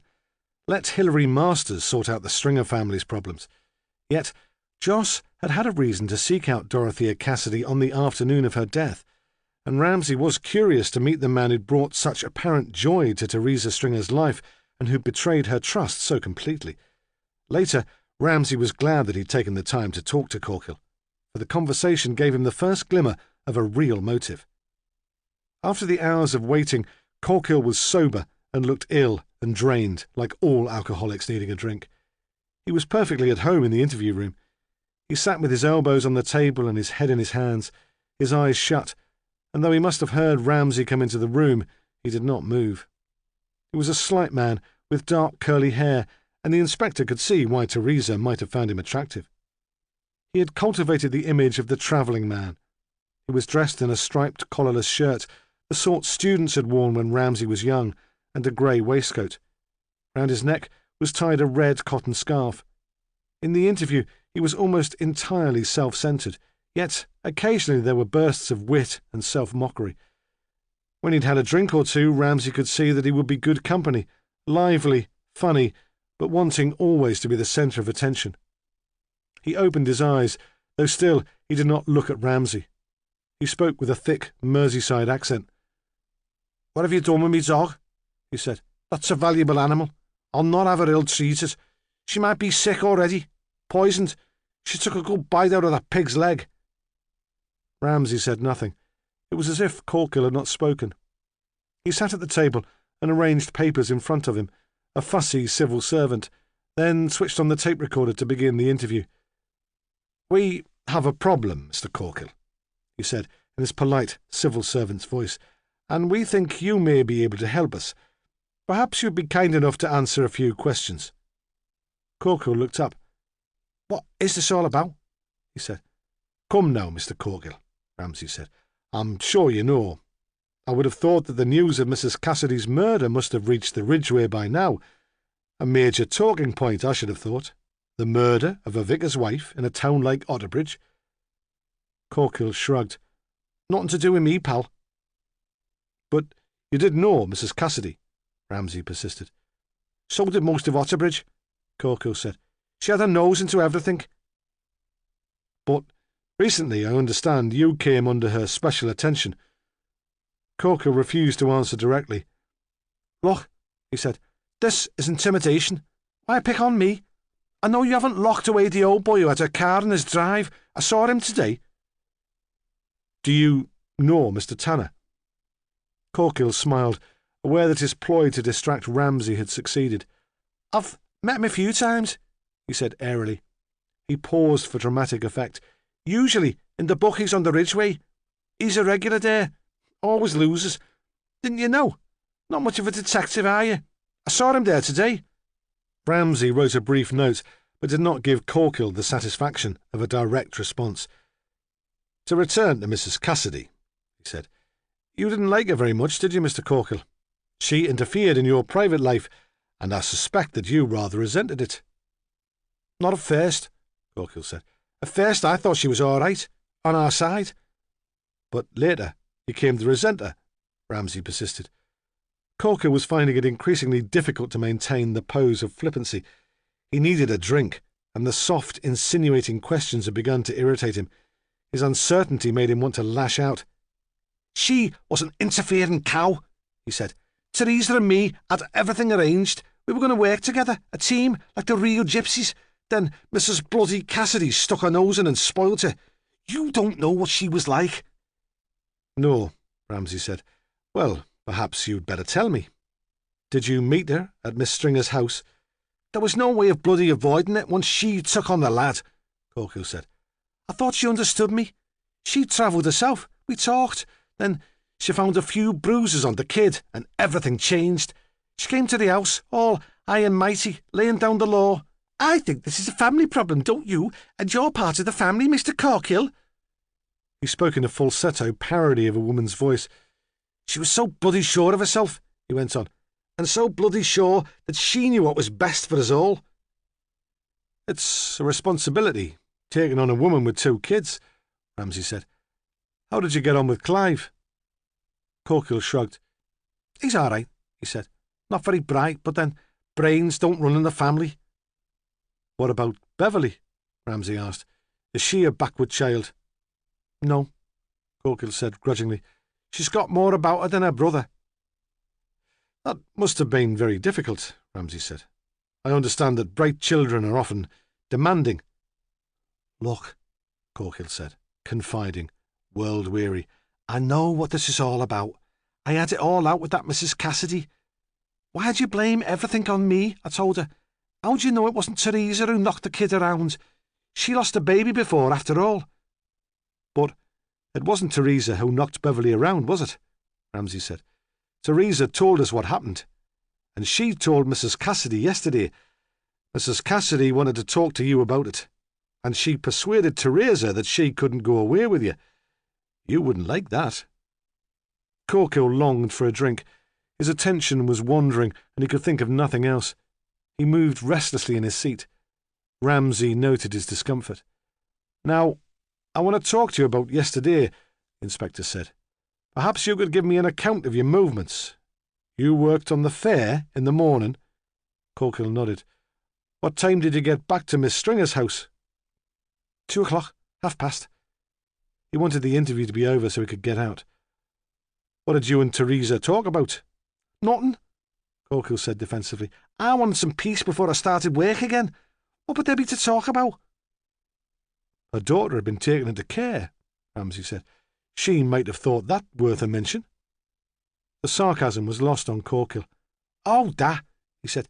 She was rambling on about that, but I told her to shut up. I thought you had a row. Didn't Teresa tell you she wasn't going to come away with you after all? This surprised Corkill. He hadn't expected Ramsay to have so much detailed information about him. You were angry, weren't you? Ramsay went on. You thought Teresa had let you down, and you blamed Dorothea Cassidy. She came back later to talk to Teresa. Did you wait to have it out with her? No, Corkill said. I didn't touch her. I didn't even see her then. I was so bloody angry and I went out to work. What time was that? About 4 o'clock. What happened then? Ramsay asked. How did you get into town? I walked. I've not got money to spend on bus fares. Did you stop anywhere on the way? Corkill hesitated. I needed a drink, he said. I stopped at the off-licence on the estate. Did you see Dorothea's car on its way to the Ridgeway? Corkill shook his head. I was bloody angry, he said. I didn't see anything. What time did you get to the fair? 4:30, 4:45, and I was there all evening. My mate will tell you. You didn't slip away to the pub for a meal? It was too busy, he said. We had some chips on the site. That's it then, Ramsay thought. It's impossible for him to have killed Dorothea Cassidy. Even without the news of Clive's death, they would have to let him go. He was preparing to tell Corkill that the boy was dead when Corkill volunteered information of his own. She was there last night, he said, at the fair. She didn't come to my ride, but I saw her all the same. Who? Ramsay demanded. Who was there? The vicar's wife, Mrs. Cassidy. He spoke as if Ramsay was a fool. Are you sure? Of course I'm sure. She was wearing that blue jacket. I'd know her anywhere. Did you talk to her? No, Corkill said, reluctantly, as if admitting some lack of courage. By then I'd calmed down again. It didn't seem worth making a fuss. What time did you see her? He shrugged. I don't know. It wasn't late. Sometime between 8 and 8:30. Was she on her own? No, Corkill said. Despite himself, he was enjoying the sense of importance the information was giving him. He could tell Ramsay was excited. He paused, tantalising the inspector, smiling. Well, Ramsay said. Who was with her? It was a woman, Corkill said. A pale thing, pretty enough. What were they doing? How should I know? Corkill said. I was busy. There was a crowd. But you must have seen something. They were walking together, talking. There's nothing else to say. Ramsay was already planning the next stage of the investigation. They would put as many men as he could spare into the fair that night, with photographs of Dorothea. Who was the woman with her? Corkill's description had stirred some vague memory. Perhaps Cassidy would know, he thought. Can I go, then? Corkill said, suddenly cocky. Not yet, Ramsay said. I'm afraid I have some news for you. He spoke in exactly the same tone as before. Clive Stringer is dead. He was found murdered this afternoon. He watched the man carefully and was convinced it came as a surprise to him. I didn't know, Corkill said. Then, with a burst of temper, I suppose you want to pin that on me too? Ramsay shook his head. Just make a statement, he said. Then you can go. I expect Teresa will be glad of your support at a time like this. Corkill shook his head. No, he said. I've had enough. I'm not going back there. She's too much like bloody trouble. I'm leaving, going back on the road, on me own. He stared out of the window. Ramsay stood up to leave the room when Corkill spoke again. Poor bastard, he said. He didn't have much of a life, did he? It seemed a fitting epitaph for the boy. Ramsay called a constable into the room to help Corkill make his statement, then returned to his office. When he got there, the phone was ringing. It's your aunt, someone said. She says it's urgent. Ramsay almost refused to speak to her. Tell her I'm too busy, he wanted to say. She can leave a message. But the conversation with Corkill had chilled him. Corkill had lost the habit of human contact. He cared for Teresa, but preferred loneliness to the responsibilities that came through living with her. Perhaps I'm like that, Ramsay thought.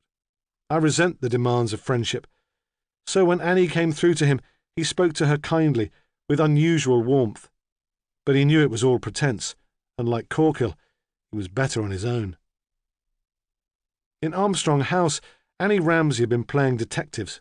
At lunchtime, she'd cancelled the afternoon's bingo. It wasn't fitting, she said, after such a tragedy.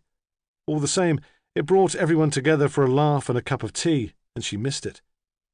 When she first got back from the hospital, she pottered around her flat, making scones, thinking that later she would take them round to Emily's so they could share some tea. She wasn't much of a cook, not like her mother. With the memory of her mother, the warm kitchen, the big range and the pit cottage where she'd grown up, she pulled herself together. She'd always vowed that she would never become one of those old people who bored the pants off the world by talking about when they were bairns. There was more to life than dreaming about the past. Her flat was too quiet, that was the trouble. It looks over the respectable street leading to the park, and at this time in the afternoon the children were at school and the parents were away in their offices in the town. She wanted a bit of bustle, a bit of something to watch. At the front of the building there was a small patch of garden, some lawn, a few pots of geraniums and a wooden bench donated, according to the plaque on the back, by St. Mary's Mothers' Union. The bench was seldom used, too bloody uncomfortable for one thing, Annie thought, as she settled herself onto it, and too close to the busy road, with its noise, fumes and dust. From where she sat, she could see the main road into town and round the corner into Armstrong Street. There, in the mid-afternoon heat, everything seemed quiet, lifeless. In one of the gardens was a pram with a dazzling white sunshade, but throughout the afternoon the baby made no sound. A little way up the street, a car was started. It pulled into the street and disappeared over the brow of the hill into shadow. Annie was aware of it because it was the first thing to move in the street since she'd been sitting there, but later she was unable to describe it at all. "What about the colour?" Ramsay would say impatiently when she phoned him. "You must have seen that." But she had to tell the truth and say she had no idea. She was able, however, to give him an accurate time, because as the car drove off, the bell in the primary school on the main street was rung, and the children ran out to the lollipop lady on the zebra crossing. The school day finished at 3:45. She spent a few minutes looking at the children, trying to recognise the ones who lived locally, delighting in how brown and healthy they were. When she looked back into Armstrong Street, she saw Walter Tanner walking from the direction towards which the car had driven. She'd never liked Walter Tanner. His mother had gone to school with Annie, and she'd always found her a snooty cow. But as she watched him walk slowly along the street, she was moved to pity. It was as if he had all the cares of the world on his shoulders, she would tell Ramsay later. But the time, what time did Mr. Tanner get home? 3:50, she would say, quite certain, tempted for a moment to lie just to please him. Are you sure that it couldn't have been earlier? And she would shake her head, disappointed and frustrated, because she couldn't be of more help. She had watched Walter Tanner shuffle down the street to his front door and pause there as if he needed to collect his breath. She had seen him take out his keys, then push open the door, surprised at not needing to use them. She had missed the arrival of the ambulance, Gordon Hunter, and the pathologist, because she decided by then that detecting might run in the family, and she could do some investigating of her own. It had occurred to her, while she was sitting in the sun, that Thursday was the day the church was cleaned. There was a rota. Annie took her turn with the other ladies to polish pews, hoover the floor, and do the silver. Dorothea had tried to persuade some men to be involved in these domestic chores, but they'd been surprisingly resistant. So someone would have been in the church the evening before. The hoover, the dusters, and the polish were kept in the scullery next to the vicarage kitchen. If Dorothea had returned to the vicarage after all, it was possible that one of the cleaning ladies had seen her. Annie Ramsay found the rota in the drawer of her kitchen table. The first 2 names against the 20th of June were of no interest to her. They were active pensioners, keen bowlers, who did their cleaning early in the morning to leave the rest of the day free for their sport. The third was more hopeful. She went under the improbable name of Cuthbertina David, and she lived in a flat in Armstrong House. Cuthbertina David was a tall, angular woman with wild white hair and enormous flat feet. She was deaf, and her hearing aid seemed little use to her. Annie Ramsay stood in the corridor and knocked on Cuthbertina's door. She was very excited. There was no answer. She knocked again, growing more and more impatient and frustrated. She knew Cuthbertina was there. If the deaf old bat didn't come soon, she would have to fetch the warden for her key. At last, the door opened. "I'm sorry, Hinny," the woman said. In contrast to her manic appearance, her voice was soft and melodic. "I didn't hear you. Come in." "I've come about Mrs. Cassidy," Annie yelled.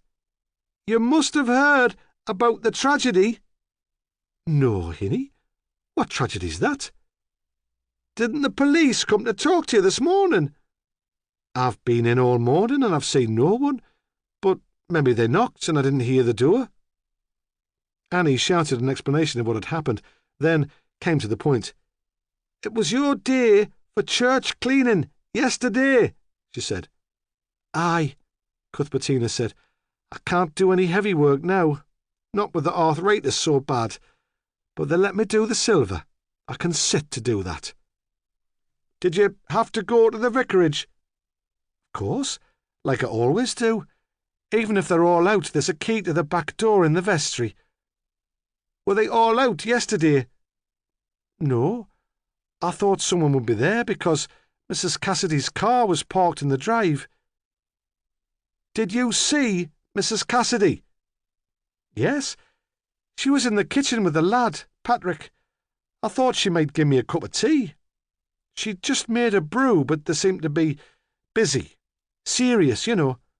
I don't think the lad saw me even, he was that engrossed." "What were they talking about?" Hinny, you know what my hearing's like. I didn't go into the kitchen, only the scullery. How could I tell?" "What was the time?" Annie Ramsay said. "Do you know what the time was when you saw her in the vicarage?" "Aye," Cuthbertina said. "It was 5:30. I looked up at the church clock." "Did you go back later to take the cleaning stuff?"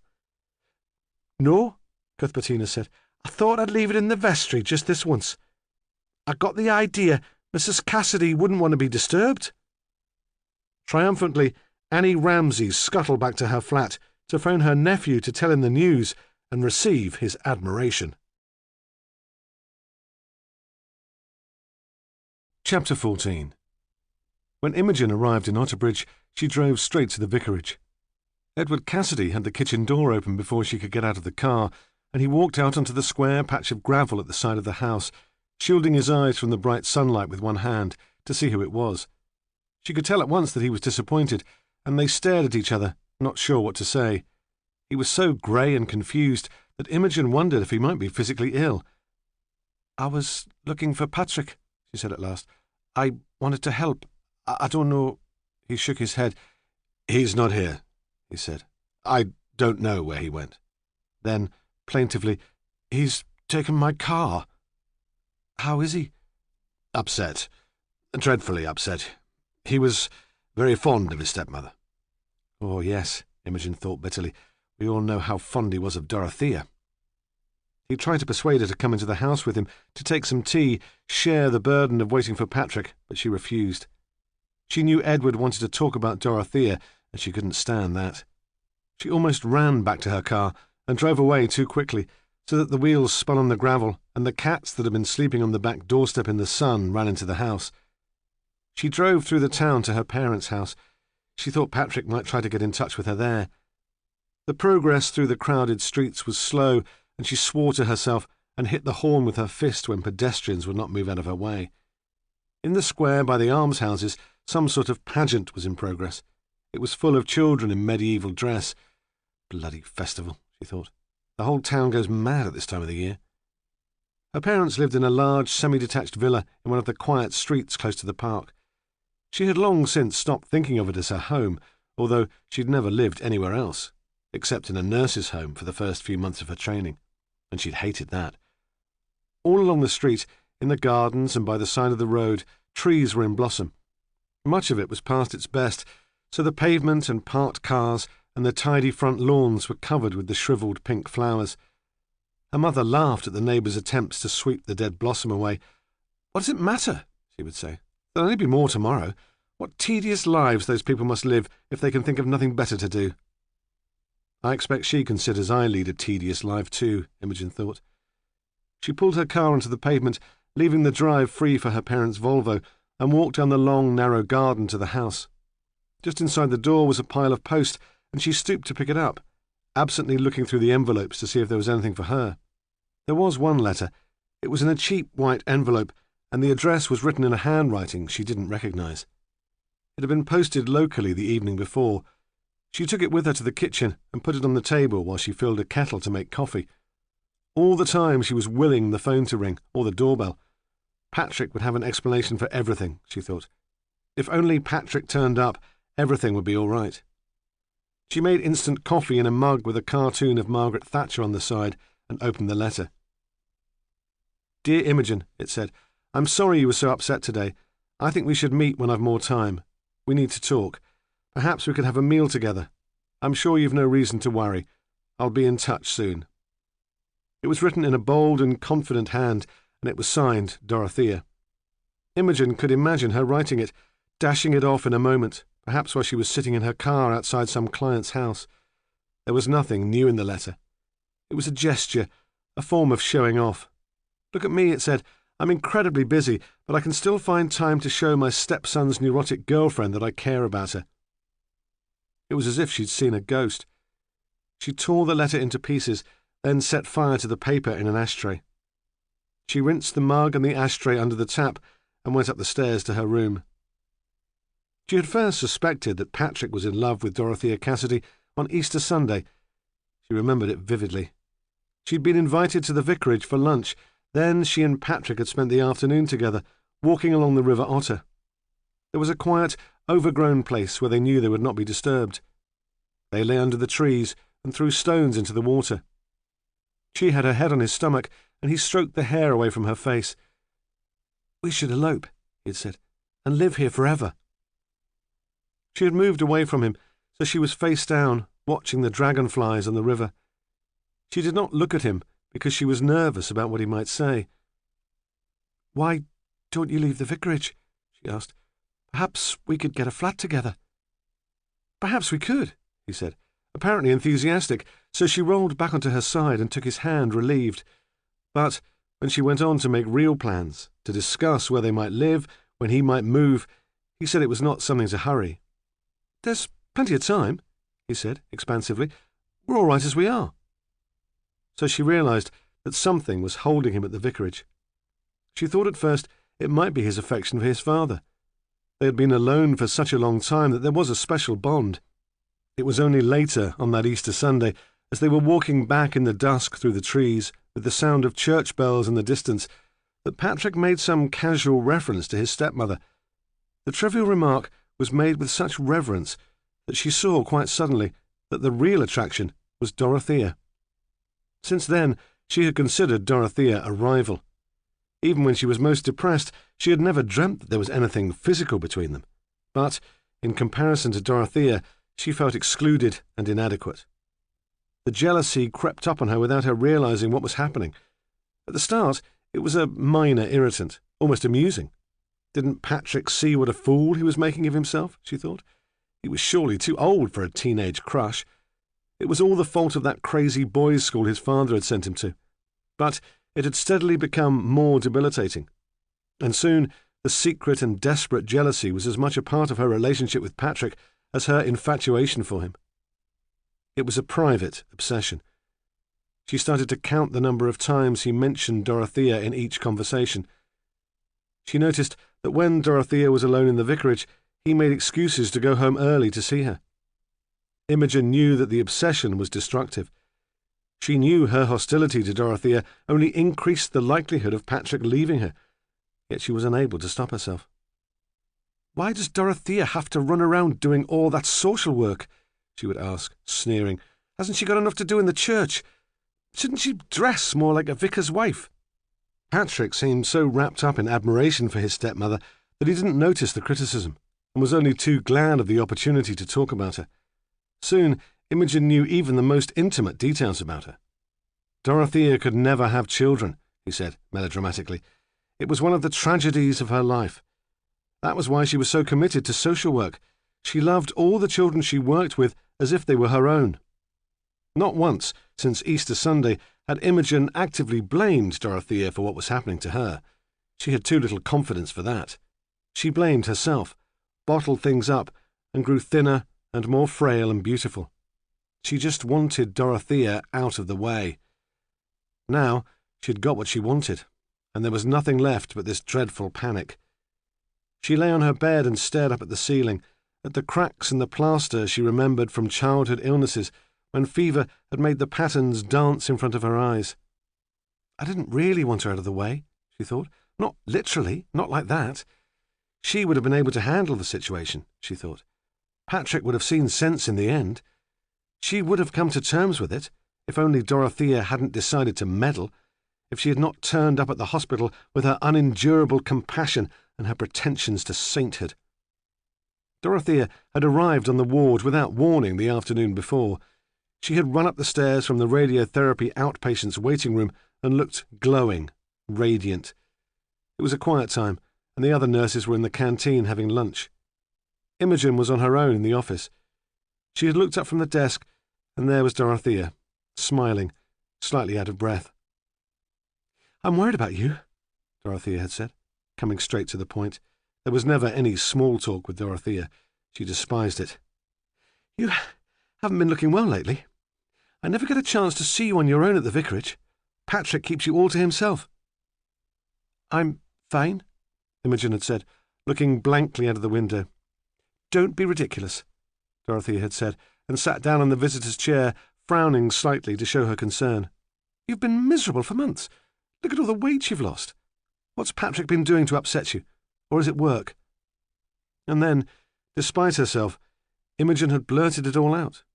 And Dorothea had listened, fixing Imogen with such a concentrated look that it seemed that nothing in the world mattered more to her than Imogen's happiness, and she had promised to put everything right.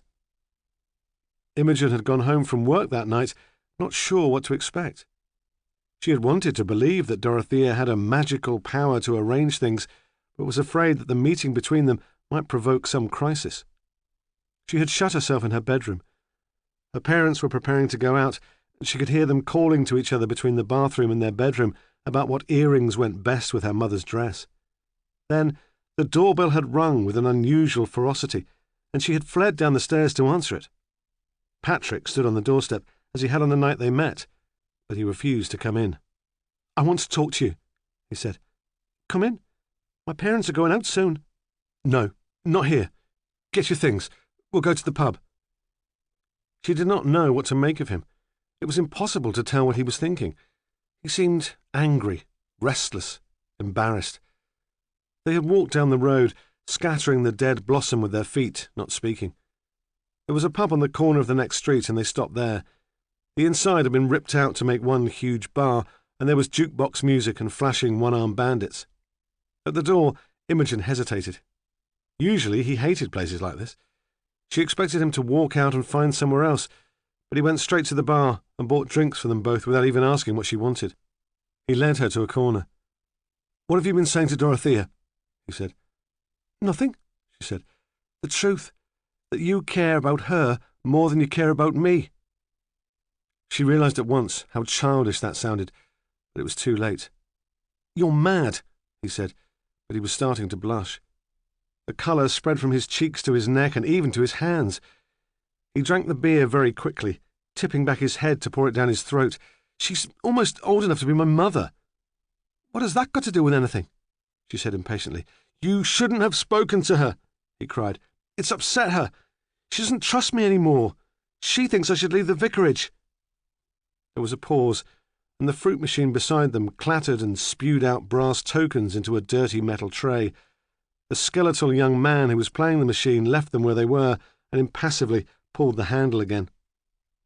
Patrick turned to her and took her hand. "You've got it all wrong," he said, trying to convince himself as much as her. "It's you I care about. You know that." She saw then that he was ashamed of his passion for Dorothea. It scared him, made him different from all his friends. He would prefer to love her. "Well then," she'd said, standing up, wanting to get her own back for all the times he had hurt her. "Why don't you prove it?" And she had walked out of the pub, leaving him there, embarrassed and defensive. She had not seen him since then. She had waited all day at work for him to call, but there had only been the policeman with his photograph of Dorothea and the news that she was dead. The memory of the conversation in the pub made Imogen's head spin more than the bout of measles she'd had when she was a girl. She got off her bed and walked to the window. She had a view of tennis courts and the bowling green and beyond to the river. Usually there were spry old gentlemen in smart blazers bending over the green, but today it was quiet. The police must still be keeping people out of the park. At one time she had imagined herself and Patrick, old, still together, but now that seemed impossible. As she turned back from the window, the phone began to ring. When her parents came in an hour later, with arms full of exercise books, desperate for a gin after a day at school, the house was empty and Imogen had disappeared. Chapter 15. As he walked from the police station to the vicarage, Ramsay tried to pinpoint what made this case so different from all his other investigations. There was the character of the victim, of course. Vicars' wives did not usually get themselves murdered. But there was also the point that she was emotionally involved with a quite disparate group of people who had nothing in common but the fact that they'd been caught up in Dorothea's compassionate enthusiasms. Beside her immediate family, there was Teresa Stringer, with her pathetic dreams of starting a new life with Joss, the old lady with cancer in Armstrong House, and Walter Tanner, incongruously a gambler and church warden. In most domestic murders, the suspects came from the same social group, and the rivalries and tensions that resulted in the involvement of the police arose from the situation they shared. Here, the only thing that gave the case any real cohesion was Dorothea Cassidy herself. When Ramsay arrived at the vicarage, Patrick Cassidy had still not returned, and the vicar opened the door. The church clock was striking 5:30, and there was the same noise of commuter traffic as when the inspector had been there in the morning. It was still very hot. Cassidy was flushed and anxious, and a faint smell of alcohol hung about him. He seemed perpetually on the verge of hysteria. He stood in the shadowy hall and peered out at Ramsay. "Oh, dear," he said. "It's you. I had expected it to be Patrick. He drove off in my car earlier this afternoon, and nobody knows where he's got to. He's a deep boy, you know. Very deep. It's impossible to tell what he's thinking even when one suspects he's in terrible pain." Ramsay immediately noticed the change in him. Even his appearance was different. He was untidy, stooped. There was a stain on his shirt which might have been mayonnaise. "Come in," he said, with some desperation. He was obviously afraid of being left alone. He led Ramsay into his study, then stood looking aimlessly around the room. The photographs he'd shown Ramsay so proudly earlier in the day had been removed from the album and were scattered over the desk. One caught Ramsay's eye, and he remembered where he'd heard the name of the staff nurse Hunter had spoken to on the cancer ward. He said nothing, but saved it for later. "I'm so worried, you see," Cassidy said. "I couldn't stand it if there was another tragedy." The words seemed prophetic, and Ramsay wondered if he must know something about the death of Clive Stringer, then saw that the vicar was preoccupied with his own family, his own security. Cassidy looked up at the policeman and said simply, "I don't think I could bear to be all alone. Not now." Then he sat heavily on the chair by the desk and stared out to the garden. "I'm afraid," Ramsay said, "I've more bad news." The clergyman turned his head slowly to face him. He was very frightened. "Why?" he said. "What's happened?" Ramsay answered the unspoken question first. "It's nothing to do with Patrick," he said. "Clive Stringer died this afternoon. I understand he was one of your parishioners." Cassidy leaned back in his chair. "How dreadful," he breathed. "Poor Clive." But Ramsay was disturbed to find in the words a sense of relief and almost of satisfaction. Cassidy showed no curiosity about how Clive had died. "He was murdered," Ramsay said. "Almost certainly by the same person as your wife." "Murdered?" He spoke the words slowly, even calmly, as if the news was too much for him to take in. "I don't understand." Ramsay was afraid he would break down. With an effort, he pulled himself together and continued, "How can I help you?" "I have to know," Ramsay said, "what connection there could be between Clive Stringer and your wife." "Connection?"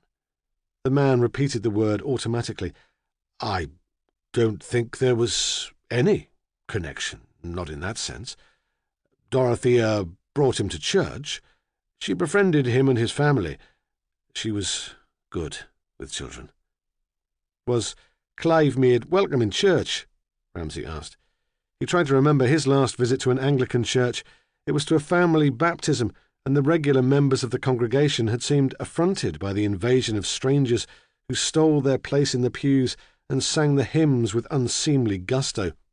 The church had not seemed a particularly democratic organisation, and it was hard to imagine Clive Stringer mixing on equal terms with either the Walkers or Walter Tanner. "I don't know what you mean, Inspector," Cassidy said sharply, sensing the implication behind the words. "Everyone is made welcome. The Church of England isn't a social club for the middle classes." But as he spoke them, the words seemed trite and meaningless. "All the same," the inspector said gently, "Clive can't have been an easy person to accommodate. His language, his appearance, his delinquency must have made him an object of attention." "Oh," Cassidy said, suddenly irritable like a bad-tempered old woman. "It was hard to ignore him. At times he was awfully disruptive. He seemed to find it impossible to sit still and would wander around the church during the service. Really, we had less trouble with the toddlers." "Did that cause problems?" "Not for me," Cassidy said grandly, "but there were complaints from other members of the congregation who found it hard to concentrate on the worship. I was sympathetic, but in a difficult position. I couldn't tie the boy down. There was little I could do." "Was there ever any question of excluding Clive Stringer from the service?" Ramsay asked. "It was suggested to Dorothea that Clive might like to go into the hall with the Sunday school children. To help, of course." "Who suggested that?" "One of our church wardens, Walter Tanner. He's something of a traditionalist. I don't altogether share his views, but I could see that he felt very strongly about this. And what was your wife's reaction to the idea? She dismissed it out of hand, Cassidy said unhappily. It provided rather an argument at the parochial church council meeting. Walter Tanner threatened to resign. Dorothy would have been magnificent, Ramsay thought. He wished he could have seen her. And the rest of the congregation? He asked. Who did they support? I should say that support was fairly equally divided, Cassidy said. Dorothea had a lot of admirers. She introduced a lot of new people to the church, young people, families. They supported her. And you? Ramsay said. What did you think? There was a shocked silence, and for a moment Ramsay was made to feel that the direct question was an impossible breach of manners. Then he answered bitterly, I didn't think anything. I just wanted to stop the unpleasantness and bring people together. Besides, my opinion didn't seem to count. He lapsed into silence again. Then, with something of the old charm, he turned to Ramsay and smiled. I'm sorry, Inspector, that wasn't fair. I suppose I'm saying that I saw my role as a conciliator. Besides, I never had Dorothea's courage. Ramsay sat forward in his chair. I'd be grateful, he said smoothly, if you could tell me something about Mr. Tanner. I'd like your personal opinion of his standing in the town. Was he well thought of, for example? Were there any rumours concerning his private life? Oh, of course Walter's well thought of, Cassidy said. He's been church warden for years. He's highly respected. You mustn't take Dorothea's opposition to him too seriously. She was young, impatient, and the worst she ever said of him was that he was stuffy. We found your wife's car in Walter Tanner's drive this morning, Ramsay said, and Clive Stringer's body in his house this afternoon. Have you arrested him? Cassidy demanded. Do you think he murdered Dorothea? Ramsay shook his head. I don't know, he said honestly. I haven't reached any conclusions yet. But you can understand my interest in Mr. Tanner's relationship with your wife and Clive Stringer. Cassidy seemed not to have taken it in. He shook his head in wonder. When was this acrimonious committee meeting? Ramsay asked. Friday, Cassidy said. Last Friday, a week ago. Would you say that Mr. Tanner had taken an active dislike to Clive Stringer? I suppose I would. He talked about principles, but there did seem to be a degree of personal animosity in his reaction to the boy. Dorothea seemed to think it was a matter of ignorance. Walter had never met anyone like Clive before, she said, and was frightened by him. She thought if they got to know each other, the problem would go away. She asked them both here for tea on Sunday afternoon. I couldn't see the thing working, but she was excited at the idea. She wasn't a great one at domestic matters, but she spent all Saturday getting ready, making cakes, you know. Patrick and I had to promise to be on our best behaviour. Did they come? Clive did. Walter, rather rudely, phoned up at the last moment to say that he had another appointment. Clive had made a real effort. I'd never seen him so smart. I think he was very upset. He sat for an hour in the kitchen, thinking Tanner might change his mind. Dorothea, of course, was furious. Was there any reason for Clive Stringer to be in Mr. Tanner's house this afternoon? No, none at all.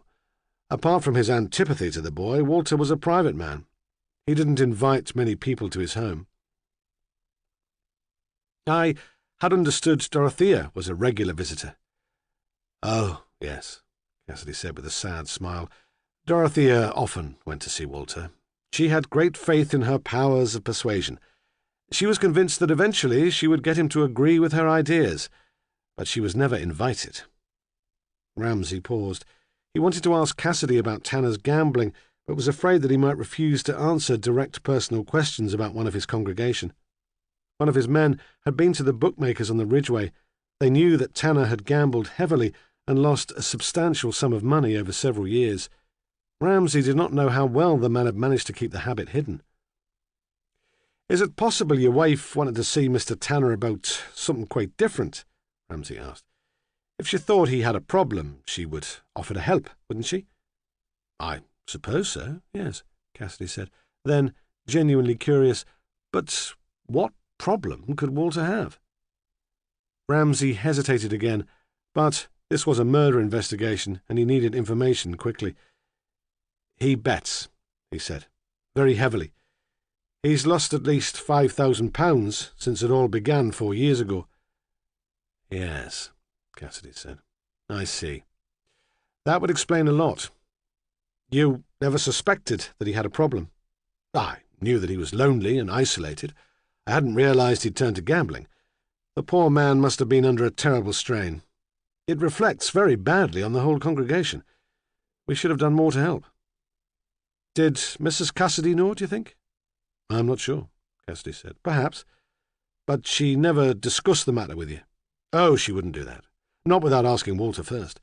She had a great concern about confidentiality." He spoke with pride, and Ramsay thought suddenly that he'd lost sight of the great affection Cassidy had felt for his wife. She had caused him inconvenience and embarrassment, but the passion which had made him run away and marry her as if they were eloping teenagers had remained to the end. And it suddenly struck Ramsay that if he forgot the power of that central relationship, he would lose the focus of the whole investigation. If Mrs. Cassidy had discovered that Mr. Tanner was gambling regularly, what would she have done? Ramsay asked. "She would have talked to him," Cassidy said with certainty. "She would have gone to him and offered support, help." And Tanner would have hated that, Ramsay thought. Nothing could be worse than being confronted by a young woman so flawless and innocent, reminding him by comparison of his own weakness. Cassidy got up suddenly and walked to the window, imagining for an instant the sound of a car on the drive, but he was disappointed and turned back to the room. "I wish Patrick would come," he said. "I don't know where he could be." "Perhaps he's with his girlfriend," Ramsay said. "You showed me a photograph earlier. Did you say her name was Imogen?" "I don't think he's with Imogen," the vicar said. "She was here earlier, looking for him." "Is she at the university too?" Ramsay asked. No, Cassidy said impatiently. "She's a nurse in the General Hospital." "How did Imogen and Mrs. Cassidy get on?" "I don't know well enough. Patrick didn't bring her here very often. You know what young people are like." "Would your wife have had any urgent reason to speak to her yesterday?" "No, of course not. What is this all about?" But Ramsay only shook his head, as if he were making polite conversation to pass the time until Patrick returned. "Have you had any other visitors today?" he asked, "since the Walkers brought you back to the vicarage?" Cassidy shook his head. "And you've been here all the time?" "Of course!" The clergyman was almost shouting. "I've been waiting for Patrick." There was a pause, and the church clock struck 6. "I'm afraid I must ask you some more questions about your movements yesterday," Ramsay said gently, "just to confirm your story. There's been a minor discrepancy. Probably nothing important." Cassidy stared at him blankly. "You say that you left here at about 5:15. Patrick said that he arrived home soon after. He just missed you," he said. "We have a witness who states that she saw Mrs. Cassidy's car in the drive at 5:30. She saw Patrick and Mrs. Cassidy having tea together in the kitchen. They were rather strained, she thought. Patrick never told us about that meeting. Can you think of any reason for his wanting to keep it a secret?" "No," Cassidy said. "How should I know? You'll have to ask him." "We will ask him," Ramsay murmured. The sun, lower than it had been in the morning, now shone directly through the window, making the room breathlessly hot. Ramsay was thinking that he should leave.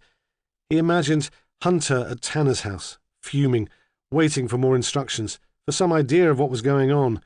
He could send somebody else to the house to wait with Cassidy for Patrick's return, but, just as he was about to go, the vicar, oppressed, it seemed, by the heat and the silence and the tension of waiting for his son, began to talk. "I think Dorothea must have been disappointed in me," he said. "Before we married, she only really knew me from my books, and they were written a long time ago. It is rather easy to stand up for one's principles in print. I think she must have been disappointed in the coward she had actually married." "And Dorothea?" Ramsay asked. "Did she have principles?" The vicar sat forward in his chair. "I rather think," he said, "that she had too many." Chapter 16. Walter Tanner sat in the dusty living room and stared with increasing hostility at Gordon Hunter. Although the policeman had arrived more than an hour before, he'd only just begun to give Tanner his full attention. At the start, it had been noise and self-important bustle, with Hunter standing in the hall directing a stream of strangers upstairs. There were still police cars outside, and a small crowd of the less inhibited neighbours gathered to watch. From the landing came men's loud voices, and someone was whistling. For a moment, Tanner felt something of the excitement and exhilaration that came to him when he was gambling. In the betting shop, there was noise, a breathless sense of risk, and the feeling that in the minutes of watching the horses on the television in the corner of the shop, he was really living. This is a gamble, he thought, as somebody else came to open the door and stamped up the stairs without waiting for an invitation. How much I tell the police, how I play the situation, it's all a gamble. Then he looked at Hunter's face and thought that, as in the bookmakers, the punter was always destined to lose. "You can't expect me to believe that this is all coincidence," Hunter said. He was standing, leaning against a solid bookcase with one shoulder. He knew that this was his big chance for promotion, and he was convinced Tanner was a murderer. "I'll show Ramsay that you don't have to have been to the grammar to get results," he thought. "A murdered woman's car, and now the boy's body," he said.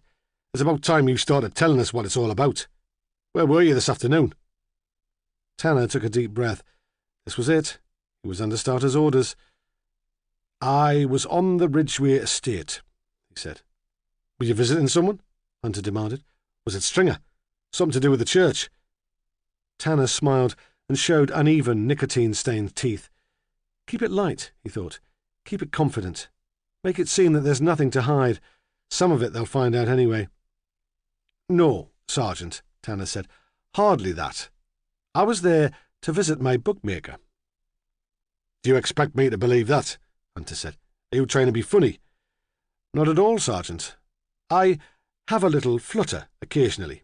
Nothing substantial, of course. It's a little harmless fun since I retired." "There were witnesses," Hunter said. "Of course, Sergeant, of course." And they'd not got much further than that when Ramsay arrived from the vicarage.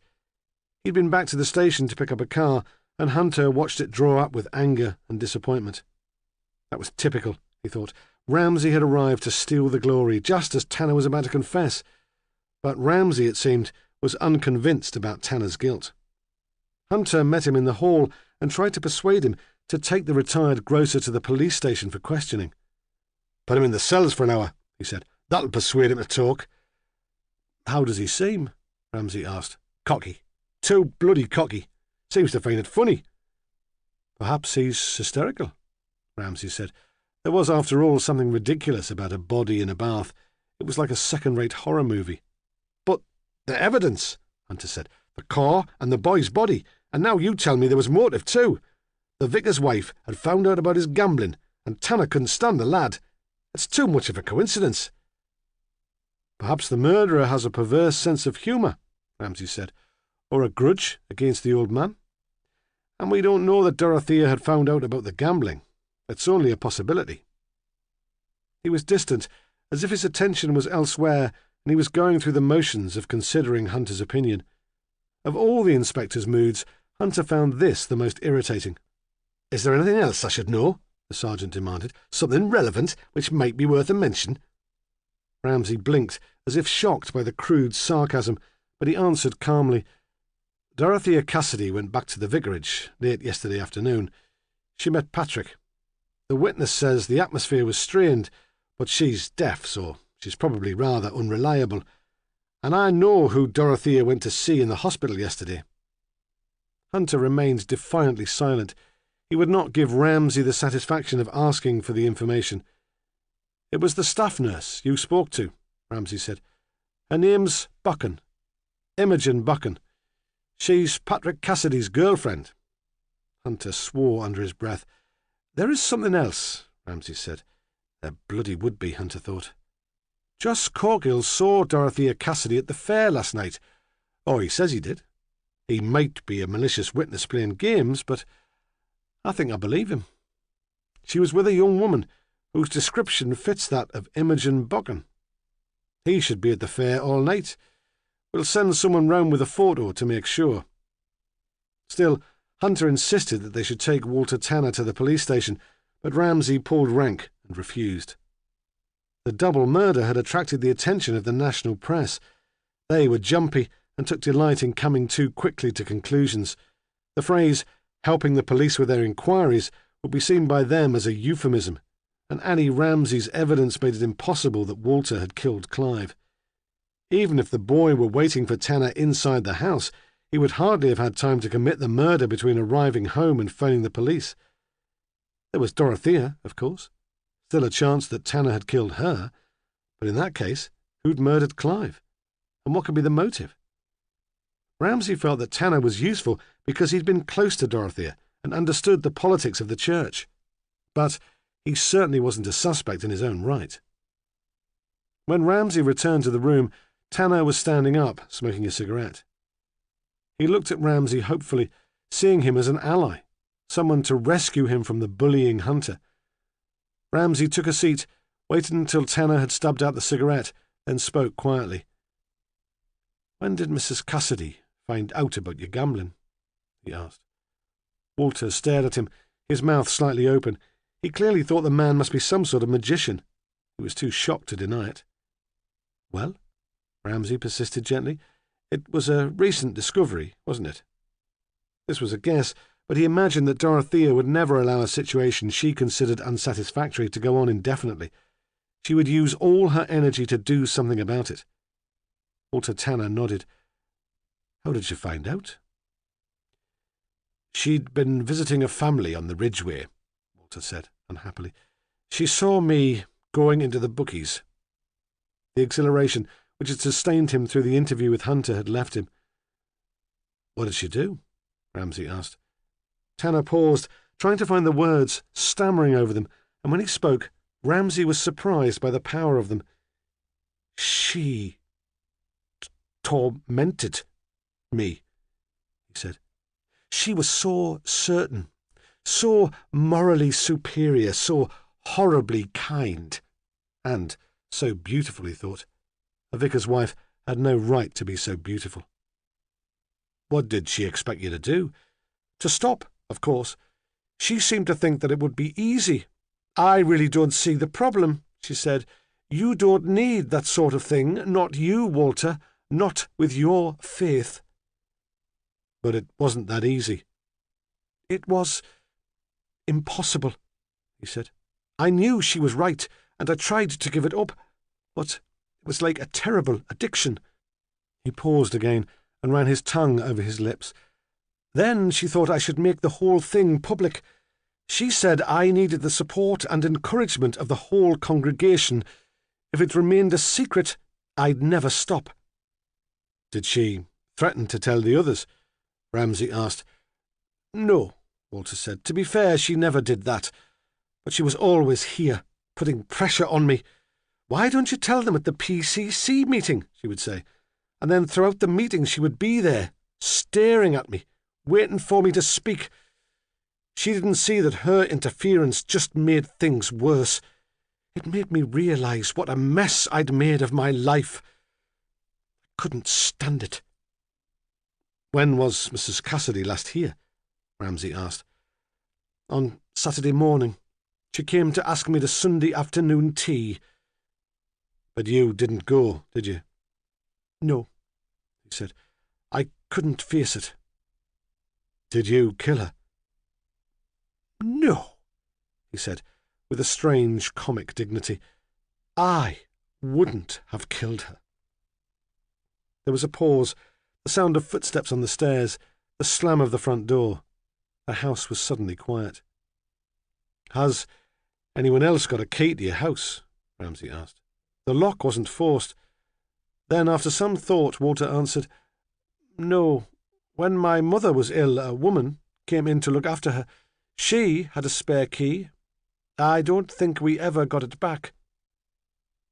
"How do you explain the fact that the door was open?" "I don't know. I suppose I forgot to lock it when I went out. I was upset." "Tell me about Clive Stringer," Ramsay said. "Why did you dislike him so much? I didn't dislike him, Walter said. Not really. It was what he represented. And what was that? I suppose, Walter said slowly, he represented all the changes Dorothea had made in the church. He made me uncomfortable. You have no idea what he was doing here this afternoon? None, Tanner said. If Dorothea had been alive, I would have suspected her of sending him. She had some silly idea that we might be friends. But of course that's impossible. Yes, Ramsay said. That's impossible. He felt a sudden deep sympathy for this sad little man. The violation of his privacy by the murderer was a crime in itself. From outside, a long way off and distorted by amplification, came the sound of rock music. The carnival parade was about to start. Ramsay realised it was already evening. On the Ridgeway estate, Hilary Masters was waiting with Teresa Stringer to speak to him. It was too hot, too complicated, and he longed for a moment to escape to his cottage in Heppelburn, where there would be a breeze up the valley from the sea and complete silence. He stood up. Are you going? Walter Tanner said in a panic. Perhaps he was afraid that he'd be left again to Gordon Hunter. Yes, Ramsay said. We'll both go now and leave you in peace. Someone will be back later to take a statement. On the doorstep he paused. Hunter was waiting by the front gate, angry that his opinion had been disregarded, fuming. Ramsay wanted to say something to Tanner, to show him that he thought well of him. What right had Dorothea to judge him so harshly? He knew what it was like to be lonely, unpopular, frustrated. Mrs. Cassidy must have cared about you, he said, to have shown so much interest. But the thought seemed to give Tanner no consolation. She cared too much about everyone, he said. That was the problem. He stood in the porch and watched the men walk down the street towards their cars. Beside the cars, the men paused. Ramsay could sense Hunter's hostility, but had neither the patience nor the skill to deal with it. Perhaps the tension, the edge of competition, made them more effective, he thought, but life would have been more comfortable if they could have got on. What do you want me to do now? Hunter asked. Go back to the station and coordinate the team work in the fair, Ramsay said. We'll need photos of Dorothea and Imogen. That was the last time Dorothea was seen. You could see if you can get hold of the Buchan girl, too. If she was working this morning, she should be free now. The hospital will have an address and phone number for her. She might know where Patrick Cassidy is. Hunter nodded reluctantly. It made sense. I'm going to the Ridgeway, Ramsay said, to talk to the boy's mother. Miss Masters from the Social Services is with her. He added the last sentence as an afterthought, dropping it in as if it had no significance, but Hunter was not fooled. He smirked, imagining the interest he could stir up in the canteen. Ramsay and the Snow Queen, he would say, his voice full of innuendo. They'd make a good team. The thought cheered him up, and he drove away. It took Hunter longer than he had expected to find out where Imogen lived. There was no Buchan in the phone book. Her parents, fearing malicious calls from kids at school, were ex-directory. When he phoned the vicarage, thinking that someone there would surely know where to find her, the vicar was vague and unhelpful. Patrick had still not come home, he'd said. He feared another dreadful tragedy. Hunter listened to his ravings for a while, then replaced the receiver while he was still in midstream. The hospital was suspicious. By now all the administrative staff had gone home, and the ward sister was unwilling to take the responsibility of passing on personal information over the phone. He persuaded her in the end by allowing her to call him back after she'd checked his credentials with the station. When at last he had the information he needed, he dialed the number, but there was no reply. Almost immediately afterwards he was told that a Mr. and Mrs. Buchan were at the front desk. They wanted to report their daughter missing. Hunter saw the Buchans into a small interview room. It had no natural light. Hunter had been eating fish and chips, and the smell of it clung to his clothes. The Buchans were embarrassed and apologetic. Of course, Imogen was a grown woman, they said. They realised she had her own life to lead. They would be the last people to question her right to independence. It was this business with Dorothea Cassidy that worried them. Dorothea had been so close to them, a great friend. It was only natural, wasn't it, that they should be worried? Hunter tried to contain his excitement. There was probably nothing sinister in Imogen's disappearance. These were middle-class parents whose daughter had fancied a bit of life without telling them. "Has she got a boyfriend?" he asked, in his specially perfected, bored voice, though he knew the answer already. The last thing he wanted was for them to panic. "Of course," Mrs. Buchan said. "I thought we'd explained. She's going out with Patrick Cassidy. That's why we're so concerned." "And she's not with him now?" "Apparently not. He seems to have disappeared too." Surely that was significant, Hunter thought. Patrick Cassidy had lied about meeting his stepmother the afternoon before. Dorothea had rushed to Newcastle to speak to Imogen at work and had probably been seen with her at the fair during the evening. Now the pair of them had vanished. It was all down to him now, he thought. Ramsay had left him in charge while he went off to play social workers with Theresa Stringer on the Ridgeway estate. He had the opportunity of reaching a conclusion to this case on his own. Mrs. Buchan was still talking. "She seems to have been under such a strain lately," she said. "It's not easy, of course, working with the terminally ill, and she has such dedication." "When was she last seen?" Hunter asked. "She finished her shift at 2:00, Mrs. Buchan said. Her husband seemed lost in thoughts of his own and content to let her do all the talking. "She came straight back to Otterbridge and went to the vicarage to see if Patrick was there. He wasn't. She must have come home then, because her car's parked outside. I expected her to be there when we came in from work, but there was no sign of her. I wasn't worried at first, of course. I thought she'd gone into town to do some shopping. Otterbridge is such fun during festival time, isn't it? But now the shops have been closed for hours. She hasn't many friends, you know, besides Patrick, and I can't think where she might be." "Perhaps she's at the fair," he said. "Does she enjoy going?" They were non-committal, as if they had no real idea what she did enjoy. "Did she go out yesterday evening?" "She went out with Patrick," they said. She hadn't told them where they were going. "What time did she come back?" Mrs. Buchan shrugged. "I don't know. We were back rather late ourselves. It was the festival ball." She paused and looked at him as if he were one of her remedial fourth-formers. "She didn't disappear last night, you know. I saw her at home this morning before she went to work." He was apologetic, understanding. He realised that, he said. It was a question of finding a pattern, of working out where she might be. There was probably nothing to worry about. The carnival seemed to have gone to everyone's head. She would be out, watching the procession with the rest of the town. He would circulate the photo they'd brought, make a few inquiries. They were to leave it all in his hands. The Buchans left the police station, reassured, charmed by him.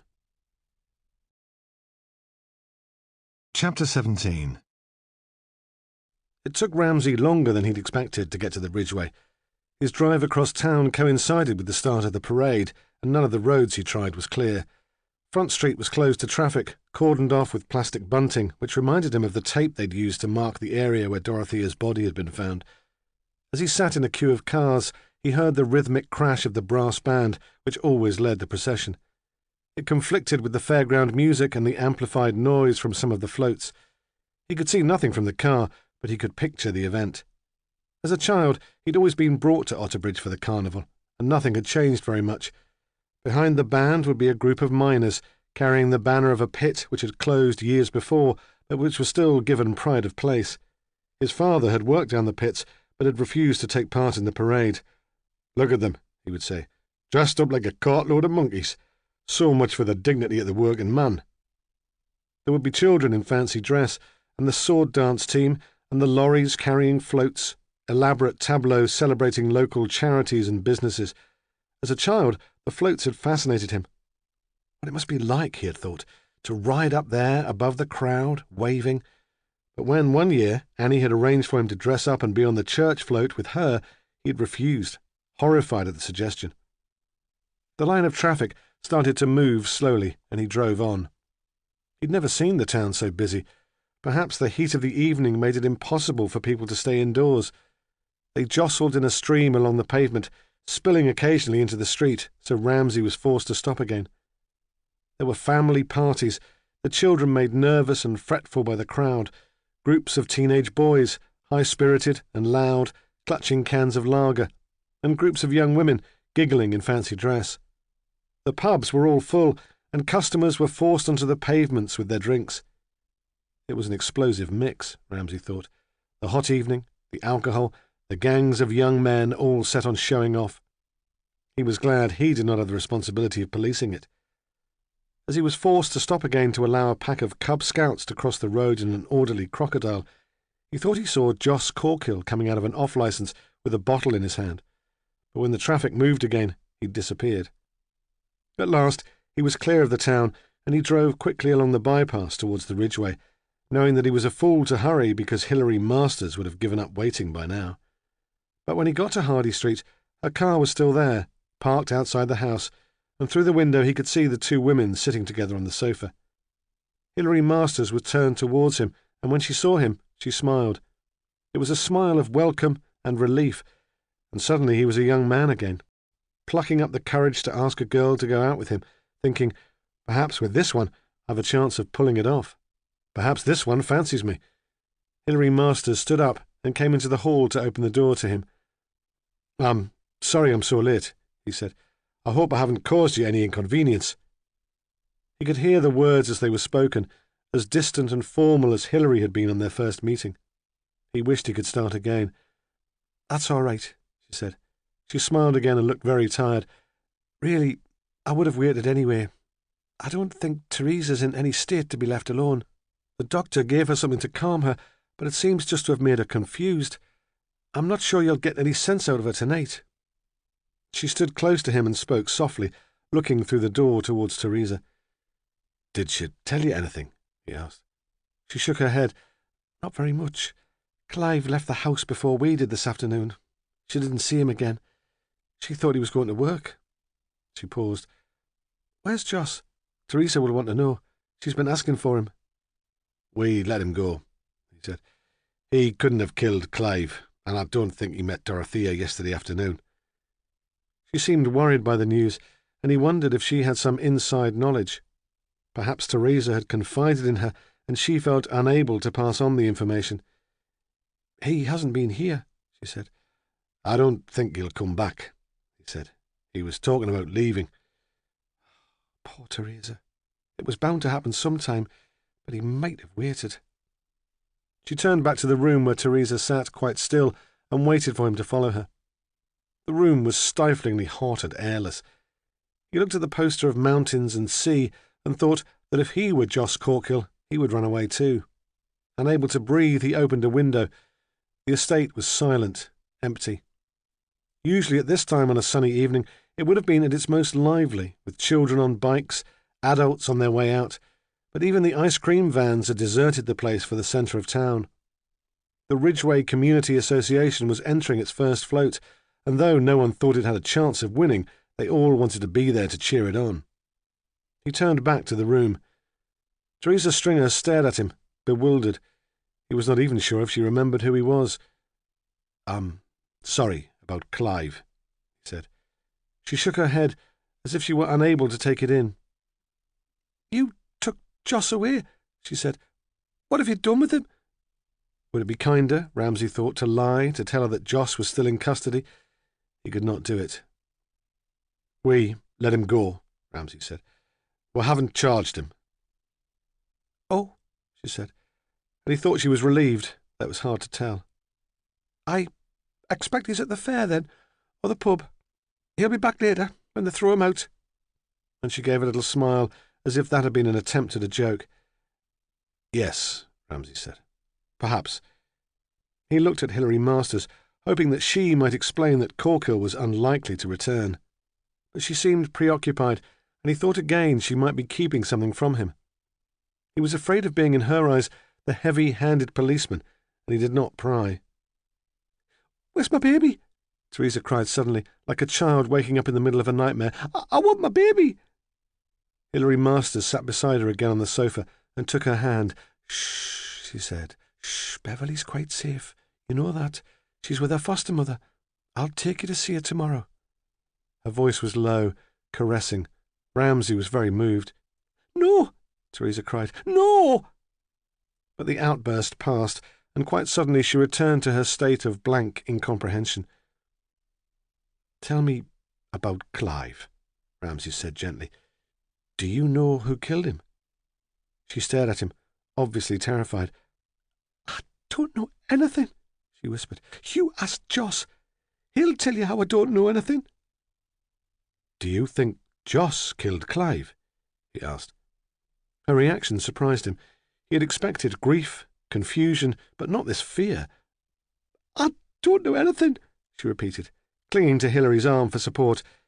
"It's no good," Hilary said. I really don't think she can help you." The women stared at him together, so he felt cruel, heartless in persisting. "I'd like to see Clive's bedroom," he said, knowing he was only putting off the unpleasant task until later. He would have to talk to Teresa that night. However confused she was, there were still questions which had to be answered. Surely Hilary would understand that. He hoped he might find in Clive's room something which would provide a focus for the questions, something to start them off. Besides, it would give him a break from this stuffy room and the accusing eyes of the women.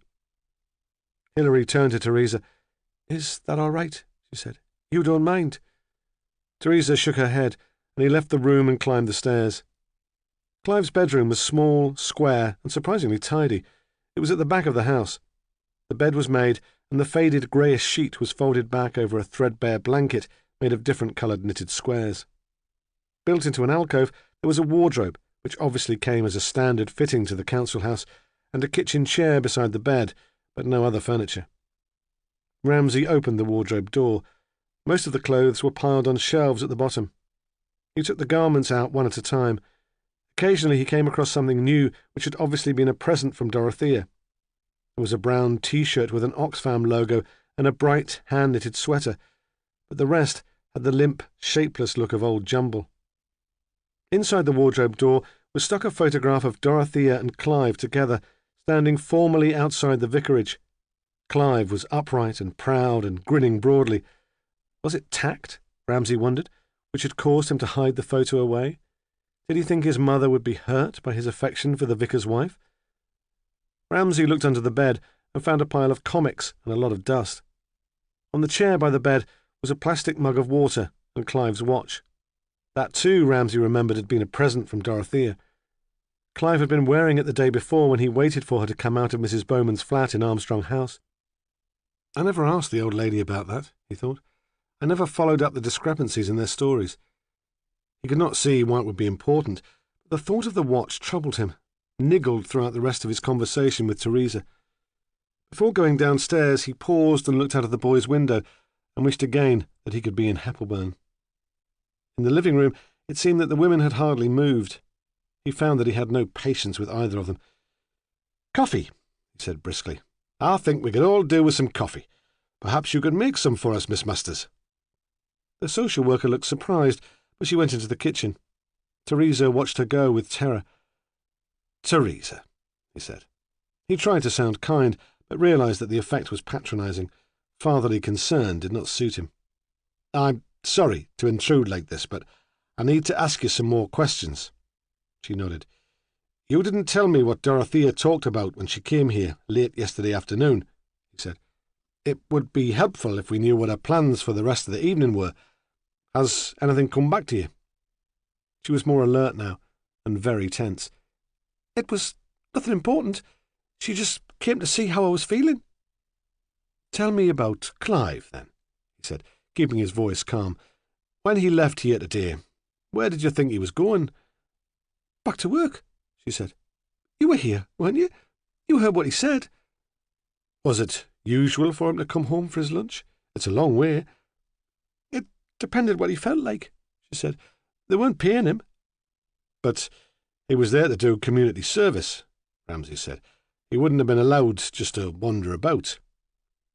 Hilary Masters came in then, carrying mugs of coffee, holding them awkwardly by the handles, all in one hand. "It wasn't really community service," she said.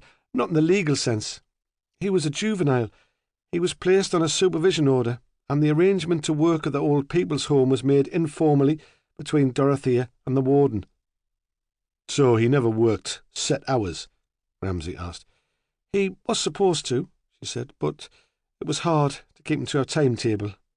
He was easily distracted." Ramsay remembered that the same thing had been said about Dorothea. He wondered if the boy's inability to stick to anything had been a factor in his death. Had his attention been caught by something the murderer wanted kept secret? Had he, in his vacant, bumbling, innocent way, become involved in Dorothea's murder? He might have gone to the fair, Teresa said suddenly. I always liked the fair. Ramsay put the mug to his mouth, but found the liquid inside almost undrinkable. Hilary had put milk in it, and he wondered if she would ever know him well enough to realise that he always drank it black.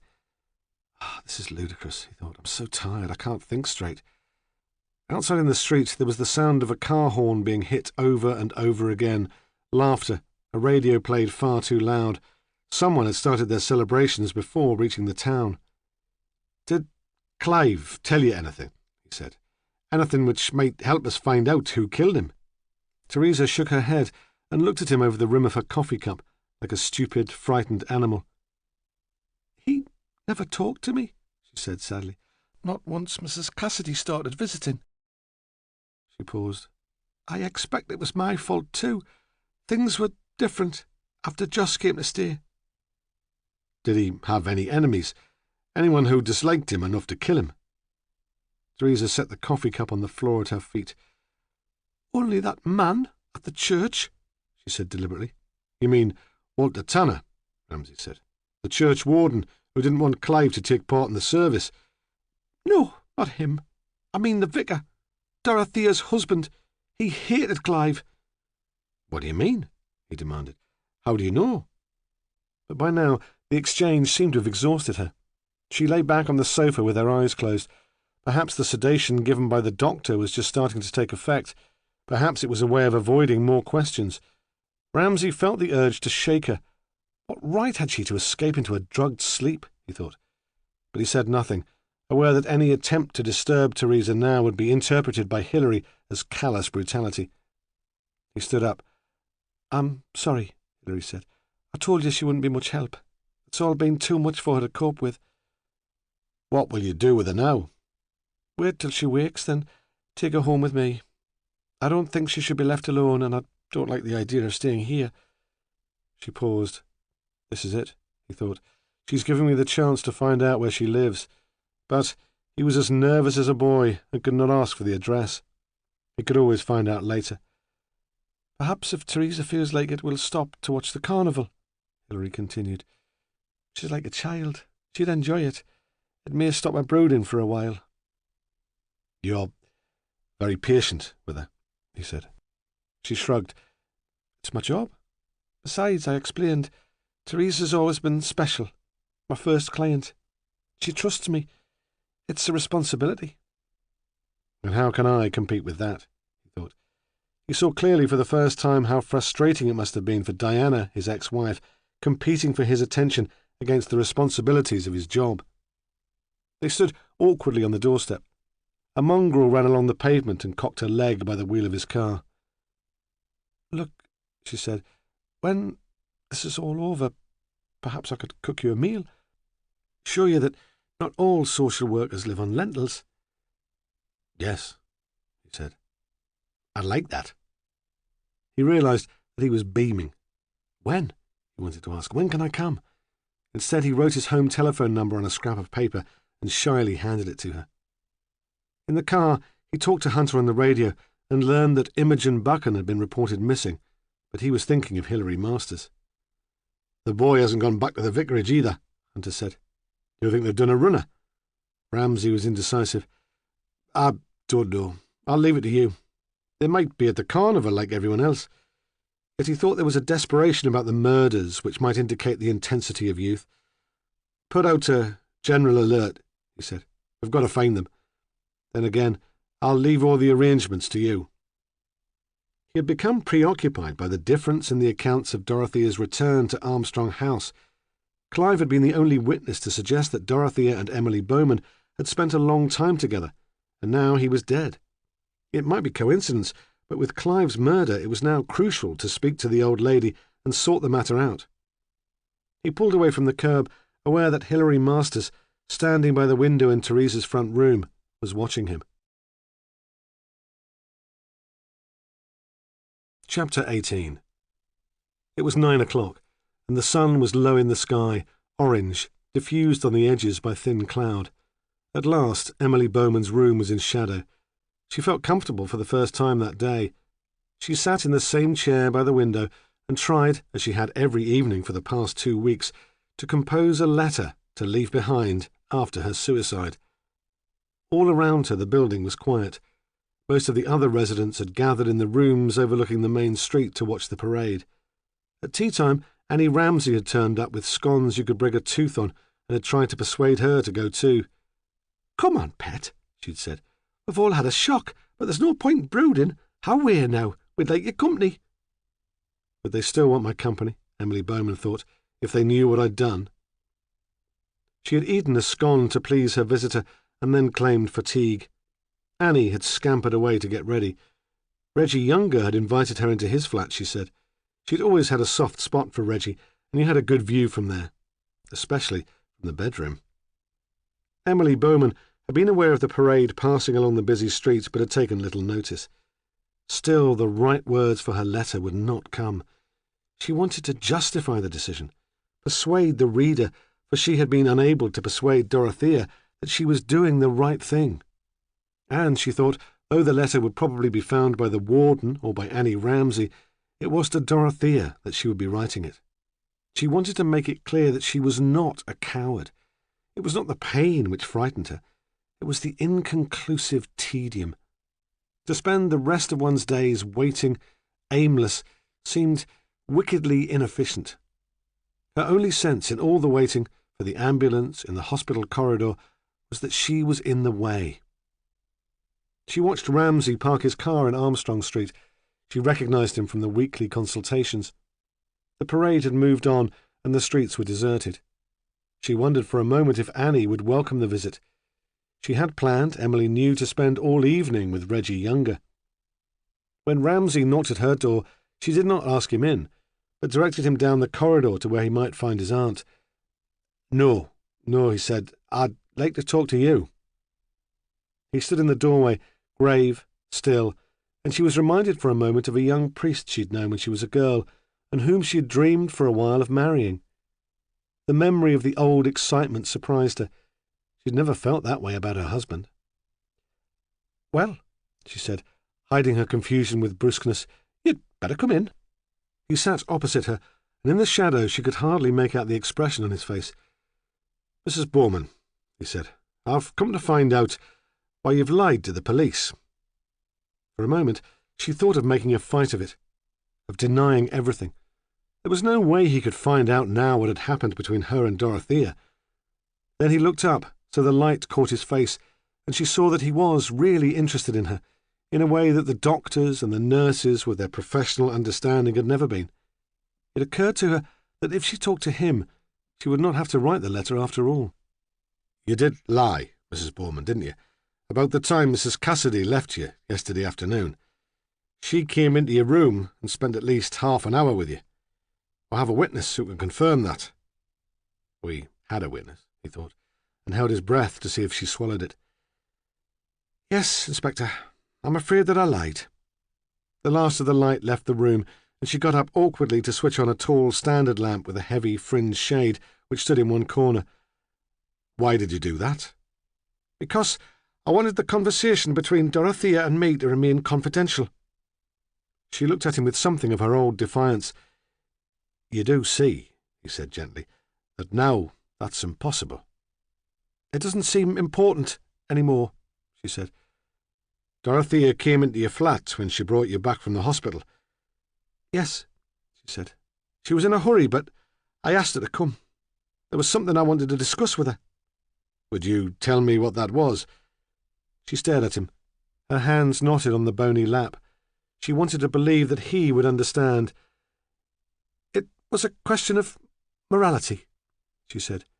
He did not reply, and waited for her to continue. Why did he have so much more patience with Emily Bowman, he wondered, than he did for Teresa Stringer? "I was considering taking my own life," she said quickly.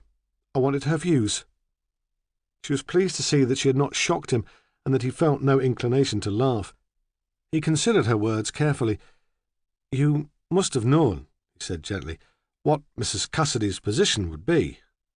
Emily Bowman paused. "I admired her," she thought. I expected too much of her. She wanted to explain. I hadn't expected, she said slowly, that she would be so rigid. Emily remembered Dorothea's horror when, stumbling, she tried to explain her intentions, her motives. You can't even think of it, Dorothea had said. You know it's quite wrong. Ramsay waited for Emily to continue. Again she was reminded of the young priest. She wanted to be honest with him.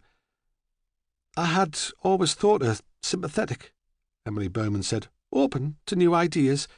I had considered her rather progressive. Her reaction came as a shock. She spoke even about the devil. It wasn't very helpful. It had been horrible, she thought. Dorothea's certainty, her energy, her impersonal pity had been demeaning. It had reduced Emily to an example in a theological argument. "Did you kill her?" Ramsay asked. Emily moved in her chair. "I just wanted to stop her talking," she said. "She would go on about the sanctity of life. There was a bread knife on the table. She'd had no lunch, and I made her a sandwich. I picked up the knife and turned towards her. She didn't realise. She was very trusting. She kept on talking, telling me all the things I didn't want to hear, too good for me to bear. You're young, and you wouldn't understand. I meant to kill her. What right did she have to stand there preaching? How could she know?" "What happened?" Ramsay asked. "I missed," she said simply. "I meant to kill her, and I missed. I didn't even have the strength for that." "But you cut her wrist," he said, "didn't you?" "Yes," she said, "and there was, I suppose, some satisfaction in that. There was a lot of blood, and at least she was quiet for a while." "She must have been very shocked," he said, smiling. "No, not very. I don't think anything shocked her, and she was too busy, I think, trying to save my soul." "Well," he said, "she must have convinced you." "Because I'm still alive, Inspector." She seemed to find the idea amusing. "Perhaps you're right. Perhaps she was more persuasive than I like to admit. Or perhaps I'm less brave than I thought I was." She sat back in the chair, preoccupied with her own thoughts. Ramsay thought she was a formidable woman. He hoped she was telling the truth now. If she was lying, it would be impossible to tell. "What time did Mrs. Cassidy leave here?" he asked. "At about 4:15. Your aunt appeared almost immediately afterwards. The game of bingo in the common room had just finished. That usually ends at 4:15, I think." "Wasn't Dorothea worried about leaving you alone?" "Not too worried," Emily said. She smiled. "She had enormous faith, you know. Besides, I promised her I wouldn't take all my pills last night. It was the only way to get rid of her." "Did she come to see you later?" "No," Emily said. "I was surprised. She said she would come, either before her talk to the Residents' Association or afterwards. When she didn't come, I thought she'd given up on me. It was quite a relief." "Did Dorothea tell you where she intended to go after leaving here yesterday afternoon?" "I'm not sure. She said so much, I found it rather exhausting." "Please," he said, "do try to remember." She looked up at him. "Of course. Don't misunderstand me, Inspector. Despite what I said, I liked Dorothea Cassidy and admired her conviction. I was jealous of it. I'm not deliberately trying to obstruct your investigation." He stood up and moved towards her to look out of the window. The curtains of Walter Tanner's front room were drawn against the prying eyes of the neighbours. A uniformed policeman stood outside. "She was going to see Clive Stringer's mother," Emily Bowman said suddenly. "We saw Clive leave the building and walk towards the bus stop over there, and Dorothea said, 'Poor Clive, I don't know how he's going to react to it all.'" "Did she explain what she meant?" "No." "You have heard," Ramsay said, "that Clive Stringer was killed this afternoon." She would not meet his eyes. "Yes," she said, "I'd heard." "Were you here all afternoon? Did you see him?" "No," she said. "I noticed he'd gone missing when your sergeant gave me the lift to the hospital. I should have said something then, but it was always happening. He frequently wandered off." "And Later, this afternoon, he persisted. Did you see anything then? She shook her head. I was in this chair, she said, but I was asleep. The treatment always makes me tired. You knew them both, he said. You must have some ideas. Tell me about them. Of all the people he had talked to that day, he thought she saw the situation most clearly. At first, she was suspicious. She thought he was flattering her. Then she saw the ghost of her old lover, and she began to speak. She wanted to show him how perceptive she was, how clever. Dorothea was a fanatic, she said. I didn't realise to what extent until she came here yesterday. She was ruled by her conscience, by principle. I suppose I should find that admirable, but it didn't make her easy to get on with.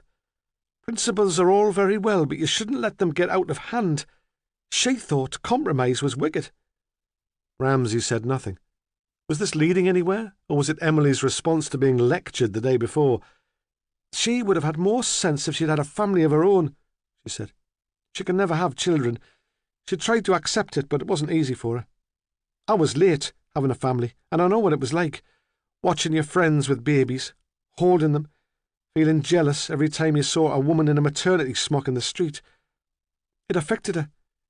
If she'd had children, well, perhaps she wouldn't have felt the need to look after the rest of us so much. Did she treat you all like children? She nodded. She thought she knew what was best for us. And Clive? He asked. Where did he fit in? He was a ready-made son. Dependent, simple as a 5-year-old, desperate for affection. What more could she want? We thought she was being so kind, so generous, but it wasn't good for the lad. He already had a mother. It was a dangerous way to carry on. It confused him. What are you saying? He said. Do you know who killed them? She shook her head, disappointed, because he could not understand that she'd only wanted to explain how things were. She had another ready-made son, he said. The stepson, Patrick. Did she try to mother him too? She tried, Emily said, but the last thing he wanted was mothering. Ramsay looked at her. She was an attractive woman, she said. She charmed them all. She couldn't help it. She probably enjoyed it, but all like a bit of flattery. But Patrick Cassidy has a girlfriend. Ah, that makes no difference. She spoke sharply because he was questioning her judgment. I saw the way he looked at her. The vicar saw it too, but his head's so deep in the sand he wouldn't do anything about it. It wasn't healthy, the 3 of them living there. Ramsay remembered the brooding, unhappy poems in Patrick's room and thought they must have been written for Dorothea, not Imogen. I see, he said, and he felt he knew Dorothea Cassidy for the first time. She had charmed him too, even in death. They sat in silence. Outside it was almost dark. He stared blankly out of the window, and he saw the case as if he'd come to it freshly, with a new perspective. He thought of Joss Corkill's evidence and of something Walter Tanner had said. He thought of Clive's divided loyalties and his obsession with time. He knew then who had killed Dorothea Cassidy. Now he was left with the problem of what to do with Emily Bowman. He could hardly ask her to promise, as Dorothea had done, not to kill herself. Emily Bowman seemed to guess what he was thinking. "Don't worry, Inspector," she said. "The moment's past. I won't do anything melodramatic. At least, not tonight." He paused. The last thing he wanted was to offend her. "Does this treatment, which causes the discomfort, go on indefinitely?" "No," she said, "thank God. Only 2 more weeks." "It might be better," he said, "to postpone a decision until then." "So it might," she said, and smiled at him. "Would you like company?" he said. She smiled again. "Yes. Send Annie in to see me.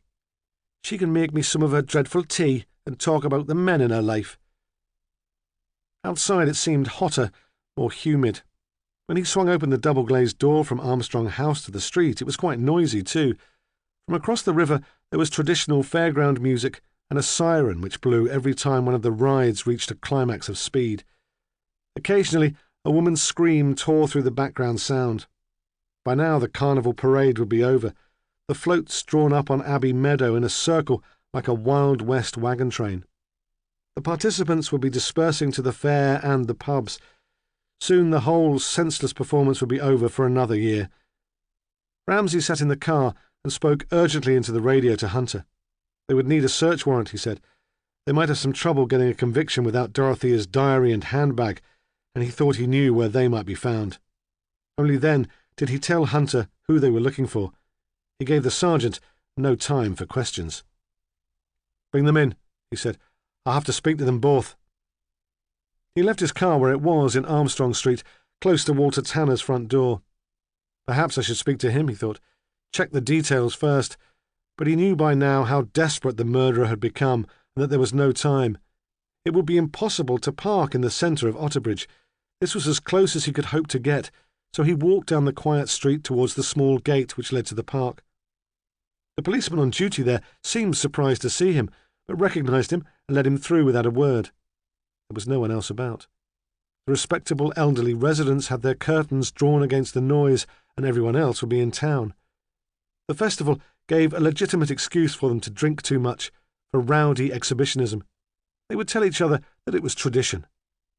At almost the same time, the night before, Dorothea Cassidy had been carried down this path and laid to rest on the flower bed. The park was as quiet now, at 10 o'clock, with the pub still open, as it had been in the early hours of the morning. There were lamps in the park, but they were a long distance apart, and it was not, after all, so surprising that the revellers, on their way home in the dark, had failed to see a body at their feet. The belief that Dorothea had been moved to the park in the early hours of the morning had been his first mistake. There had been many more. He had thought the murderer would be rational, clear-sighted. He realised now that each move had been a response to panic. He had to get to the town before the killer panicked again. Chapter 19. It had seemed to get dark suddenly. The sun disappeared, and almost immediately afterwards the fairy lights along the river were switched on, and so were the spotlights directed at the abbey and the town walls. The visitors who were climbing into coaches to take them home were enchanted. How pretty the town was, they said. What a delightful evening. In contrast with nightfall, the fair became a more menacing and exciting place. Children were taken home, protesting and exhausted, carried on parents' shoulders, and the sight was left to the gangs of teenagers, to the older men who stood in the shadows and watched them jealously, and to the police with their photos and their questions. The rides seemed to become more noisy and frantic. Joss Corkill had spent all evening successfully avoiding the police. His friends on the fair had helped him, allowing him to crouch beneath the hoopla stall or in the canvas folds of the hot dog tent. It had become a game, spotting the plain-clothes detectives at a distance and making sure Joss was out of the way before they arrived at the ride where he was working. None of them had any time for the police. They had been harassed too often, blamed for crimes they had never committed. Now they felt the concentration of the police on the fairground was an injustice. Anyone in the town could have murdered that vicar's wife, they said. Why blame it on one of us? We didn't even know her, and old Joss wouldn't hurt a fly. Joss had been drinking all evening and had reached the euphoric peak which was the highlight and purpose of all his drinking bouts. He did not always achieve the high, and he knew it would be quickly followed by depression, but, while it lasted, he was magnificently content. He wondered now how he had ever become entangled with Teresa Stringer and her bloody family. Why had he wanted her to travel with him so much anyway? He was better on his own. As he played his strange game of hide-and-seek all over the fairground, he felt the exhilaration of the chase. Nothing else had any importance at all. He was back at work on the Noah's Ark when he saw the pretty woman who'd been at the fair the night before with Dorothea Cassidy. He was standing on the ride with his back to the safety rail, keeping an eye on the crowd for the fuzz. Despite the alcohol, he balanced perfectly, even when the ride was at its fastest. He knew the two giggling girls sitting near to him were watching him, and he intended, as the ride slowed, to offer to help them off. Then he glimpsed the pale young woman, just for a moment, in the crowd. He was tempted to find one of the policemen, to point her out and say, "That's the one you want." But why should he? Let the police do their own dirty work. Imogen Buchan did not know why Patrick had brought her to the fair. The noise and the crowd made her feel sick and faint. She'd eaten very little all day. Patrick's phone call had summoned her to a pub in the town centre, close to the church, and she'd thought they would talk, there would be explanations, and the tragedy of Dorothea's death would bring them close together again. There would be a return of the old intimacy. She would help him through his grief. Instead, he had dragged her from one packed pub to another, and when she tried to take his hand, to express some sympathy, he pushed her away. Then he had insisted that she go with him to Abbey Meadow. "I should go home," she had said. "They'll be wondering where I am. They'll be worried." "Sod them," he'd said, and pulled her roughly by the arm, past the carnival floats over the dark and trampled grass to the fair. She'd never liked the speed of the big rides. Even the galloping horses made her feel sick, she said, trying to make a joke of it, trying to lighten his mood. But he would not listen to her. He pulled her with him into the waltzers and sat with his arm around her, his fingernails digging into her shoulder, his head very close to hers. He seemed to take a delight in her terror, smiling when she screamed. Then he took her onto the big wheel. She gripped the safety rail and shut her eyes. The chair rose slowly as other riders got on beneath them. When they reached the highest point of the circle, he rocked the chair violently so she was certain he would tip them both out. The centre of the town was so choked with traffic that Hilary Masters decided to park her car at the social services office. It would be easier to walk to her flat, which was in a new block close to the river. The fresh air seemed to make Teresa more alert, but Hilary walked close beside her, protectively. It took longer than she'd expected to reach the town centre.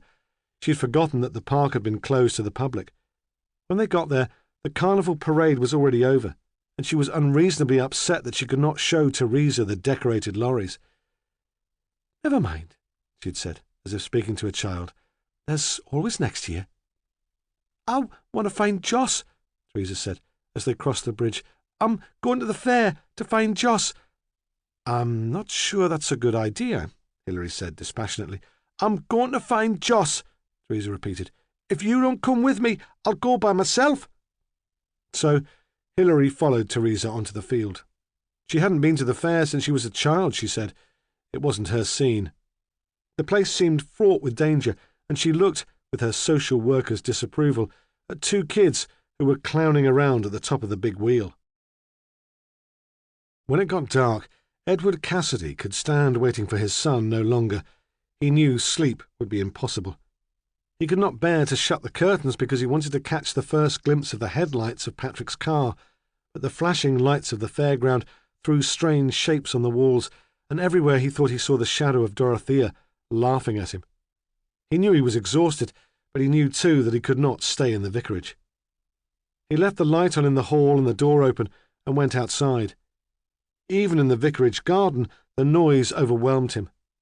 The screech of machinery and of amplified pop music seemed unnaturally loud. He walked down the drive into the busy town centre and was swallowed up by the crowd. He saw everything in sharp outline, heard everything clearly. Distinct phrases spoken by people he passed in the street, the strain of the Northumbrian pipes which came from an open pub window. He was watching and listening for Patrick, hoping to see the familiar lanky silhouette marching up the street in front of him, hoping to catch a few words spoken in a voice he recognised. He wanted to tell Patrick that they had both been fools. In the small house in Armstrong Street, Walter Tanner lay on his bed, wide awake. The police had wanted him to move out for the night, had even suggested that they might put him up in a hotel if he had nowhere else to go, but with uncharacteristic spirit, Walter had stood up to them. This was his home, he said, body or no body in the bath. Despite the horror of it all, he was happier here than anywhere else. He was too far from the fairground to be troubled by noise inside the house. He could hear the music, but only faintly. Yet still, he found it impossible to relax.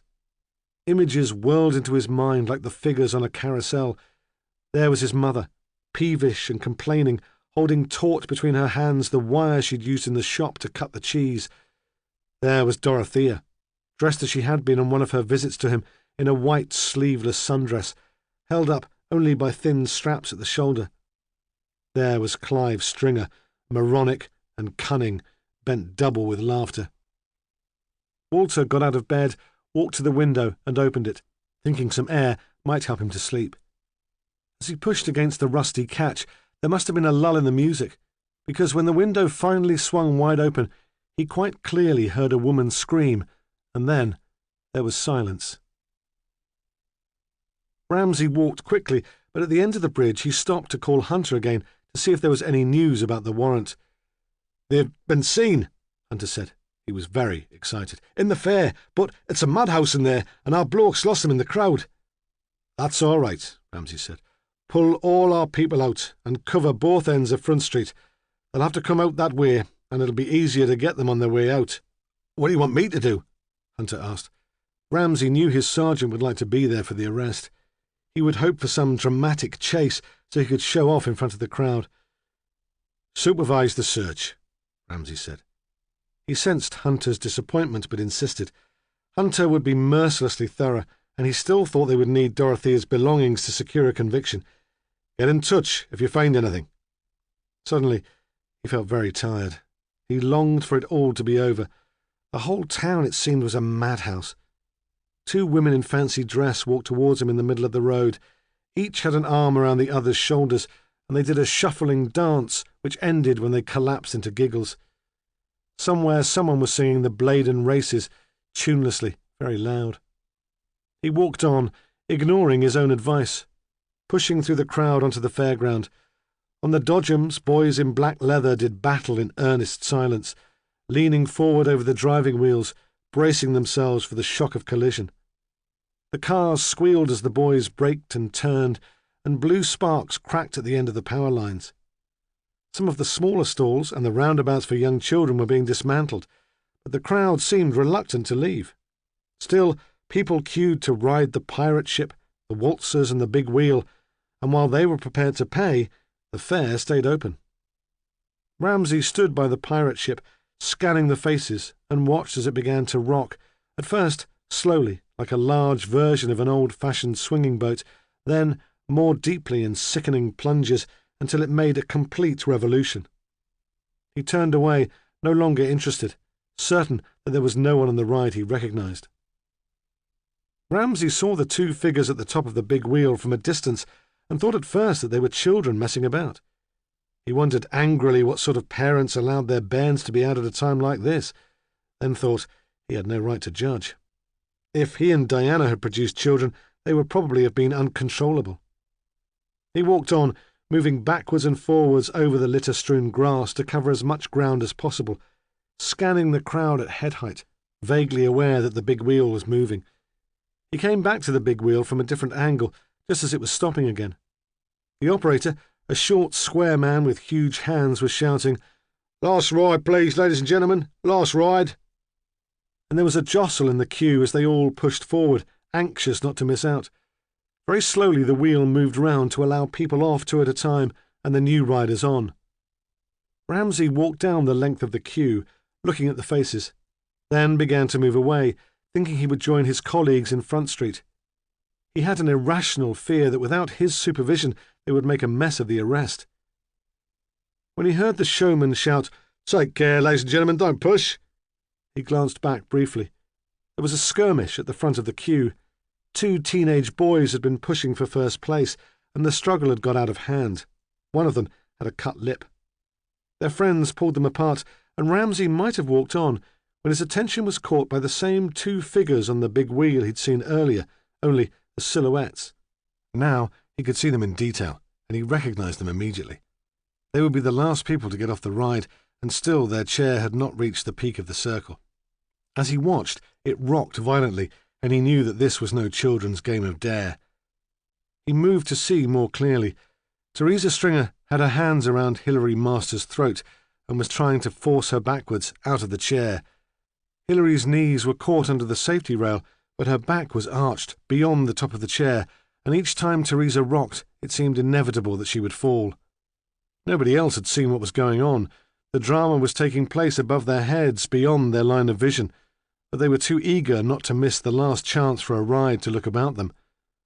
Ramsay shouted, but with the fairground noise, nobody heard. He rushed towards the operator, pushing his way through the crowd. They thought he was trying to jump the queue and stood together, shoulder to shoulder, menacing, and would not let him through. He waved and pointed, and they thought he was drunk. In his panic, he had lost all his authority. The big wheel moved round again, and Teresa and Hilary, still struggling, swung to the highest point of the circle. Then, perhaps because someone in charge had decided that they could flout the bylaws no longer, that the evening would have to end soon, the music was switched off. In the silence that followed, Hilary's scream came as clear and sharp as a whistle, and everyone turned to watch, straining their necks in an effort to look up, as if this was some free entertainment to end the show. Ramsay thought it was like witnessing some dreadful pornography. The women locked in combat, their skirts pulled round their thighs, scratching and tearing at each other's hair and faces, and the crowd breathless, excited, aroused by the possibility of tragedy. For a moment, the showman stood entranced, as if he were waiting for Hilary to fall at last. Then Ramsay swore at him, and he pulled a lever, and the wheel moved round jerkily until the women had reached the ground. "They must be pissed," someone in the crowd said. "Lasses shouldn't drink. They can't take it." That seemed to relieve the tension, and the people moved away, realising that there was no chance now for a last ride. Hilary still sat in the chair, her head in her hands, crying. Teresa jumped out furiously. She was like a cat, spitting and clawing, and would have gone for the social worker again if the showman had not pulled her off. He stood, holding her from behind by the elbows, and she was so small and frail that she hardly reached the ground. Ramsay's radio buzzed and cracked, and Hunter's triumphant voice cried out, "We found them! Just as you said they'd be! We've got her now!" Yes, Ramsay thought sadly, we've got her now. He walked up to the two women. "Hilary Musters," he said, not looking at her, "I'm placing you under arrest. I must ask you to come with me to the police station." He put his hand on her shoulder and felt the silk of her blouse and the bone underneath, and thought sadly that he'd been wanting to touch her all day. Chapter 20. He sat with her in the interview room. There was a woman constable sitting in a corner, her knees primly together, her hands on her lap, but they took no notice of her. They were like lovers in a crowded street, so caught up with each other they can see no one else. "She can't understand," Hilary said. "I only did it for her." "Teresa," he said. "You're talking about Teresa." She nodded. She wanted to explain. "It didn't seem fair," she said, "to rake it up after all this time." "To rake what up?" he asked, though he had guessed. "The baby," she said. "Nicola." "It wasn't a cot death." She shook her head. "Teresa smothered her." "Tell me what happened." "The baby was in her cot. She was a difficult child, and Teresa didn't have the patience to cope with her. She put a pillow over her head and smothered her. Then she phoned me. When I got there, she was sitting on the stairs, weeping. The baby wouldn't stop crying, she said. She had to make it stop crying." Hilary spoke flatly, with the same detachment as she had in her office. "You didn't tell the police?" She shook her head. "I was young," she said, "not very experienced. I thought I'd get the blame, and I didn't want Teresa to endure the court case, the publicity. Even if they didn't send her to prison, I didn't want her to have to go through all that. And it was my fault. I should have seen how desperate she was. She'd asked me to visit the day before, and I'd been too busy to go. I felt responsible." "So you covered it up?" She shrugged. "I didn't mean to cover it up. I didn't want to be the one to give her away, but I thought there would be a post-mortem. I thought they would discover then that it wasn't a natural death. But apparently it isn't that easy to detect." "Weren't you worried that Teresa might turn on Beverly in the same way?" "No," she said sharply. It was as if he were questioning her professional judgment. "Really, I wasn't. Teresa had matured a lot in that time. Clive was grown up, and she could give all her attention to the baby. And I gave the case to Mike Peacock. He's young, but he's a very competent social worker. Then, as soon as there was a hint that the child was being abused, I took her into care." So, Ramsay thought, that explained the speed with which the child was removed from the family, and the haste had made Dorothea suspicious and had led to her death. When did Dorothea find out about Nicola? He asked. Yesterday afternoon. You knew she went back to the Stringers in the afternoon? Yes, he said. I think we have Dorothea's movements for the afternoon worked out quite precisely now, thank you. It was as if she were still a colleague, and they were working together to get at the truth. Teresa was upset, Hilary said. She'd come to terms with the fact that if she wanted Beverly back, she'd have to give up any idea of going away with Joss Corkill. That made her depressed, and then Dorothea was suspicious. I can't quite understand why Miss Masters is so keen to take Beverly away from you, Teresa. I think there must be something you haven't told me. How can I help you if you won't tell me the truth? So, Teresa told her, Ramsay said. How could you help it? I've explained that she was already depressed, feeling sorry for herself. You don't know what Dorothea was like. I think I do, Ramsay answered silently. I feel as if I spent all day with her. How did you find out that Teresa had confessed to Dorothea? He asked. Teresa phoned me from a call box on the Ridgeway. She was hysterical. At first I couldn't work out what had happened. It was like the time she phoned me after Nicola died. Did you look for Dorothea? No, she said. I waited for her to come to me. I knew she'd be in touch. She looked at him. I didn't have any plan. It wasn't in any way premeditated.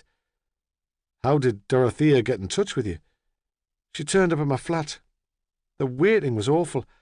I had expected her earlier. She said there'd been something urgent she had to attend to, some family business.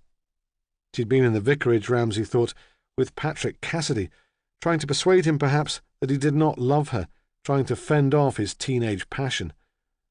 What time did she come to the flat? I'm not sure. At about 7. She had an appointment to speak to the Armstrong House Residents Association at 1:30. Didn't that bother her? She tried to phone them to cancel it, Hilary said, but she couldn't get through. She thought the phone was out of order. She paused. I'd disconnected it. I had no plan to kill her then. It wasn't that I was covering my tracks, but I was afraid she might phone someone else, tell them about Nicola. I wasn't thinking very clearly. What did you do then?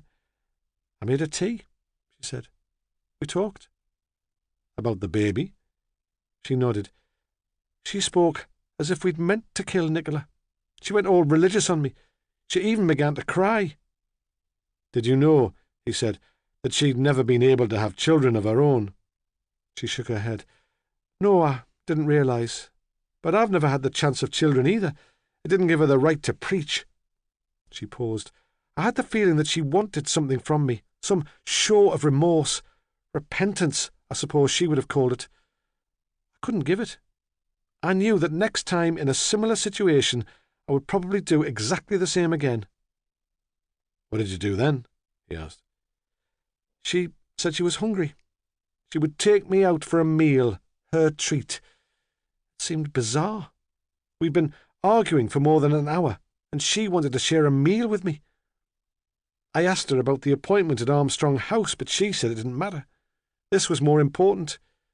We left her car outside my flat and walked through the fairground to that Italian place in Newgate Street. You were seen, he said, in the fairground. Joss Corkill saw you. But when he described you, I thought he was talking about someone else. It never occurred to me that he wouldn't recognise you. Then I realised that senior social workers don't often work directly with clients. That's how I knew. There was a silence. The policewoman moved slightly on her chair in the corner. She gave no indication that she was listening to the conversation and stared out at the shiny cream walls with blank boredom. Then Hilary continued, although he had not asked a direct question. The restaurant was packed, she said, very noisy. It took us ages to get served. Dorothea ordered spaghetti and ate it very neatly, twisting it between her fork and her spoon. She seemed ravenous. She insisted that I had a meal too, though I wasn't hungry. I had expected another lecture, but still, she didn't mention Nicola once. She talked, I remember, about friendship. When we left the place, it was almost 10. Did you walk back through the fair? No, we went the long way round, down the end of Newgate Street. When we got to the flat, I expected her to get into the car and drive away. It hadn't even crossed my mind then that I might kill her. She'd been a social worker, and I didn't think that she could really let loose all that publicity. She would know what would be likely to happen. The tabloid press, the MPs screaming for my blood, the witch hunt that would affect everyone working for social services. I thought I could make her understand. And at the car, she began to start again. She made me get into the passenger seat. I can't let you go, she said, until I've got some sort of commitment. What did she want? He asked. My resignation, she said. I think, in the end, that's what she wanted. Where did you kill her? He asked, in the same tone of mild interest. In the car, she said. She was going on and on, not shouting, she never shouted, but somehow relentless. I wanted to stop her talking. I put my hands around her neck just to show her how strongly I felt about it. As soon as she went quiet, I stopped. But then I realised it was too late. She was dead. Teresa must have felt exactly the same when she killed the baby. What did you do then? I panicked. I ran out into the street. I wanted to get right away from the body while I worked out what to do. If I'd run into a policeman, I'd have told him everything. But instead, I ran into Clive Stringer. He'd been to the fair, spent all his money, and was hanging around on the corner of Newgate and Front Street, hoping, I think, for trouble. You got him to move the body for you? She nodded. I told him that Teresa had killed Dorothea because she had wanted to stop her going away with Josh Corgill. So, he'd been asked to choose, Ramsay thought, between Dorothea and his mother, and he had chosen, then at least, to protect Teresa. Was it hard to persuade him? He asked. Not very hard. He was quite excited, the prospect of driving the car. Did you tell him where to put the body? She shook her head. I told him to put it somewhere quiet, where it wouldn't be found until morning. And presumably it was his idea to park the car in Walter Tanner's drive. She nodded. I didn't know anything about that until today. Apparently the old man didn't like him. It was Clive's way of paying him back. Did you go with Clive to the park? No, she said. I just wanted him to get rid of Dorothea. I suppose I wanted to pretend that I wasn't involved. I took Dorothea's diary and handbag. I thought she might have made some record of her conversation with Teresa. Then I left Clive to it. He must have driven to the little entrance of the park and carried her from there to the path by the river. He was quite remarkably strong. Then, presumably, he put the car on Tanner's drive. He must have driven around a bit first, Ramsay said. He didn't go down Armstrong Street until later. He was always into cars, she said. It must have been a temptation to go joyriding. Why did you kill him? Ramsay asked. He was nervous, stupid. I thought in the end he would tell someone. He was already feeling guilty. He loved Dorothea. You had a spare key to Tanner's house, Ramsay said, because the home help service is organised from your office, and Walter's mother had a home help. What happened to all the old keys?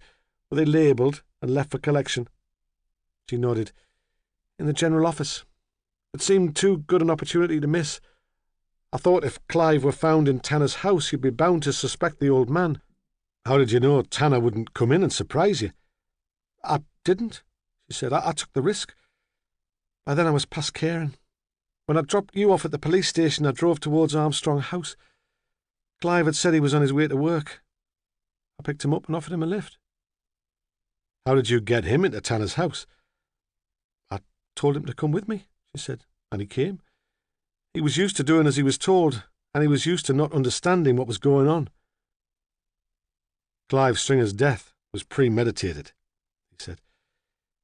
Yes, she said. I suppose it was. There was a silence.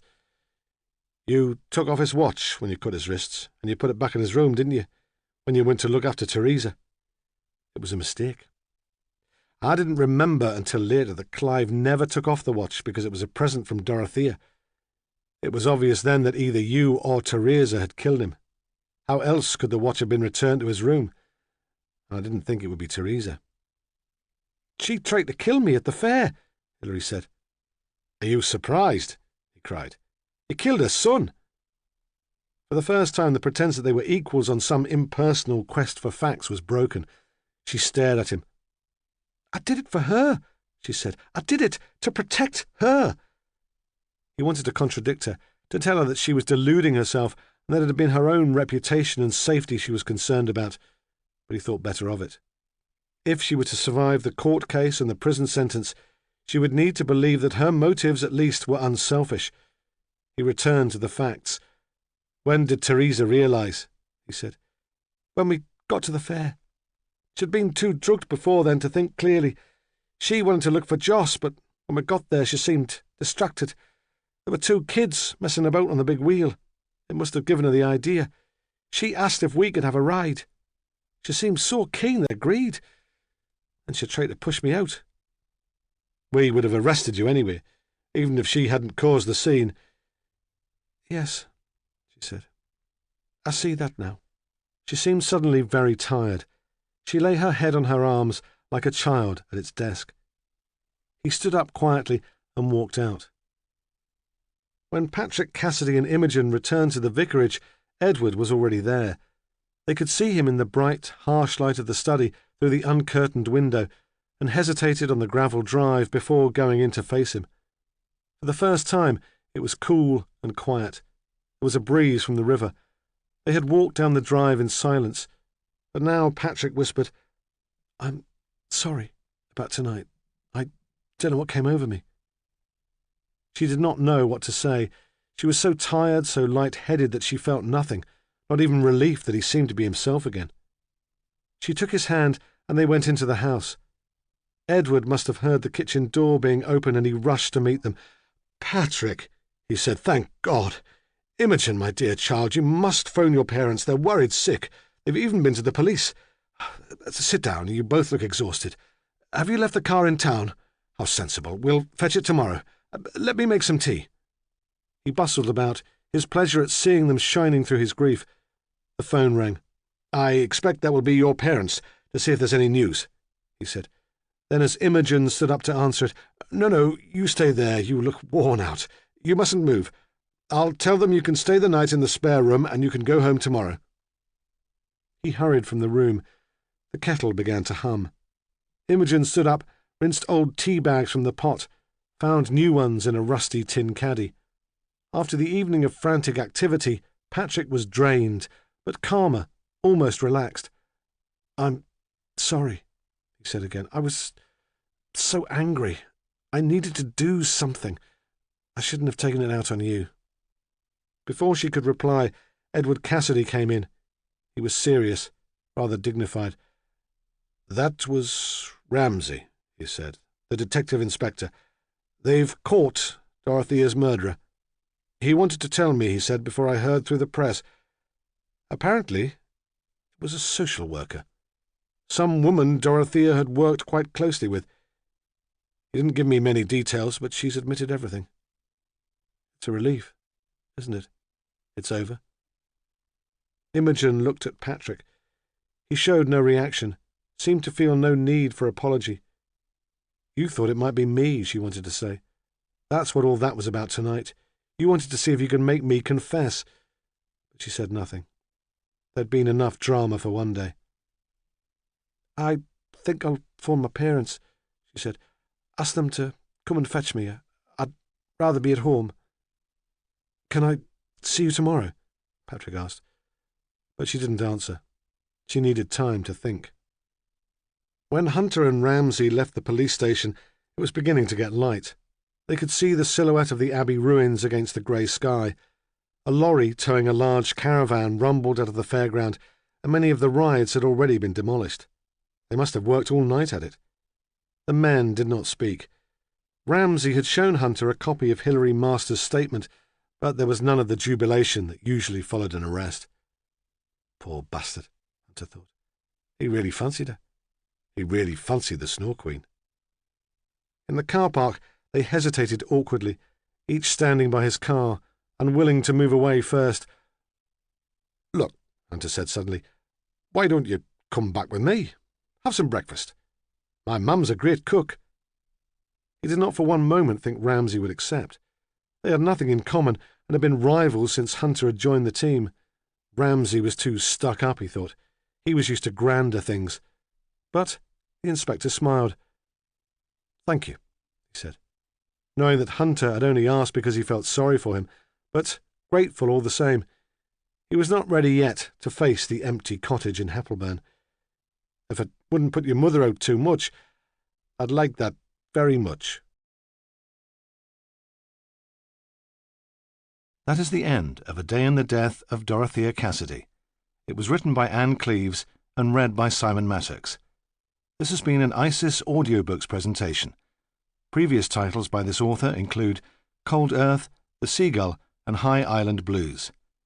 For further details of our extensive catalogue of unabridged audiobooks, please call our free phone number 0800 731 5637 or visit our website www.isis-publishing.co.uk. This audio program is presented by Audible.com. Audible, audio that speaks to you wherever you are.